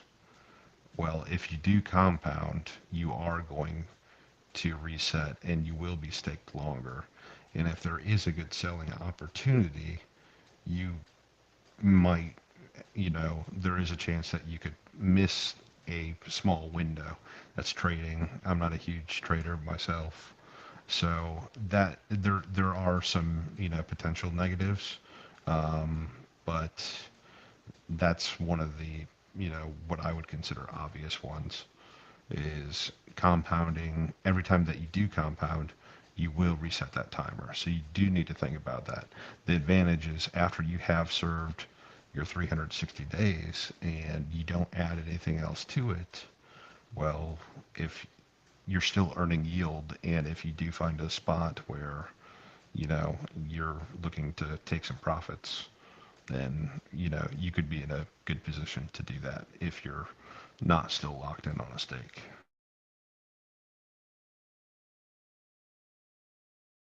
I hear you. Anything else that you? Thank you for that. Anything else anybody's seen like can say definitively? This game theory mechanic has changed, and I will capitalize it in this way. Capitalize it on in this way.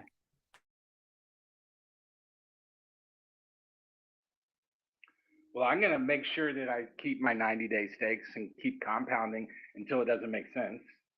And I just did the math from apex.win.share charts, whatever it is. And the T-share rate has climbed 8% over the past 3 months since this started. So, and I know my interest or my yield is higher than 8%. So just the ballpark napkin math tells me that I would do better to compound, without, adding the principal of the yield and dividing by the T-share. And for most people, I would say if your yield is greater than 25% of your principal, it's more than likely going to be a no-brainer. You could be horrible at math, and if you can just look at that and be like 25%, increase on yield, you're more than likely you're going to be in a more profitable position if you're not looking to trade.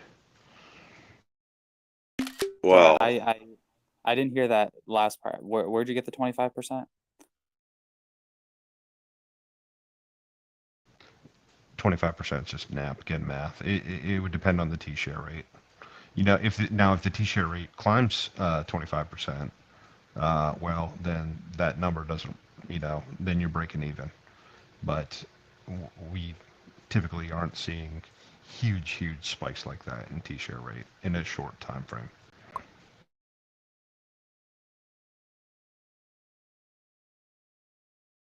Okay, thank you. It's really all relative. Right. Thank you. So is there anything we didn't cover? Because we covered Hedron stakes, Icosa stakes. Watsa, you can't really do anything with. Watsa. Let me tell you, I did the math, and I found out you lose at least an inch in PP size if you don't burn it before the art gets attached. So yeah, I want to confirm I did that same calculation that checks. So probably best off to just burn everything. The math checks out. Yeah. So Sounds you can't do pretty anything. clear to me. I guess some of us don't have to worry about scraping the floor anymore. I have a question about that. What happened with the injection of the yield? So I saw a big spike in yield today. Is that did he put the 360 time period on it? So every day there will be a bump out, or was it just today that got the bump? Are you assuming the gender of the SA? It did both, man. It did a benevolence function burn, and it did an inject of the seed liquidity.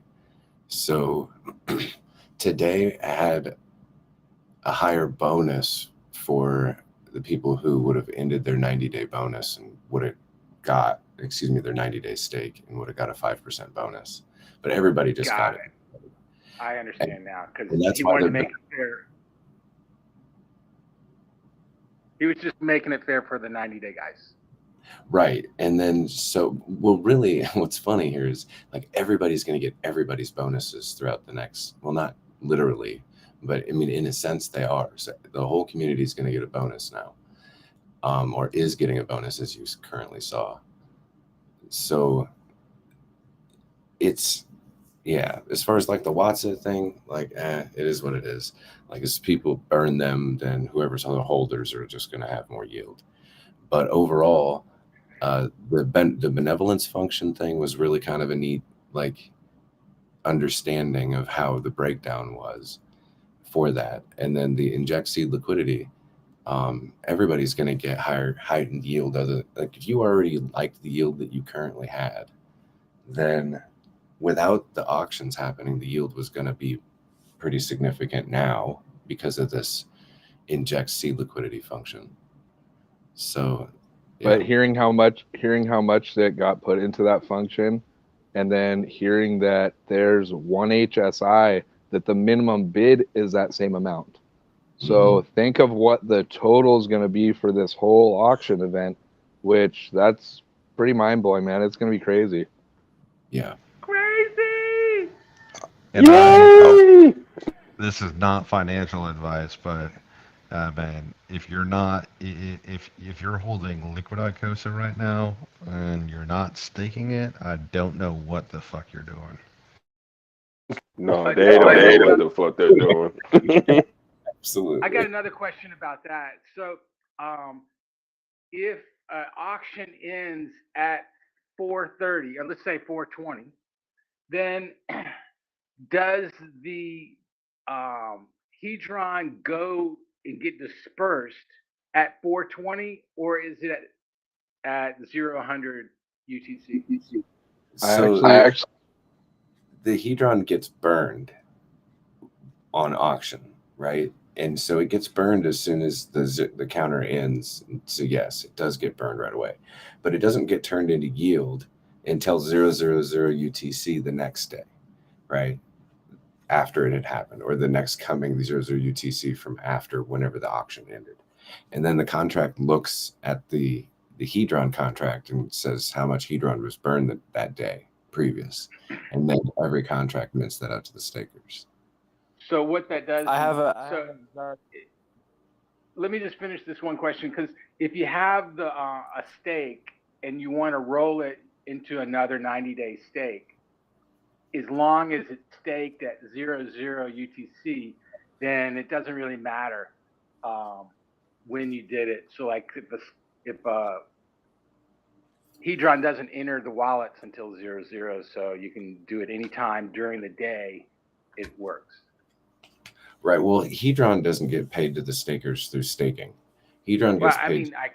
I mean Icosa. Yeah. Okay. Yield. Okay. Yeah. Yeah. All the yield gets paid at 00. Yeah. So you could end your stake and compound and then restake again. All, like, if you had hedron, let's say, and I know that you guys are saying that if you look at the numbers, that it's probably more advantageous to not end it.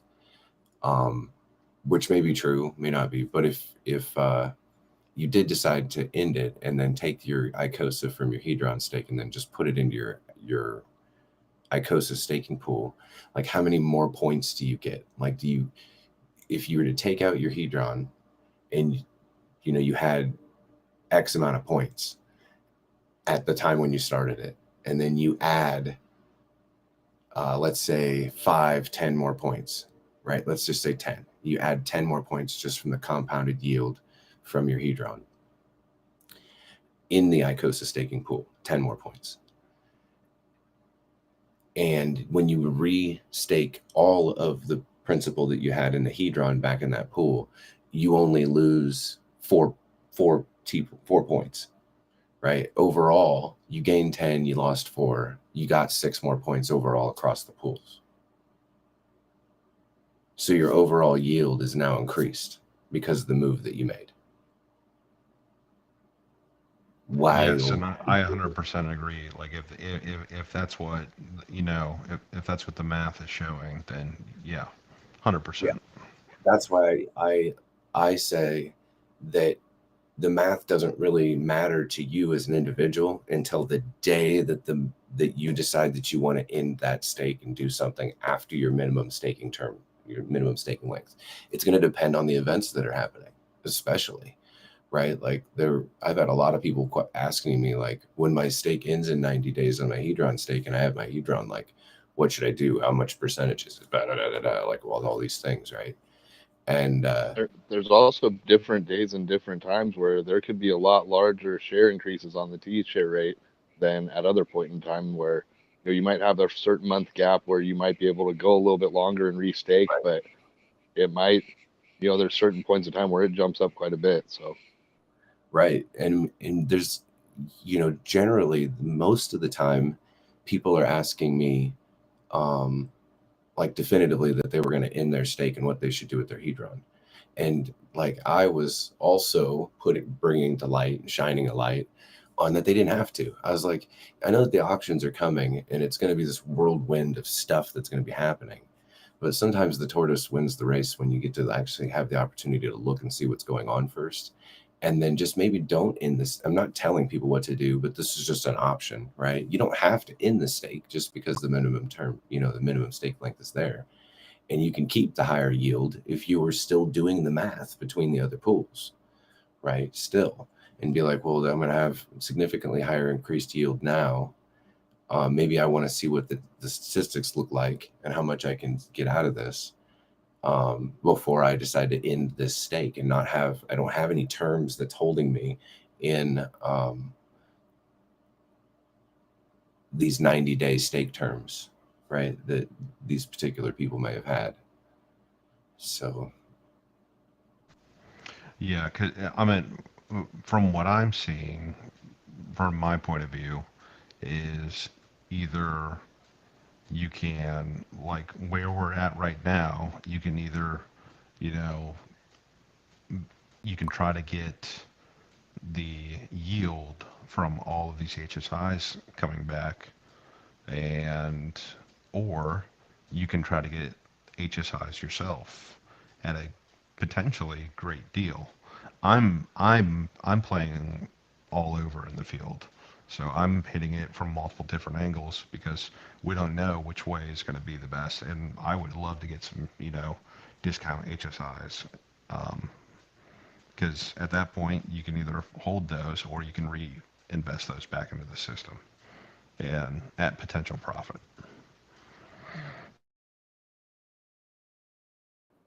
Absolutely. I mean, people are going to be taking all sorts of angles, and that's the fun part, in my opinion. We'll just see where it goes. And that's why I put a Hey, bunch so into poly too. Hex Carpenter and Executioner. I'm at a little bit of a dilemma here because, okay, so you have a 90-day Hedron stake coming out, and you could end that on the 90th, take the Icosa, and start staking that. You could wait till the 91st day, I suppose, and then get the like leave it until the 91st, and then get the bonus on the Icosa, right? Because it's a Hedron stake, so you get the bonus on the Icosa. Now you have more Icosa, and then you can go stake that.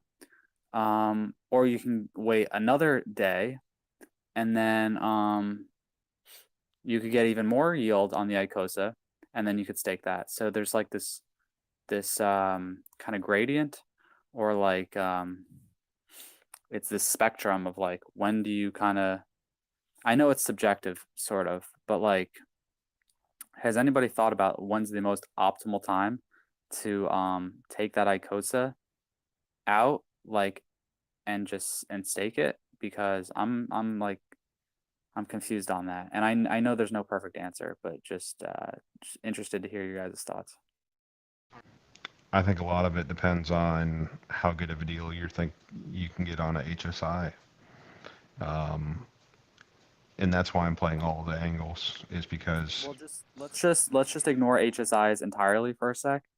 Let's just say, okay, I can either keep this Hedron stake until day 90 ends, which I believe it already has, or 91 or day 92.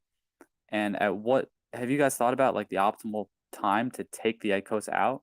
Because the longer you leave the Hedron staked, the more Icosa you get, So if you take it out too early, then you have less Icosa to stake, right? But if you wait too long, then you miss out on the yield that the Icosa would have generated had you staked it. Do you guys get what I'm saying? So that was exactly what I was just explaining on the other side of the coin to people that were saying that they were going to end their stakes, when I was telling them that they could just not, because anything that has happened previous to these 90 days was not an event period like these auctions are, right? So heightened yield is now happening. You guys just saw it happen yesterday, and that was because of other essay event stuff happening. But after the 24-hour periods come to fruition and all that Hedron starts getting burned, then you're going to see heightened yield to some sort of level anyway.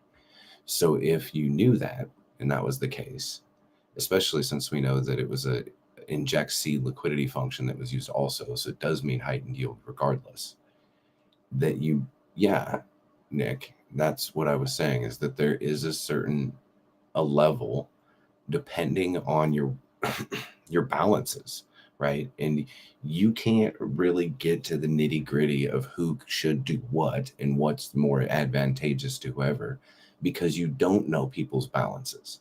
You don't know the balance of what one individual has in the Hedron staking pool versus the Icosa staking pool. And until you did, you wouldn't know which advantage they would deploy to be able to, in the end result of when they were done with all their actions, they had more points in the pools. They had a higher pool share, period. Regardless of the hex share rate moving forward, this would be an effort to deploy a tactic for you as an individual based off of how much money that you pretty much have and have already deployed in the last 90 days potentially, to take this yield and do what you want with. But everybody's got different amounts of yield that they're getting because they've got different amounts in different pools. So until that was established, which you're not going to get that type of honesty anyway, you're going to get all these roundabout type of answers for a question like that, in my opinion, Nick. But it is good to understand that the mechanic is there, that obviously that any Icosa staker in an Icosa protocol, which is Hedron and Icosa staking, is going to notice significant higher yield. And if they were happy before with just the staking, with what they had, then a potential is to compound. There's a potential to just wait a while and try to get higher yield while the point value, especially in the Hedron pool, is, if you were a day oneer, then you can capture higher yield at the higher pool percentage that you already have and then end it a couple days later. That was like a tactic that I was like earlier on. It wasn't so tightly knit now, was like, you guys have 90 days to be able to go purchase Hedron at these lower prices right now to be able to participate in these liquidations when you want to do that. It'll give you more options with these staking protocols in the end result. And you guys will know exactly what you want to do at that point in time and have more options. Now we're having conversations, apparently, probably from people that, were maybe a little bit more short-minded in the understanding of how things were going because they didn't have a choice. Like, they just were coming in, right? Like, they didn't know, they weren't there 90 days ago. So, yeah, end result, higher points than what you currently had before. Even if it is compounding from one to the other, it would establish that if you lost, let's say, 4 points from your Hedron staking because you ended it and then restaked it, but took your yield and then gained like 10 points, like I said, in the Icosa staking pool. Overall, you gain 6 points across the pool. And then now you have an established understanding that yield is higher, yay, for everybody.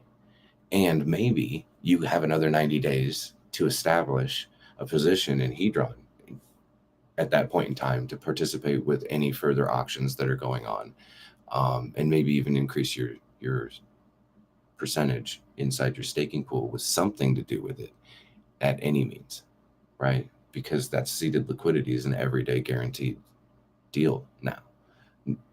Not financial advice, no expectations or none of that type of shit, but you know that there's a baseline level now, at least to that respect, that's to facilitate the better health and understanding of how these auctions work, right? And why those auctions are important. And I think that through the staking class, also, participating, they're going to get rewarded too by the higher yield or the actual inflation that happens with Icosa being paid directly to them.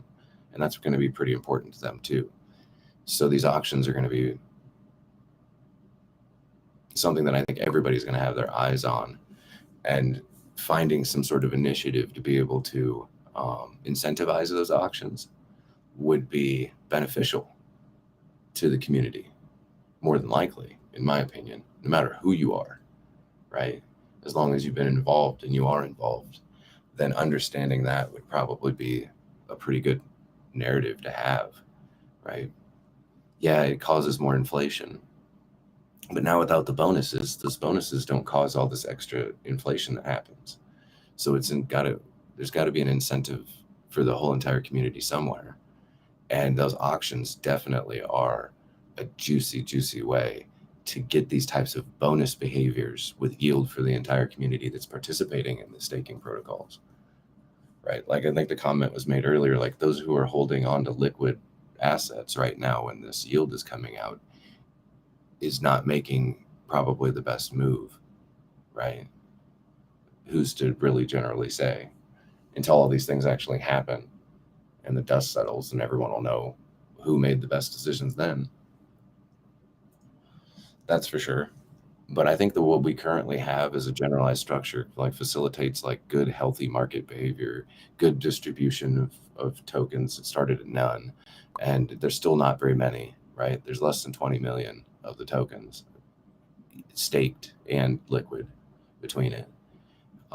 So with this inflation that we have, that's going to be distributed to you guys, or the staking class at least, they're going to have all these opportunities to be able to make a healthier environment, do their compounding, especially if it behooves them with their points. And whenever liquidity gets to a point where it suggests that people that have more and that can do more, they'll provide liquidity. They'll do all that stuff. Like it'll present. Sometimes it happens faster than you think, right? But I think within the first year at least, right, give the opportunity for the whales to be able to have something to do with their assets, that it'll, at that point in time, it'll be very clear, be like, oh, okay, I get it. Like I see what happens to the environment when these things play out all together and you let all the events happen to fruition at the very end, right? Which the biggest term of events are the whales, right? The 360 days. Thanks for that. And the Indian guy yesterday who said you were like his guru, and gave like a very thoughtful message to you. I wanted to say that I second those beliefs. I don't know if you heard me, but yeah, I just want to say thank you. And same to you, Hex Carpenter, and the other people who are nice enough to help me out here. Yeah, that's no problem. I'm curious to see what Hedron price is going to do. Hey, I was kind of curious while you were asking about whether you should hold on to your stake or reinvest. Like, I did a real quick napkin math of the first just 50 auctions and the amount of Hedron that's been bid, and it's approximately 10 billion Hedron on just the first 50 auctions. So extrapolate accordingly, but there's going to be a shit ton of Hedron burned on these auctions. and that's all going to get sent out to yield. And as a point of reference, I think the yield we got today was for 250. So we're probably past that already with the auctions just now that have been bid on. So right. So definitely stake. The question is, what is the ideal thing to stake in, Hedron or Icosa? Well, you got to look at your pool percentages and how is your pool percentage going to change based off of. Yeah. I'm just thinking out loud here. Like, Yeah. Just don't think out loud. Just don't think out loud too much about it, Nick, because then you're going to give out private information. Like I said, the numbers, like if you know how the protocol works, then you have to kind of do all this stuff as an individual. That's the trick of it. Like everyone wants these edge cases and stuff, and people are going to have them. It just depends on what your available options are. Like I said, based off of what you have as an individual.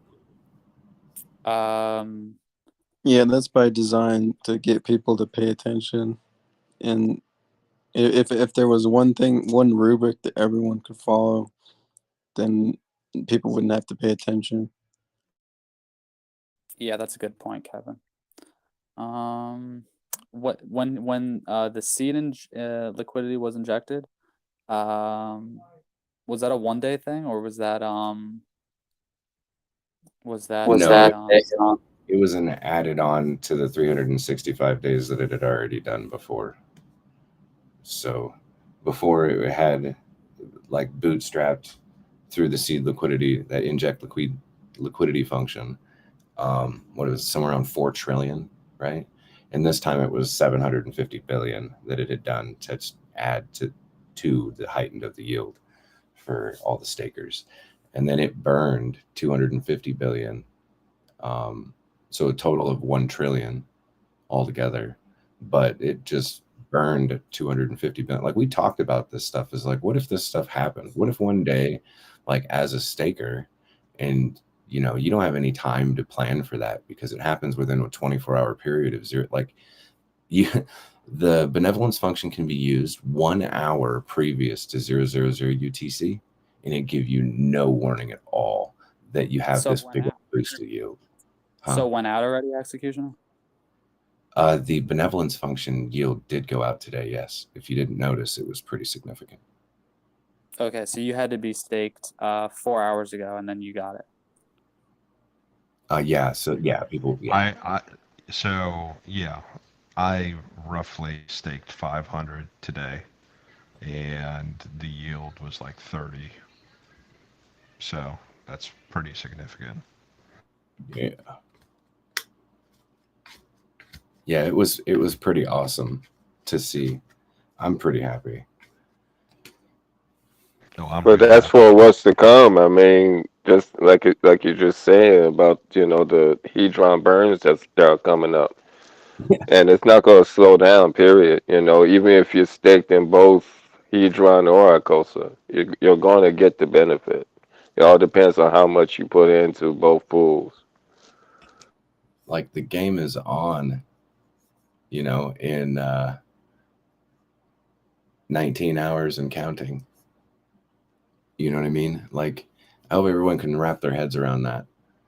It looked like it did slow down just a little bit because maybe this would be very interesting to find out when the best time is to actually bid against all you guys, because you guys are going to sleep because a lot of you guys have jobs. So if it's like 1, 2, if it's like, hold on, let me figure this out. If it's 1 or 2 or 3 o'clock in the morning where a lot of y'all can't definitely not be awake because you got shit to do. You don't know me? Then I could guarantee that the 24-hour counters end. Like y'all ain't going fast enough to make sure that by the time that 1, 2, 3, 4, 3 to 4 hours from now, that when a lot of you guys are asleep and I'm still awake, that I can make sure that the next 24 hours that you have a very poisonous, toxic potential choice to make when you know that I just said what I just said today. Don't all the auctions end in like 8 hours from now? No, sir. execution? No. They end 24 hours after the period in which they were defaulted on, which is started. So what I've noticed is we've got 501 of them that have started, and 000 UTC ticked over 5 hours ago. So 5 into 24 hours is about 4, almost 5. So 4.8, 4.9. So we're on track to pretty much have, if the pace continues, right, then I would see all of the HSIs on the very first day be available to have the 24-hour period counter started within 24 hours. So that means that they would all be ending within the next 24-hour period, right? So like imagine that 19 hours from now, 24 hours from there, that they're all going to be coming to the end of their counters after that. So it's just going to be like a chaotic thing. But if I notice that certain time tonight that the average changes in how many are getting put into the actual 24-hour counter, because what'll happen is, like, obviously the Americans will go to sleep, which I'm one of you guys, and the rest of the world will wake up, and then they'll have their opportunity to start participating as well in starting these auctions. And that's when I want to, I'll be able to see when the averages start to change, if they But change it.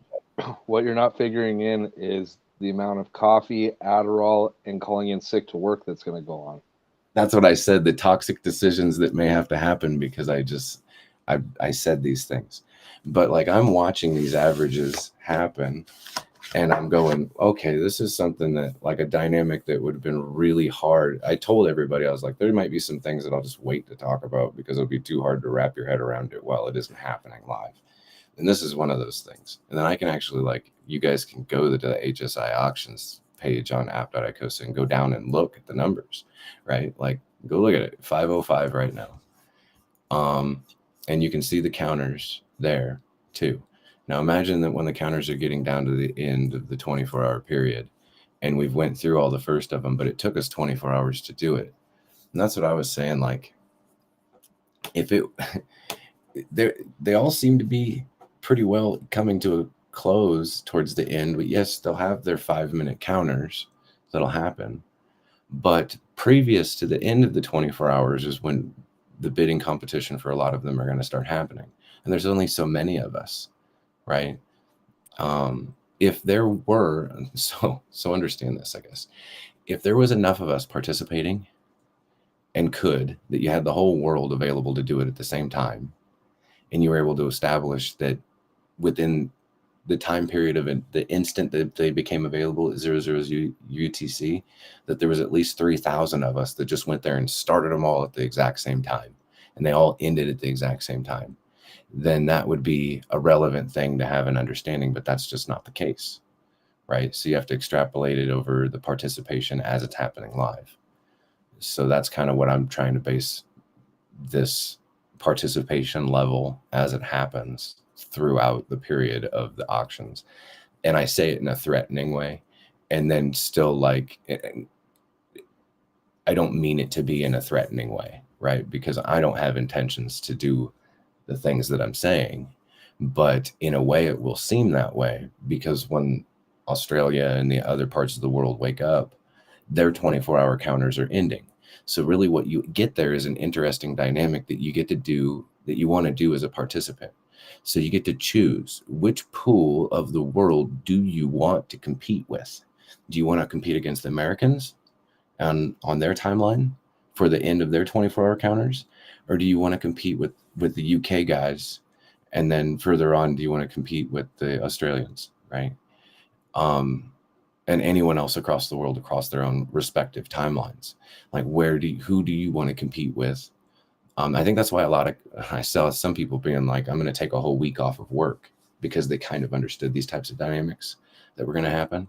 And they were going to have to completely destroy their sleep schedule to be able to fit the needs in which they wanted, to be able to compete with certain parts of the world that were going to do healthy things and not be so toxic, right? Like there's a certain level of toxicity in your competition and a certain level that's not, right? And you just going to compete with the rest of them that just aren't taking that toxic thing and participating when normal working hour operating hours for a human are usual, right? During when the sun's up and shit. But for like an American doing it during the night, they may be competing with somebody else on the other side of the world that where the sun is up and they're not taking it so seriously, but you are.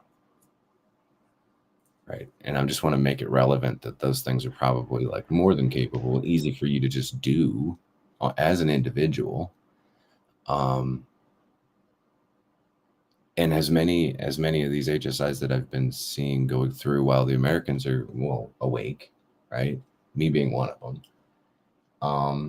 Like I said, it would suggest to be a very interesting thing to see what happens with the numbers between certain areas, right? Like the folks that don't live in the Pacific Ocean. Big, large majority of the planet. I think it'll be. I wonder what the correlation will be with the ETH gas prices that are normally low on the weekends around 2 or 3 o'clock in the morning. I wonder if we'll see any strong correlation to that in the HSI auction participation. Especially when the 24-hour period is coming to a fruition in that time. And that's when I was saying before, like a lot of the actual understanding on when there's actual competition for those are going to be understood. Right. So this coming Saturday and Sunday should be great. I would say that the next coming like 4-5 days is going to be interesting. And just be healthy, right? Though, like take care of yourself too. Don't become a complete pile of shit in front of your computer, trying to pay attention to the end of these 24-hour counters, because that's what it looks like may happen here. Like right now, like this instead of us talking right now, we will be like manically bidding right now, as you can tell, because these 24-hour counters will just be coming to an end at all times. Starting them is kind of stress-free right now. I know what you're saying, but when it's actually coming down to that last 5 minutes of it, it's going to be stressful for sure, especially if you've got more than one that you're trying to go after and they're ending anywhere within a close time period of each other. Then it could get pretty hectic. Well, think about this too, right? Like I'm adding a little bit of reality to the stressfulness of it for everybody, but think about this too.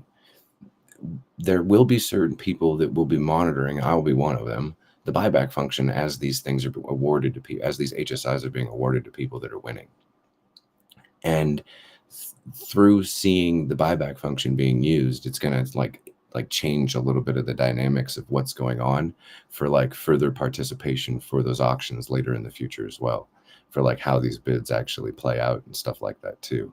So people could potentially like burn out of Hedron over a certain period of time because they get too busy with all the auctions that are happening now. Like literally burn way too much because there's going to be way too much going on. And then like some other people are pointing out that some of them might fall through the cracks because, you can't be awake all the time. Unless, like the other suggestive drugs. Have you considered that by having a bunch of Hedron not staked and like ready to auction, you're missing out on like huge gains because like these next few days are going to be like insane. But that's why I've had my stake since day one, and I've just been dollar cost averaging into a separate bag and designated that for what I wanted to use for the auctions. Imagine that you had enough that like you were participating in doing all of that, right? But like if you were building a bag of hex because you knew Pulse Chain was going to have a sacrifice and you were going to throw it in there anyway and you thought it was for a good cause or some shit like that, then you can just do the same thing for yourself as an individual with the Hedron that you get, right? Toss it into the Hedron, to the Hedron staking, for being able to get yield like you guys are suggesting, and then have a liquid pile that's there for being able to compete. What if you win one of those HSIs? Imagine the value that might be in there depending on the competition level for whatever ones that you actually won. There's a lot of them that are there, right? So at least for the American side, there wasn't at least 3,000 people that all went there and just started these auctions all right away. That's relevant, guys. Think about that. Within the first 5 hours, there's only 400 of them or some shit like this. You think they go for premiums or discounts on the net? I think more of them would be started if it was a little bit quicker with the indexing and the way this is working, where I know I would have probably started 3 times as many by now, but it's just taking a minute. There you go. Okay, so it is kind of separating some of them.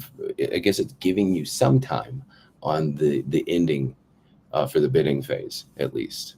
So I mean, that's the most important part, I think, in my opinion, is the bidding phase towards the end, and the actual winners right at the end, and how much competition each one individually garners, and then understanding why that one garnered so much attention, right? Well, and there's going to be there's going to be people that may not be prepared and run out of gas for the bids. That's a reality. That's going to Yeah. happen to at least somebody.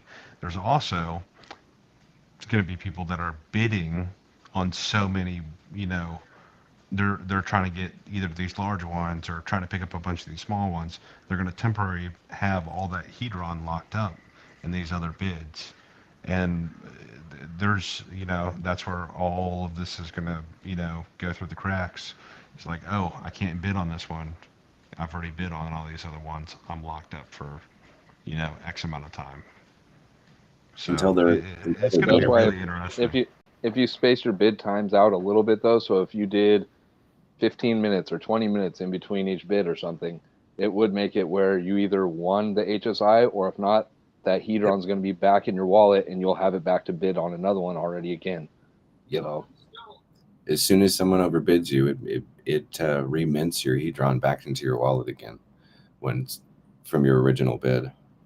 So you get it back in your wallet again. Like I was expressing to people, like you could go dump all of your liquid hedron into bidding if you had enough gas, right? And then go to sleep, and then wake up, and then go check your wallet. And if you have any hedron in your wallet, that means that you were overbid, and you need to go investigate and go take a look and see whether your participation on the ones that were overbid warrant for any further participation from you or not. Right, and then you can move on. There's plenty of them to actually do that type of stuff with. especially while gas is cheap on a Saturday night right now, it's like starting these things only costs like $3 right now. So, I mean, starting some of these, or I mean, it's not nothing crazy. Yeah, starting them isn't even gonna, like, luckily for us, like the starting of them isn't even gonna increase the gas for the people that are starting it while they're doing it. The bidding part of it could get frantic though. We'll have to see what happens with gas towards the end of the 24-hour periods, which at those 000 UTC times, that obviously, like, there were only a couple of them that were started just after 000 UTC when they were available to be actually started. That people are going to have more of the HSIs coming in to bid for the next 24-hour period. On top of all the bidding that's happening, there's, even if we do go and start all of the 2,600 of them that came in on the first day, and it does take us 24 hours to get them started, which we're on track to do, like I was saying, like pretty well exactly 24 hours. If we keep up this same momentum, we'll have all of the first ones that go through, but that means that the first 24 hours is going to be like really hectic. It's going to be tough for people because of the ending of them. It's going to be hard for everyone to pay attention to what's going on, especially with the fact that new ones are going to get dumped in. 1,300 more or some shit like this get dumped in on the next day. And while people are bidding, like frantically bidding on the first ones that went through, there's going to be other people that are there that are going to be starting them depending on the time of day as well. So there's going to be two different things that are happening that might increase the gas for depending on what you're doing. And these things are just going to have to be understood, right? This is how the Ethereum network works. And Executioner, just a heads up. There's actually like 6,400 auctions still waiting to be unlocked, and we've done 500. So at the current rate, we won't get them all unlocked in 24 hours. Well, no, sir. I'm talking about the first day's available ones that you could unlock of the 2,600. Are they showing more than the? Okay, I'm sorry. Maybe you're right. I apologize. I haven't gone all the way through the end of the list. I assumed If you look at the original list and you're like trying to calculate how many that there are or were, you need to look at the secondary list of the ones that have already been started as well to understand that they were originally part of the first list. So you do have to include the math of the ones that are already going on their 24-hour counters into the ones that were allotted available on the first day. So that's where you get your number. It may look like in the first one, if you go through all the pages, like extract it to 100 and like, how many pages is this? And it tells you how many that there are, and you can do the easy math. And you forget the other ones that are already on a different page below it, and don't do that math, then yes, the numbers will be incorrect. Okay, yeah. Sorry about that. I didn't mean to interrupt. I was just, yeah. My bad. No problem. No problem. Executioner. When did the first wave really start off? Because I don't think it was 000 UTC. Well, I mean, it was shortly after that. I checked it 20 minutes afterwards, and there was stuff that was starting to come on the auction. So I mean, it was relatively quickly. It did start 4.5 hours ago. Is that right? Correct. Okay, so then the first they start ending in what is that? 20 hours from now. 20 hours roughly. Okay, yep. 20 hours, sweet. Like he said, there ain't gonna be a whole bunch of people in chat like this tomorrow. The first one is gonna be done in 18 hours, 53 minutes, and 48 seconds. Come on, guys, you could see it. Like it's allotted. So the first one, if you want to, I know everyone's like, I want to be able to sort these things, right? But they're already sorted. So like the very first one, the ones that you can actually take action on and start the auction in, it's sorted by the Hedron bonus. So it's the ones that start at the very top are all the 10x ones to the 9x, 8x, and until there aren't any. And it's going to allow for you to see those ones first, so you can sort those ones out as a community first. Yay to you. It's easy enough. But the other one, it's sorted by time. The ones that are going to end first are at the very, very top. So it's easy for you to be able to see when all this chaos that I'm telling you about is going to start happening. And I guess I'm just kind of like publicly making the understanding of the environment and how it's going to change for everybody, so they can like not be surprised when it all happens, and they have time to think about how things are going to be when they all start to play out, and it develops over the next 24 to 48, 72 hours or longer. And like I said, don't forget to sleep, guys. Like, I saw your guys' funny little posts inside the Icosa chat, but it's gonna be like that. Does that mean like you don't see that the only way you know whether or not you were outbid is if the Hedron goes back? So you would still have to filter to go and see what that is. You can look and see who the current bidder is, and it says current bidder. So if your address is not in green and highlighted anymore, and it's a different address with that stake ID, then you've been outbid. So it shows the current bidder. So it'll tell you right on there. Yes, I wasn't saying that you had to have this other way of figuring out how to do it. I was just saying that it would be very obvious of a thing, because the way the protocol works is when you're overbid, it will appear back up into your wallet. So you'll just know that it would be something to occur to you while these things are happening, which some people don't like. They're not as aware as maybe some of you guys are. Go back and look at that stuff, right? Hey, Executioner, so we get a 24-hour bump when you bid in the last X minutes, or is that on any bid it goes 24 hours in addition? 5 minutes.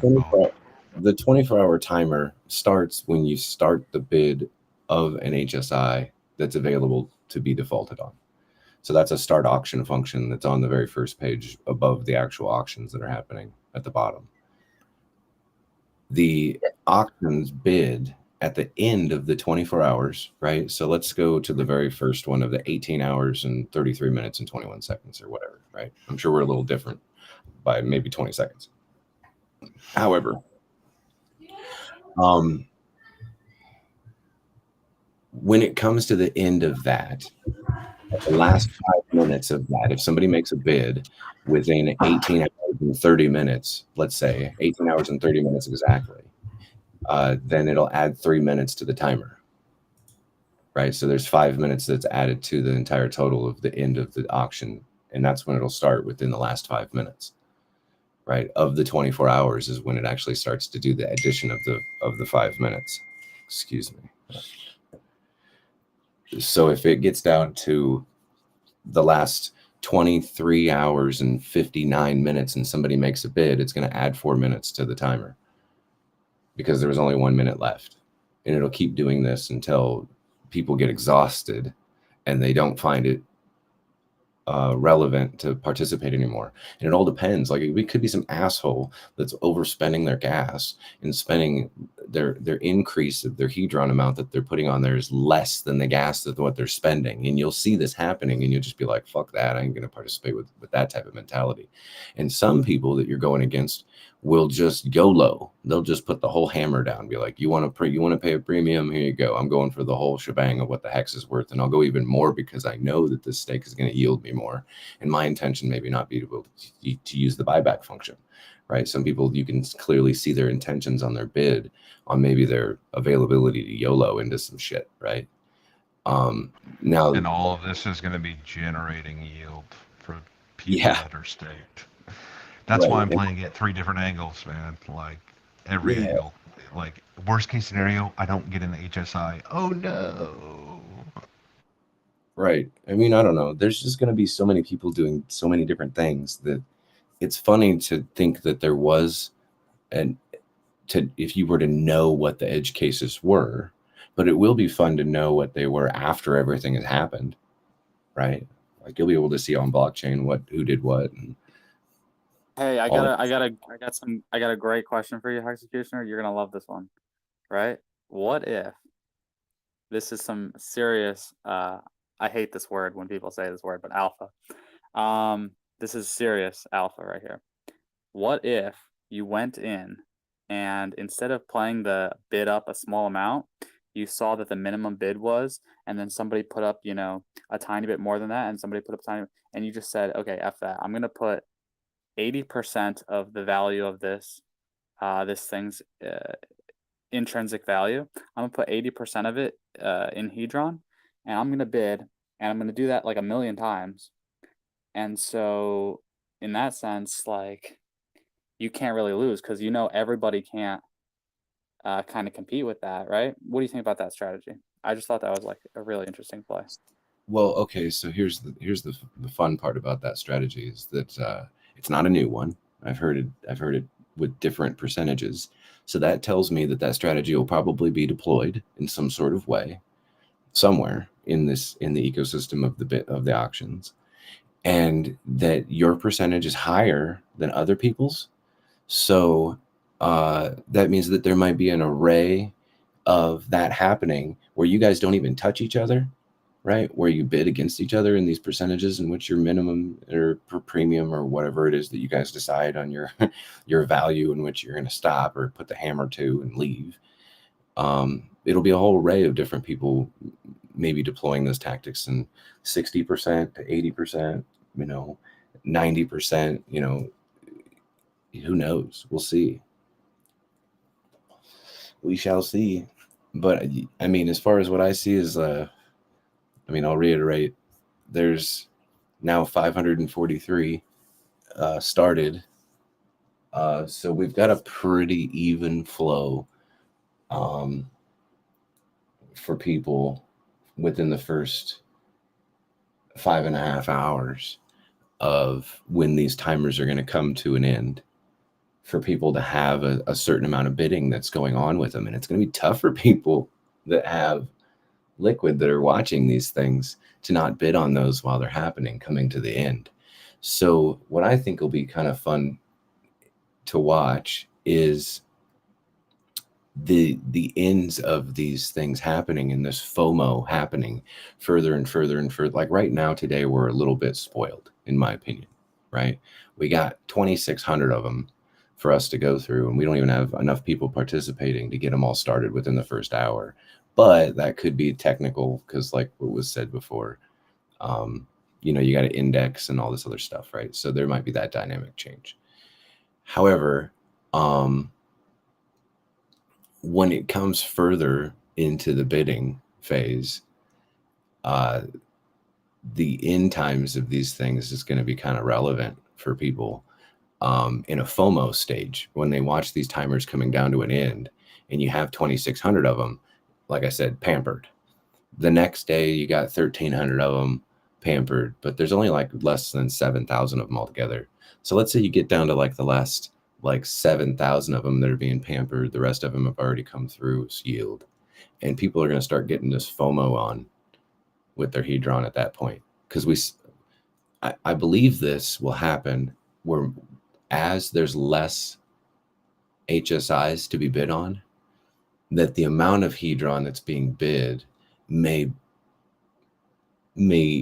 like warrant some conversation on the voice chats of being like, why would somebody spend so much for these things? Right. Depends on how much of their load they blow on the first part of the auction.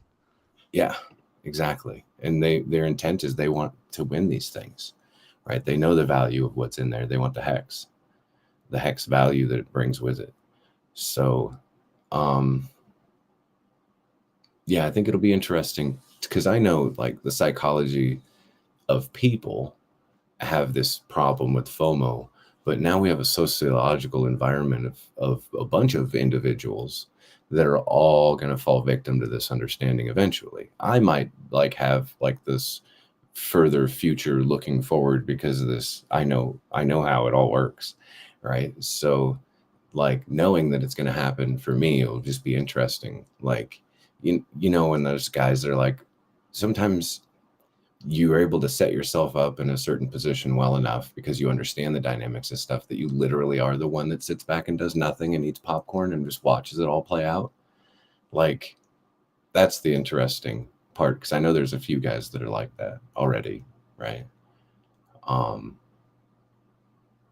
Stake it. Just let the community do whatever it is that they're going to do, and don't put yourself in a position to influence the community as much as possible. Let them do it. So if you want real data, you want raw data, you can get it. And then also understand like the poly thing. Also understand that there's other groups that are out there also, like private groups that you don't know about, you haven't heard about, that are pooling hedron together to participate together, kind of like the poly thing, but in a whole different way. It doesn't have a token that's involved. Like they're taking their trust with each other and putting it in a whole different way. Which, I mean, that's going to be there too. So that might actually cause for higher yield as well, right? More participation also. So that's kind of cool. But like I said before, because of the higher participation in the competition level of them towards the end of the 24 hours, then people might, like I said, blow their whole wad. They might end up overspending their hedron and they're too short viewed, I guess. Some people will be too short viewed in understanding that this auction thing is going to happen for the next 3 months. It's not just tonight. It's not just tomorrow that's happening or the day after. It's going to keep happening over and over and over and over and over again. And some people are going to fall like, oh, I wish I would have known that on day one. Victim of that too, of course. But apparently, as you guys can tell, and we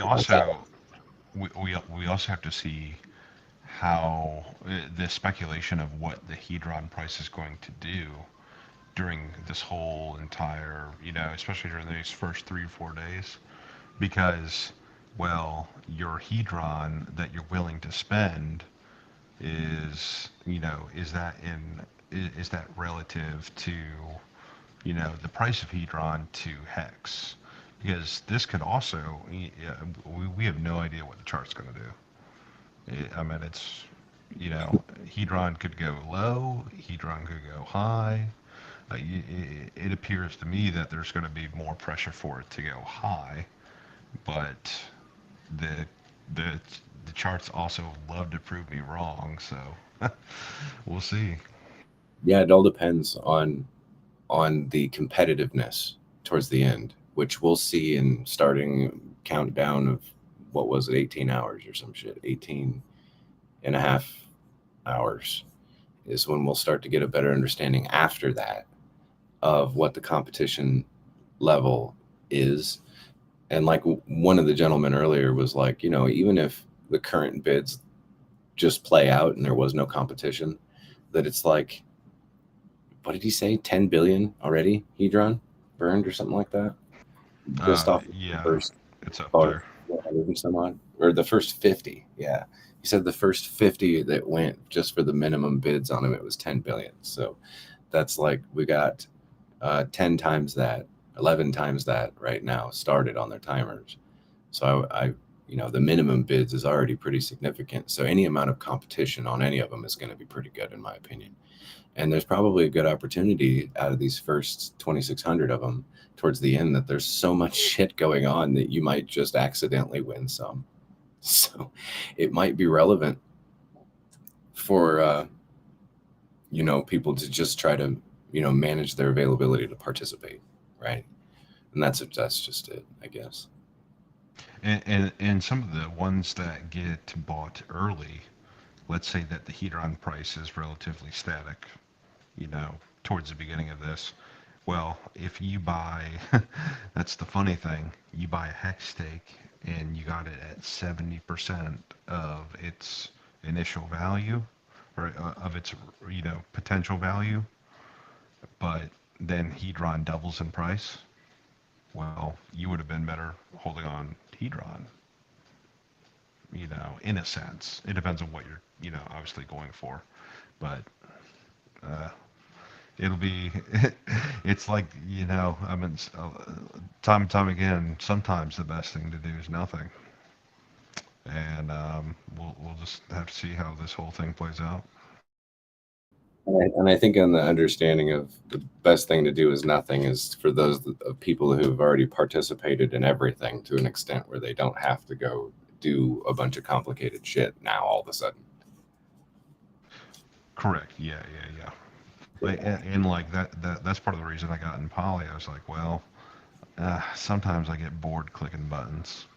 I'm like, at least with me being in poly, I know that, you know, and I'm curious to see how it's going to play out because, I mean, whoever's clicking those buttons for poly, they're going to be tired of shit. Volunteer work, you know, like, I know it's not good to speculate, but I feel bad for Tonto, because if I was him in his position, like, I know that I wouldn't let anybody know who the executor is, and I would make sure that nobody knew who it was exactly. But he better make sure that he's managing his health well too, from the looks of things, because these auctions are going to keep going and going and going. Yeah, Maybe and that I wouldn't be explains. surprised if some of these large ones that have the 10x multiplier, especially when we start getting to where the 10x multiplier starts, you know, going. I mean, these things could. How many times is that 5 minutes going to get pushed? How many, you know, potentially some of these could potentially get bid on hundreds of times. I mean, what if some people were like, well, I mean, like, I really want these stakes, so I'm just going to go to the nth degree with it. And then a significant portion of them get used in the buyback function again. So then there's another event that happens within, because now I guess if the buyback function was used from people that do win these auctions, that it would be beneficial to them to use it during premium periods of the price of Icosa, first and foremost. but they get those bonuses for turning into the buyback. They get the 10% for it being a 5555, and if it is a 10x, then they get another 10%. They could have a maximum value of 20% bonus on using that buyback function. And some people might be taking that into consideration just when they go into those auctions and see that the value of specific ones are higher, because you have a premium value that you can extract out of that those particular HSIs as the in it. You see what I'm saying? Just as it sits with it. So, and I've kind of looked at this as a potential for, it's not like a real arbitrage, but it's a delayed arbitrage opportunity. So, yeah, that's a good way of looking at it. Because if you win an HSI, okay, you're like, cool. I'm gonna go sell this back to the contract. I'm gonna get some money back. Oh, I have 30% more than what I started with. Let's go bid on some more HSIs. Let's go see if we can do this again. Let's go see if we can turn another 30% off our now basically compounded 130%. So we'll see. I mean, there's going to be. I've been bullish on Icosa since, pretty much beginning of August, when I really started deep diving into it, and then all the things started clicking, and I was just like, oh my god.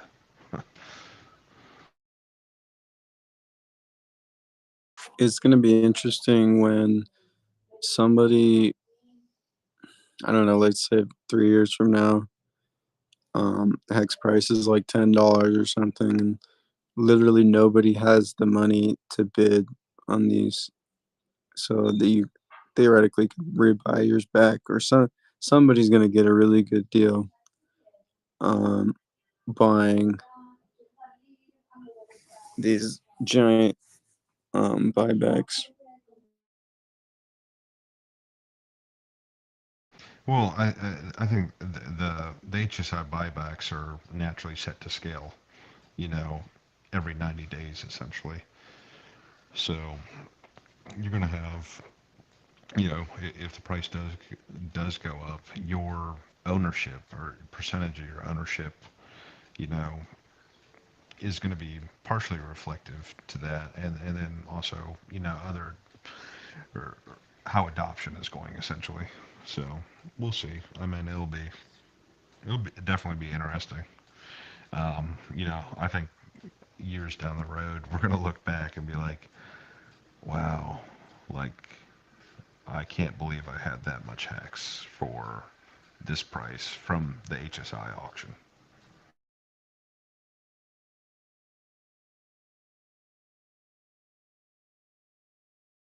Obviously, that's all speculation.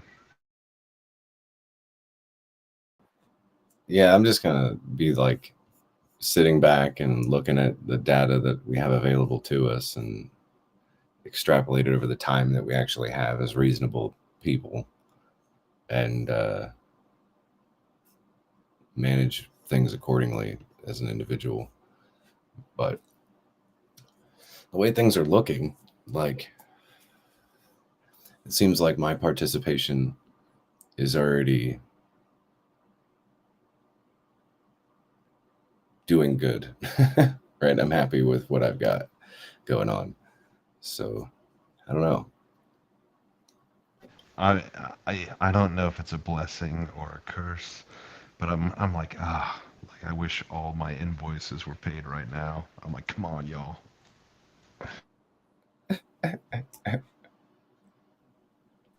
Dude, and like, if you're looking at a couple winning bids right now and you're like, holy shit, this is awesome. Now just imagine the hex price just doubles, which it could do anytime now, right? Like, we're expecting it to at some point here soon. Even just a double, 6 cents. Just imagine, like, man. Yeah, if you're able to buy an HSI in relative, terms at 70, even 70%, and then it doubles from there, I mean, you're talking um, basically additional or 60% more than what you would have had you just gotten, a traditional hex steak. And we see quite a bit of action here, right? But like, I feel like people are sleeping right now. People are sleeping on this shit first day. I don't know, man. I mean, I know the people that are in it are definitely in it, but I feel like there's so many like hex maxis that aren't even gonna fucking fuck with the shit at all. And then, people like Johnny Chaos. He just blocked me yesterday. It's like, dude, you're fucking crazy, man. Like, I don't care what you got to say if you don't like, like if you got a Matty Allen type attitude, fine. But like, don't block me because you disagree, because I disagree with you. You know what I mean? Like, that's crazy. Yeah, I mean, we all have different. Like sometimes I just block people, and it's nothing personal. I just don't like them. I don't like what they say. I just don't want to Maybe see them. maybe it's like a self-defense mechanism. He's like, I feel like this guy is gonna make me do something stupid and lose my money. Even though I don't agree with him, but maybe I don't take it personally. Is all I'm saying. Yeah, I mean, and like some people, I mean, I definitely deserve to get blocked by some people if I'm like being mean and shit and like going on the attack. But I was being pretty cordial. I like Johnny, you know what I mean? He's a likable guy, but yeah, I just thought it was kind of fucked up.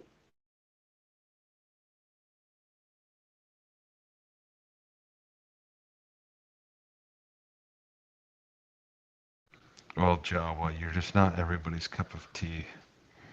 That's for sure. Dude, my wife hates me right now because I like ignored the whole family all day. I was fucking trying to deal with crazy shit going on, obviously. Um, yeah, so. My own wife hates me. I don't blame other people for hating me, I guess.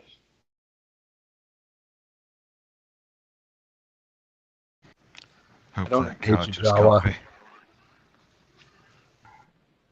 Yeah, I needed some couch time. Thanks, guys.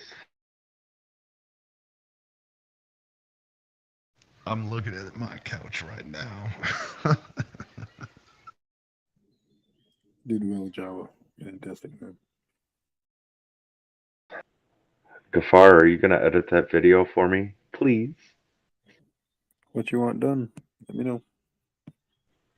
Well, you gotta put Alex's face on the one, and then you gotta put Gold Key's face on the other one. I'm out. Oh man, come on. I was just on Twitter actually reading through Golkey's tweets. Um, Listen, these events to me, while yeah, the sentiments on the personal side of stuff, whether or not it's viewed good or bad, I'm actually I'm very happy that Alex was once again like always open and just educate us about what's happening. I think all of us would appreciate the yield bonus that we collected. Um, and three, this is probably one of the biggest events so far that we can document as one of the top 100 things to happen with Icosa and Hedron, right? For 2022. It's been a very meaningful year so far, and all these updates and auctions and everything that's going on. I think it works as a collective good. So my focus is on that. The sentiment that Gold Key has, I have nothing against the guy either. So I understand where he's coming from his perspective. It's okay to whine sometimes. But essentially, the bonus was a bummer for Alex himself, as Jawa, as we spoke. But for everybody that's here and everybody that knows about what's happening, man, it is a bummer in a sense, but also it is something that it was a hypothetical, and that's very true. So we take our gains and our wins and our positive things as they come, and we learn from the bummers that we have along the way. It's been a fantastic day watching these auctions too. It's been good. at, So at the same time, though, yeah. Gold Key and Dipcatcher, they are not poly like we are poly, like the investors are poly. And I think the general sentiment is it's okay. Yeah, and it's again, people have different reasons why sentiments get to where they are. If you're a stakeholder in anything, um, you have a different perspective on things, and if you are an investor, then we see what's going on within the space. If you're an investor, you're pretty much here for the gains, and anything that seems like it takes gains away from the table feels like a loss, right? Even if you never had it. I get it.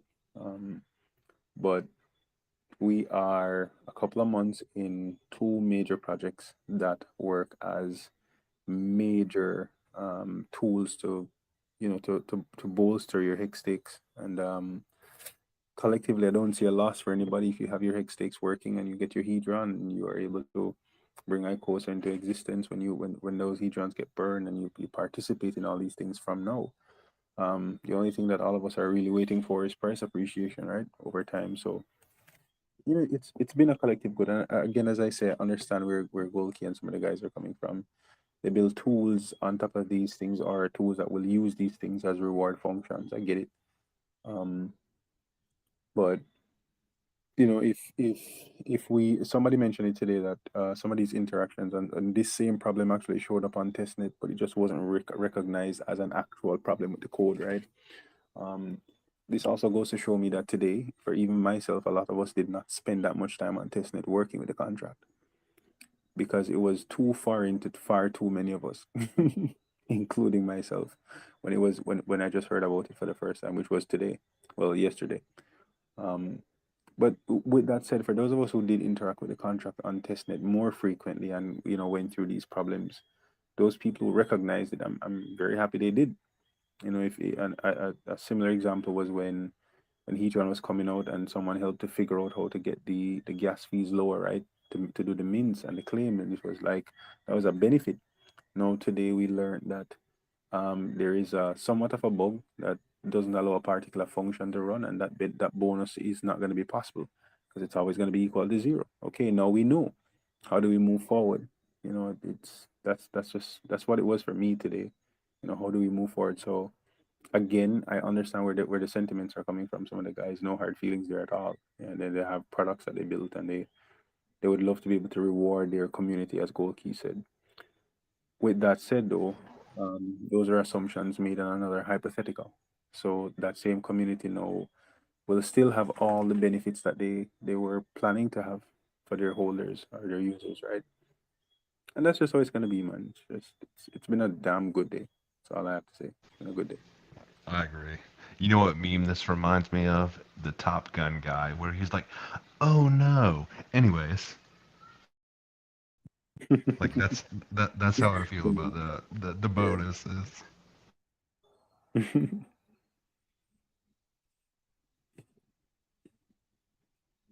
Yeah, we were really just today when everything was happening, we were just really all waiting on executioner to wake up.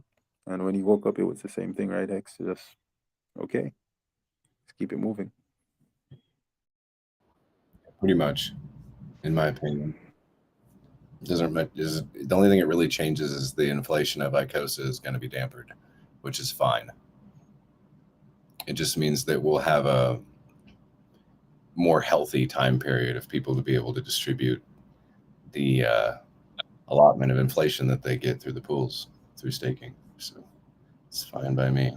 And I hope Polly wins a bunch of these things, because the way that Polly is set up, that Icosa is not going to be, these aren't going to be traded back into Icosa and put back on into the system, which is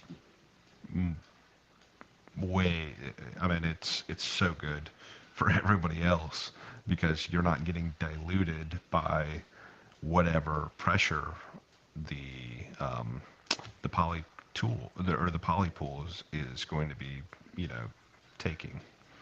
So I'm excited for that.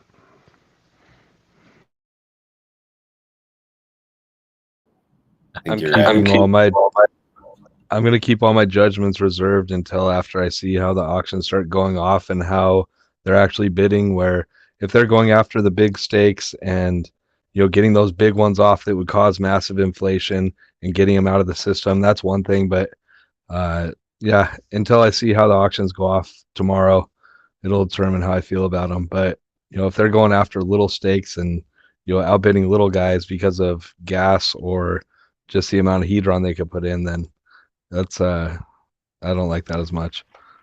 That'd be a dick move. That's why I'm saying by tomorrow I'll know how I feel about Poly. Yeah, I think we all will. I think that I was mentioning things like, when someone was asking me my personal opinion on how I was going to manage the whole poly thing, and I said that I didn't find it something that I would put into my profile because I didn't find it incentivizing to me because it adds too much risk. It's literally adding a third party between us in the form of this executor, and it also adds contract risk. Like I said, it added contract risk on top of a protocol that was just launched that hasn't had the time to be able to show and prove all these things. And then this bonus thing happens. Maybe even me saying that was recorded in somewhere on one of these recordings that happens in these chats. So that way I could be like, I tried to help people. I could pull a Richard Hart and be like, I tried to help people and let them know that this was a potential, and you didn't listen.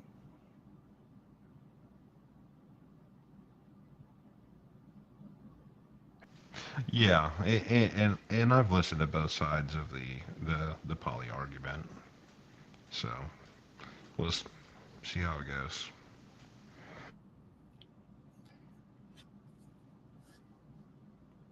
I mean, in the end, nobody forced them to build on top of it, and they chose to do so. So, in doing that, if they were unsure on the code they were building on, I mean, they should have really double checked that before they build something and then tell people to invest into it, not knowing exactly what it was. Yeah, I think that in that understanding of the reality of how it should be sat is that the responsibility falls to them to handle those things. But from hearing on potential like situations of trying to work out something with Polly, as Alex said, that's awfully nice of him, right, to do. I don't understand why they're complaining about yield they never got in the first place, because I specifically remember them coming into the chat the other day and telling us that we shouldn't be complaining about yield that was never rightfully ours in the first place.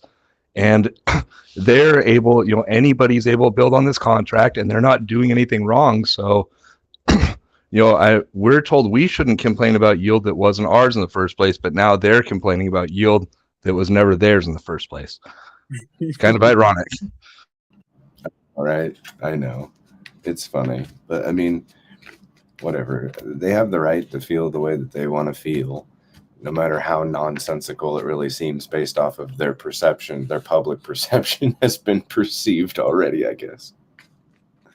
And what did they really lose? They maybe lost, what, 1 to 3% of what they could have got in their total allotment of hedron? Well, I mean, it's who knows? Nobody knows, because let's say that you had a 15-year stake and you ended it, right? And not all of it is hedron anyway, so it doesn't really affect them for their bonuses. So yeah, it's a small amount, but let's say that their intentions were to take the hedron from the HSIs and add them to the Icosa protocol for their hedron stake. But who's to say that it was enough to not dilute them? Right after 15 years, they may not have gotten any bonus at all anyway. When I do a little bit of crunching some numbers, I don't really have to go too extreme in the conservative sense to realize that they would probably not have much of a bonus anyway. So it wouldn't have mattered to them, even if they did do it. After 15 years, yeah, wouldn't have mattered. Share rate would have moved. If you're not starting off as a whale, then yeah, after 15 years of dilution. Yeah.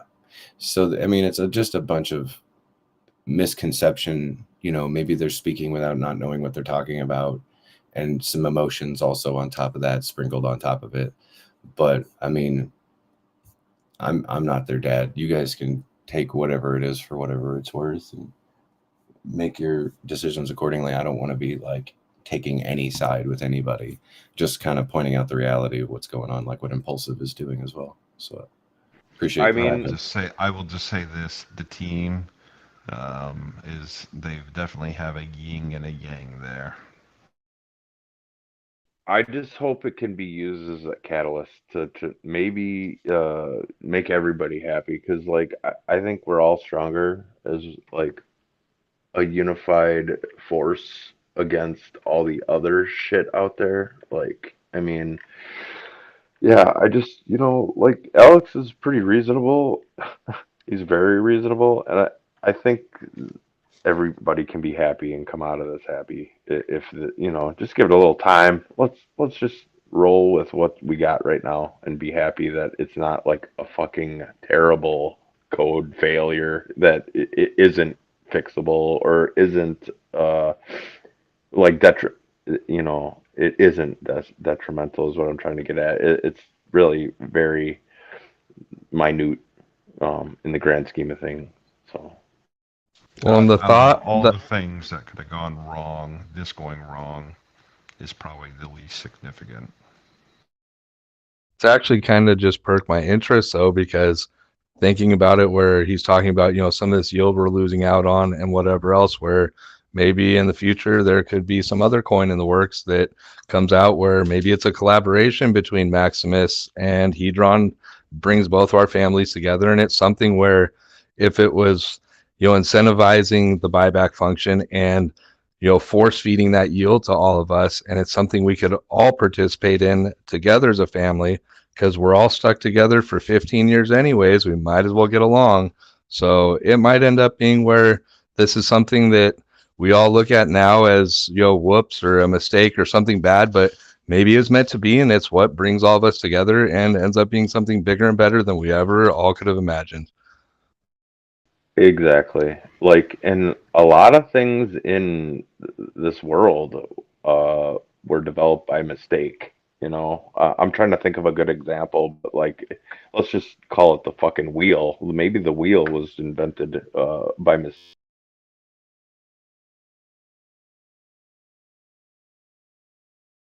Because some dude saw fucking rock rolling. I know we're going to hear a lot of interesting game theories and a lot of tokenomics and a lot of things people come up with to try to make this thing work out to their advantage. And, it'll be interesting to see what comes forth from this and what the community does together.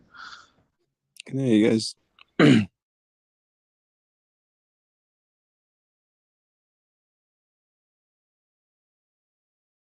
Yeah, and like I said, I hope it brings us together more. Just because like there is a bit of a disconnect, obviously, between the different little mini communities. You know what I mean? Hexicans, but separate. You know what I mean? Like, and I blame like I don't want to blame anybody, but like just like at one point there was like a lot of animosity between like liquid loans and Hedron people, right? So like there had to be these rules placed where you couldn't talk about them and they couldn't talk about you in their chats and shit. But like now the Maxi guys are intertwined with Hedron. There's no way around it, right? So like fucking let's just embrace it and just come together and fucking let's just all make each other happy and not in a gay way. I think that's a good way to take it. For actually, after hearing Alex earlier, that would be a good way to think that maybe that might be the potential. Because if you think about it, like what was said before was the poly people are Icosa and Hedron community members. So and the way that I see it is when you really get down to the nitty gritty of the game, how you can use game theory to your advantage when it comes to Icosa protocol and the staking, minus the bonus stuff. But even when the bonus stuff was there, that it gave you an opportunity to have some sort of tactic, right? You could have a tactic, like whether it would be bigger pays better or longer pays better, whichever one that you wanted. You could have that type of extreme tactic or a mixture of the two or whatever you want to have. And in my opinion, now this is just my opinion, and you guys may agree or may not. When it comes to poly, it was a deployment of one of the tactics, being that bigger pays better in the bonus side of it, so they can get a bonus. And then longer obviously pays better in the understanding of how, everything works in the yield. So if their tactic, like through hex stakes, through Maxi, was to get 150 million hex to be able to get that 10% bonus for the bigger pays better bonus, then they would have deployed the same type of tactic on the bonus when it came to the poly thing, right? So now that the bonus isn't there, then it hurts, in my opinion, the poly community, which happens to be Icosa and Hedron community members. And when I was speaking about the possibility of contract risk, I didn't know what it was going to be, but this is just a good example of why you wouldn't build something on top of something before it's even had the first 90 days to even hit any of its own events that it brought to reality in the first place. All the events that Icosa brings to your established position was to take advantage of that. And now they've lost an advantage. They still have a game to play, just like the rest of us, right? They're still there, and they're still community members, and they're still you guys, some of you, right, that are part of it. So I do see like what you guys are saying and the synergetic behavior of the communities getting together over a certain period of time, or maybe having something to have a communion towards, right? Then it's an embetterment for the whole community together, as I see. And I do see that that's probably what's going to happen in the long run anyway, right? It'll be just hope it's something going into the future that, maybe I just wonder if, when Hex came out, would they have built these same things on top of Hex when it's only been out for 90 days? No. It's like, no, exactly. So why would you do that for any other smart contract that hasn't been battle tested and hasn't been put through the ringer and hasn't gone through a round of auctions, or even, all of its functions even ran yet?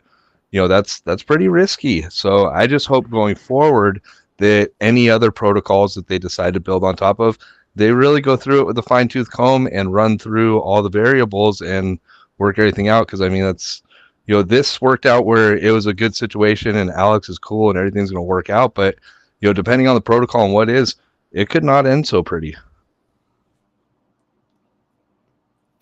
Yeah, that is definitely a good point. Yeah.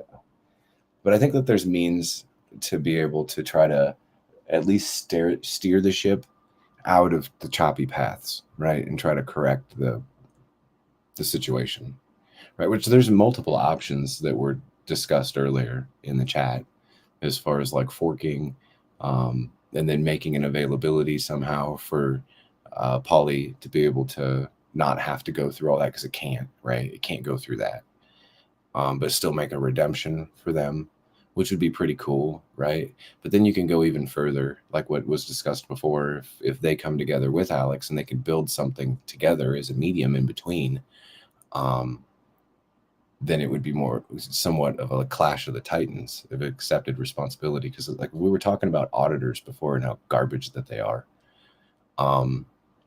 Then if you have a collective of devs, of people who are building the new stuff and have been previously building old stuff, then they're aware of these pitfalls and these other things. So you could have a community of auditors themselves, through themselves.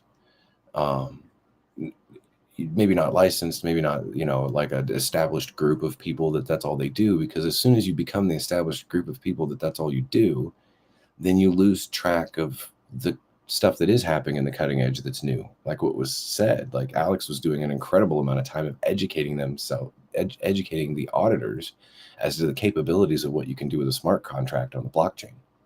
And this is how it works. I mean, I'm an electrician by trade, and in California, it was a few years ago, they made all electricians go get their licenses.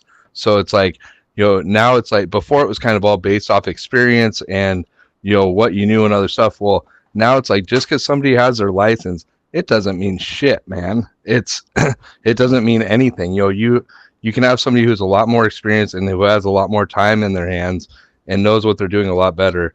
And just because they have some title or they work for some company doesn't mean they know what they're doing at all. Right. That's absolutely true.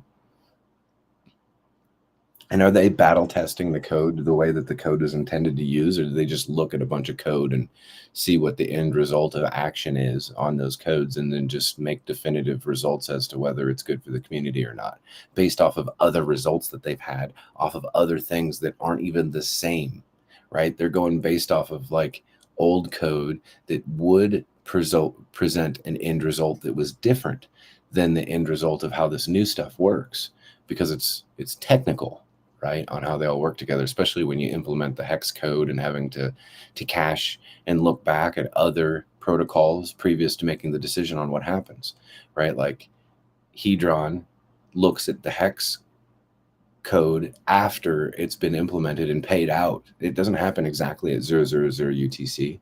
Like somebody has to end a stake or make a stake or interact with the contract in some sort of way after 000 UTC for it to actually pay everybody out when it comes to a hex stake. Well, previous to that happening, Hedron can't have any idea how much Hedron it's supposed to be available to allocate to everybody that can mint it. So as soon as it does happen, then the Hedron code can look back at the hex code, know what the share rate is, know what everybody's minted was from the day previous and the current day, to be able to show the allocations. And then the Icosa contract has to do the same thing when it looks at the auctions or the benevolent function or the inject liquidity function the day previous as to whether something had actually happened where it burned a bunch of Hedron, and then know what to do the next day. So they all kind of fall back on each other, looking at each other. And as long as those codes work, then generally the majority of the rest of it is going to be minor in the implications of what really happens. And the rest of it's just going to be the participation of the community causing these ebbs and flows of yield to be higher and lower in certain areas. So bonuses won't really matter, in my opinion. They wouldn't matter over the longevity of time anyway. There'd be so few people. Imagine you have massive amount of adoption. There'd be so few people that actually got the bonus. It'd be just the few that are at the tippity top, right? Because look at the staker class now. When you go look at Staker app, the majority of the people are not the whales, the sharks, the dolphins, or the squids. They're turtles and below.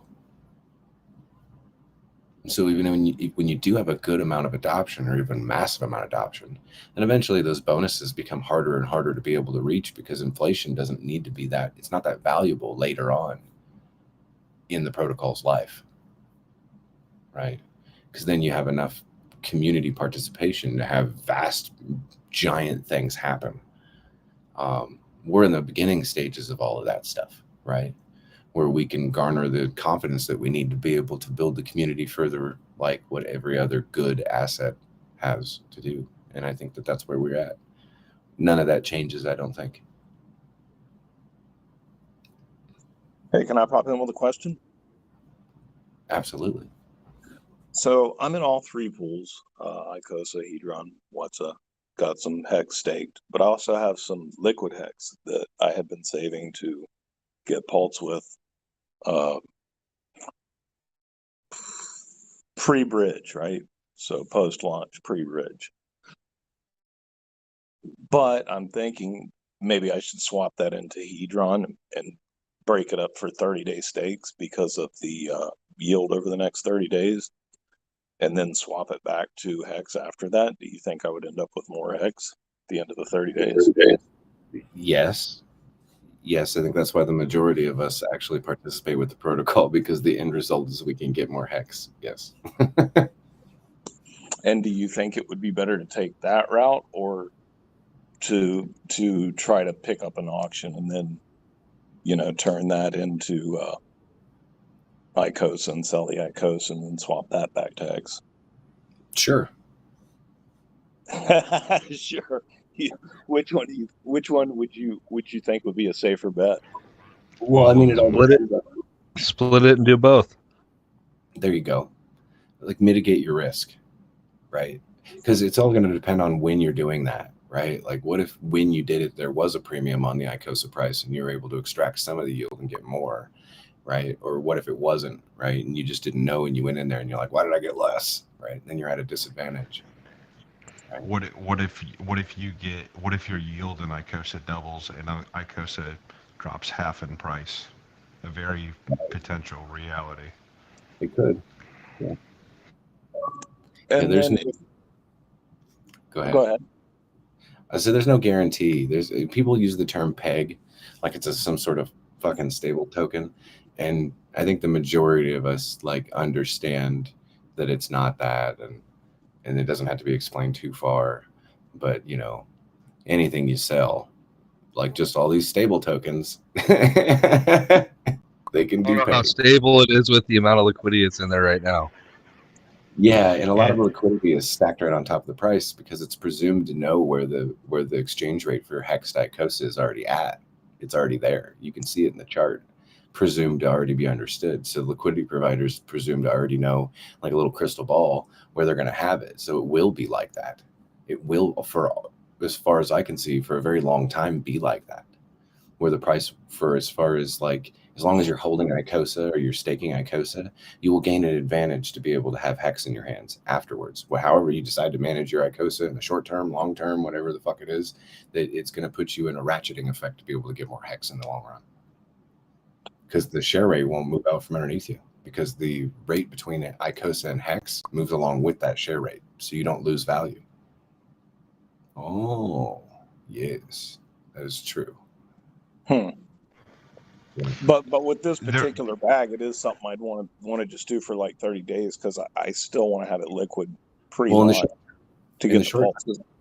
The problem is in the short term, there's not a whole lot of liquidity there. Even if it is all stacked up on the price, there's not. You'd have to do small amounts, right? And then wait. You'd have to do small amount, get to the bottom of the liquidity, wait for people to buy back up to the ceiling price again, and then sell it back down again. Otherwise, you're going to cause a large amount of slippage when you sell through the liquidity and go into the really volatile areas of that. You're going to have such high slippage that you're not going to be able to do it. So short term, which there's not very many people that are incentivized to provide liquidity right now because they're making so much damn yield on just staking. So that's going to happen for a while now, man. So short term, you're going to have to maybe, like, if you want to play that game, you need to think about it in the short term, that it's going to be a lot more transactions, a lot more stuff, and a lot more fuckery that you're going to have to do in that short term to get the end result of more hex. But you could, if you were able to plan it all out correctly, you could.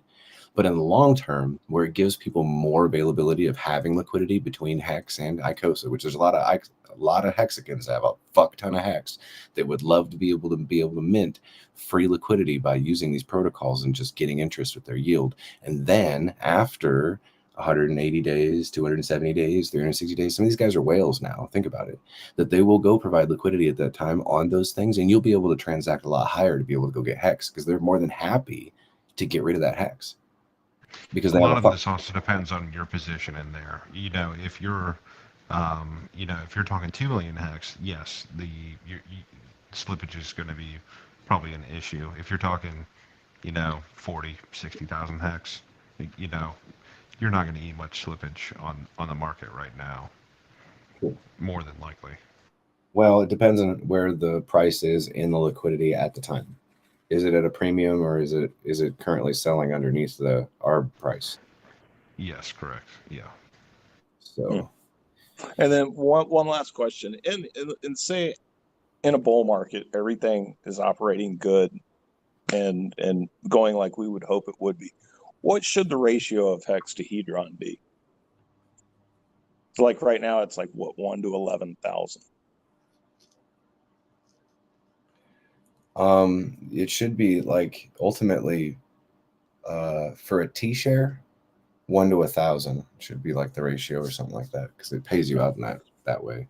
Okay, that's what I was thinking, but it just seems so far above it right now that I was thinking maybe I was calculating that wrong.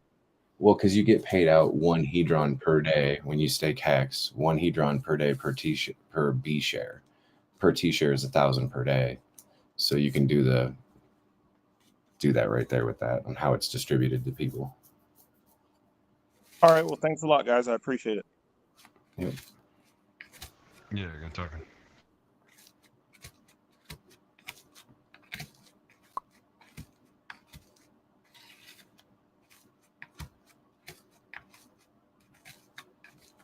Well, this was fun.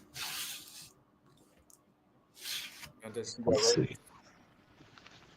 Yeah, I gotta say it's been this is the first time I've talked with you on here. It's been good getting to know you and your viewpoints and everything on Hex and Icosa and Hedron.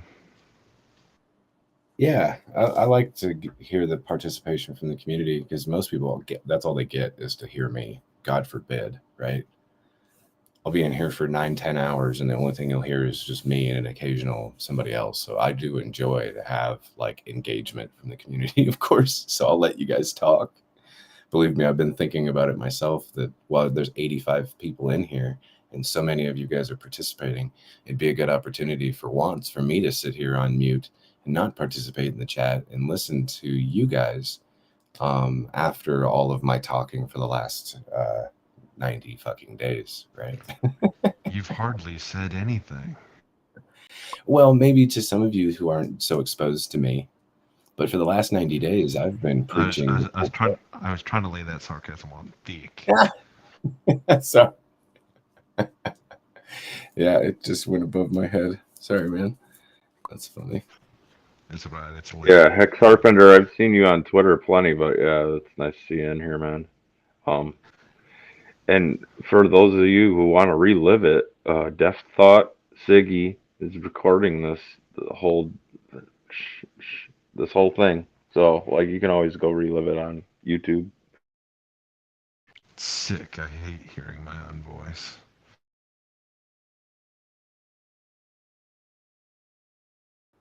That's the only reason why I like subscribed and then I don't listen to it because it's me. Funny, I'll turn it on just to hear you so I could go to sleep. It's kind of soothing and calming, but it is weird every once in a while when you do hear yourself start talking. You're like, God, I sound like a fucking idiot. I just think that everybody thinks that, so it's okay. I remember vaguely. That's actually true. Watching or listening to a podcast on it, and even singers hate their own voice a lot of times. Yeah, it's a thing. It's because it's not the same voice you hear when you talk, because you know whatever the resonance and coming through your own skull, it doesn't sound the same to other people. It's weird. The voice I hear when I talk is my wife telling me to shut up.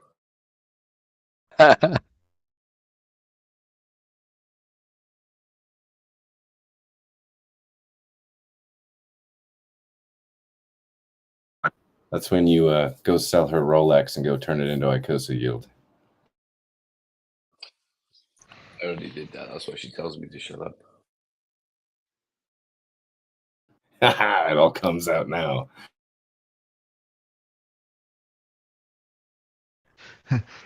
I'm sure we'll find it one of these days, honey. Scenarios. I said, don't worry, babes, we get a bonus soon. Now I have to tell her there's no bonus.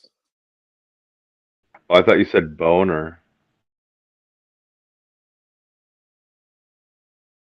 You said bonus, right? Not boner.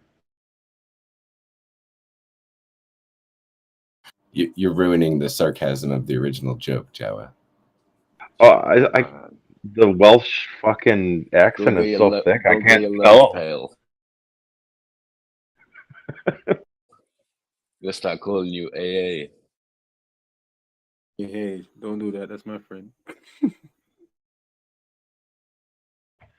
Can we pick on Solix now? It's more fun to pick on Frenchies.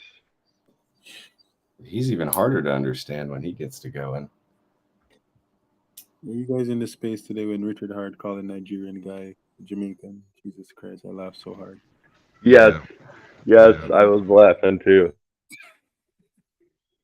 It was so funny. Shit. That's one thing I didn't, so many people take for granted is we're talking, like our what some of us would think are small bags, and it's like there's literally people out there that are like, oh my God, I have 100 hex. This is great. Like, really, you know, frames a perspective of, you know, how grateful we need to be for where we're at. You're so right on that, man. I think about that too, like, because, nothing. I'm not gonna like promote Hoskinson, but at least I think, in theory, what he's trying to do for Africa is kind of cool, and I do kind of see that. I'm glad Hex took the dive it did because it did give a lot of people some opportunity at least. So, um, yeah, you're right, man. Like, there's so many people way worse off. Like I was doing I did a giveaway with like a hex merch pack that I made, and I was like, you have to be in the U.S. I was like, I'm not paying shipping everywhere. And the guy that won, you know, he was from Nigeria, and I was like, I'm sorry, man, I can't send it. Like it's more the shipping is, you know, more than the value of the items. So I just like gave him, you know, $10 of hex, and like he said that was, you know, he's like, yes, now I have hex, I can stake it for 555. And I was like, whoa, whoa, whoa. I was like, maybe just hold it liquid, dude. I was like, I don't know, like, I mean, $10, you know, stake. I mean, that could get completely demolished by gas fees.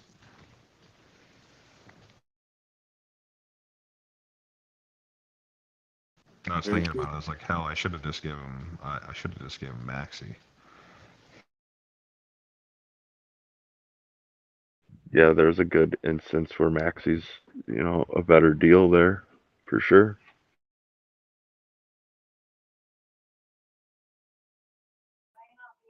Well, to get the conversation back to community members, can y'all hear me? Sir. Yep. Yes. Um, I'm. I got into it. Oh, back early February. I seen Hedron launch, and I got lucky and caught Hedron close to the bottom. Uh, was able to get a good 10x on Hedron, basically. Um, and with the most recent update, well, hearing that the bonuses are going to be kind of gone from Watsa, I mean, it is what it is. I mean, as long as I hold on to my Watsa over time, they're still going to grow. So either way, I still feel it's a good investment. I mean, the bonuses for the Hedron pool and the Icosa pool, I'm actually too small to even get them anyway. So it really isn't affecting me.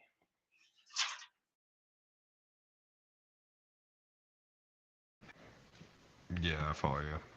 The Watson pool is, I love the Watson pool. I think it's great, and it's not a matter of, I mean, for the most part, I mean, if it continues on the trend line that it is, you know, you're going to see where your principal is at least met, you know, roughly between, I mean, it could be as soon as 180 to, you know, 200 days. Last time I heard the math, but that's not, you know, that all depends on how these auctions go too. Just wait till that art gets attached, bro. It'll be faster than that. Is there going to be a Corey Costa meme one, like collection? Sissy? No.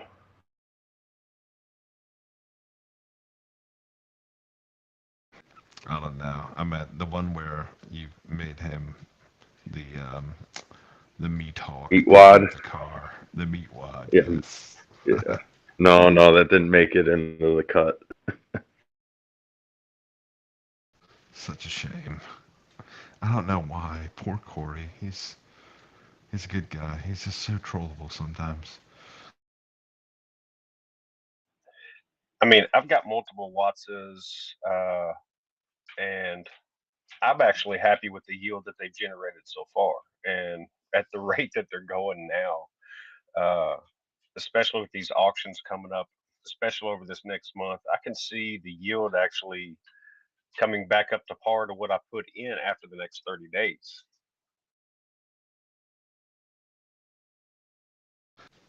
Yeah, it's definitely a possibility.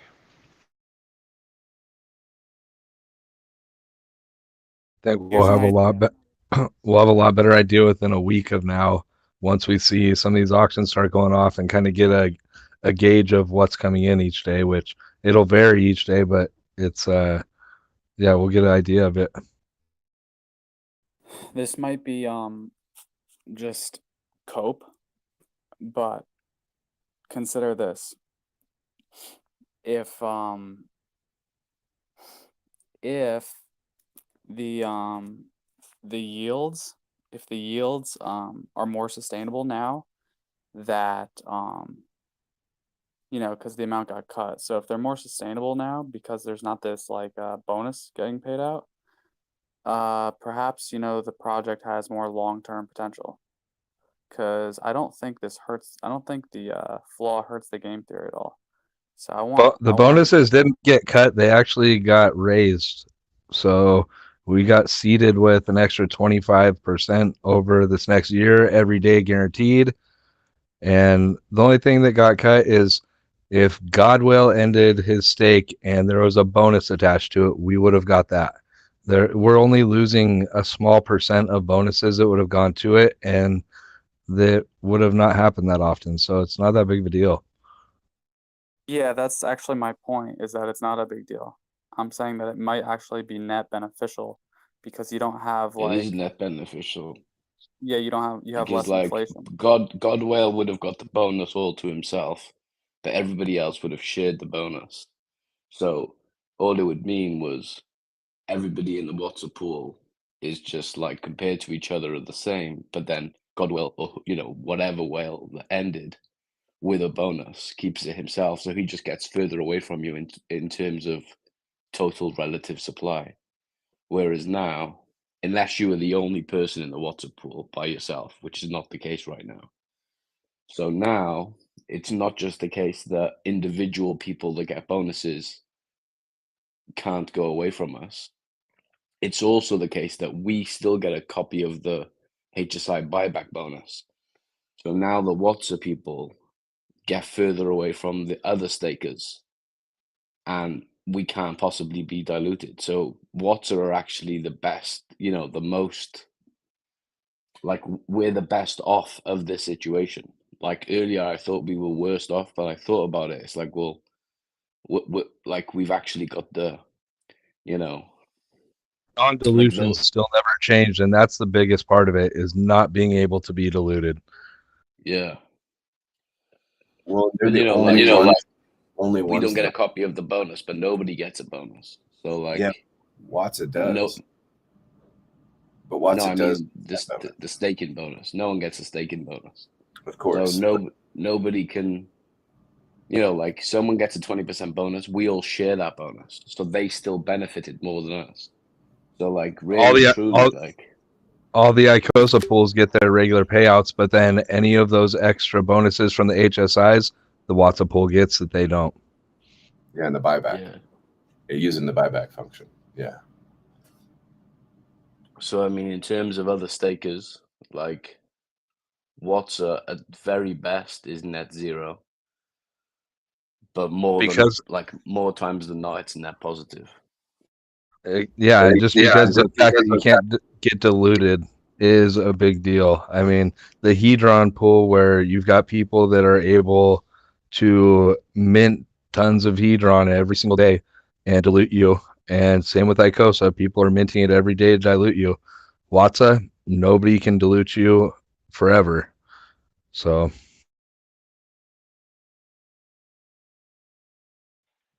Yeah, I can see Watts even with the bonuses that they're not going to be getting. They're still going to end up probably being the most expensive NFTs out there. I mean they're even more valuable without the bonus is what I'm saying. Like, you know, because all it really matters is how much of the supply do you have versus everyone else. Like if you have 1 million tokens but everyone else has 1 trillion, well, it doesn't really matter, right? So it's like, what's your percentage of supply versus everybody else? So now Watsers individually, as individual users, we now have a bigger share of the total supply than we did before. So if anything, it's more beneficial now that nobody has a bonus and we don't get a copy of those bonuses nobody gets in the staking pools, because now we're kind of advancing faster than those people. But whereas we were getting a copy of their bonuses, but they were actually still advancing from us because they were keeping the bonus to themselves, whereas we had to share it. So, you know, even without the HSI buyback bonus, we were still advancing. But now including that, it's just compounding that fact and the fact that we can't be diluted and they can. It's just like, it's actually a really good outcome. That and taking a complexity factor out of it is a good thing too, because getting that thing off the UI with the bonuses and just, you know, the whole thing with people trying to figure when their bonus was applied, where people thought it was applied the whole time, and no, it's only at the end, where just getting that complexity out of there, because the system's already complex enough for some people. So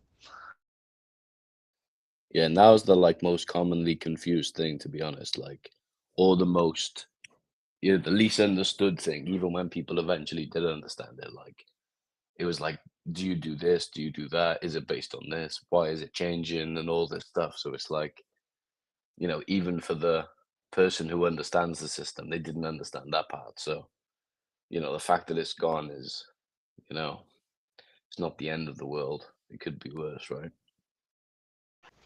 And I wonder if we're going to see Watts's basically selling on the marketplace at a premium due to the potential yield that it could continue to create, and also, some of these could just have value just because of the certain NFT, that'll be attached to it, or not the NFT, but the certain, JPEG. So we'll see. I don't know if we're going to see a large burn or if we're just going to see them trading hands over the next several years.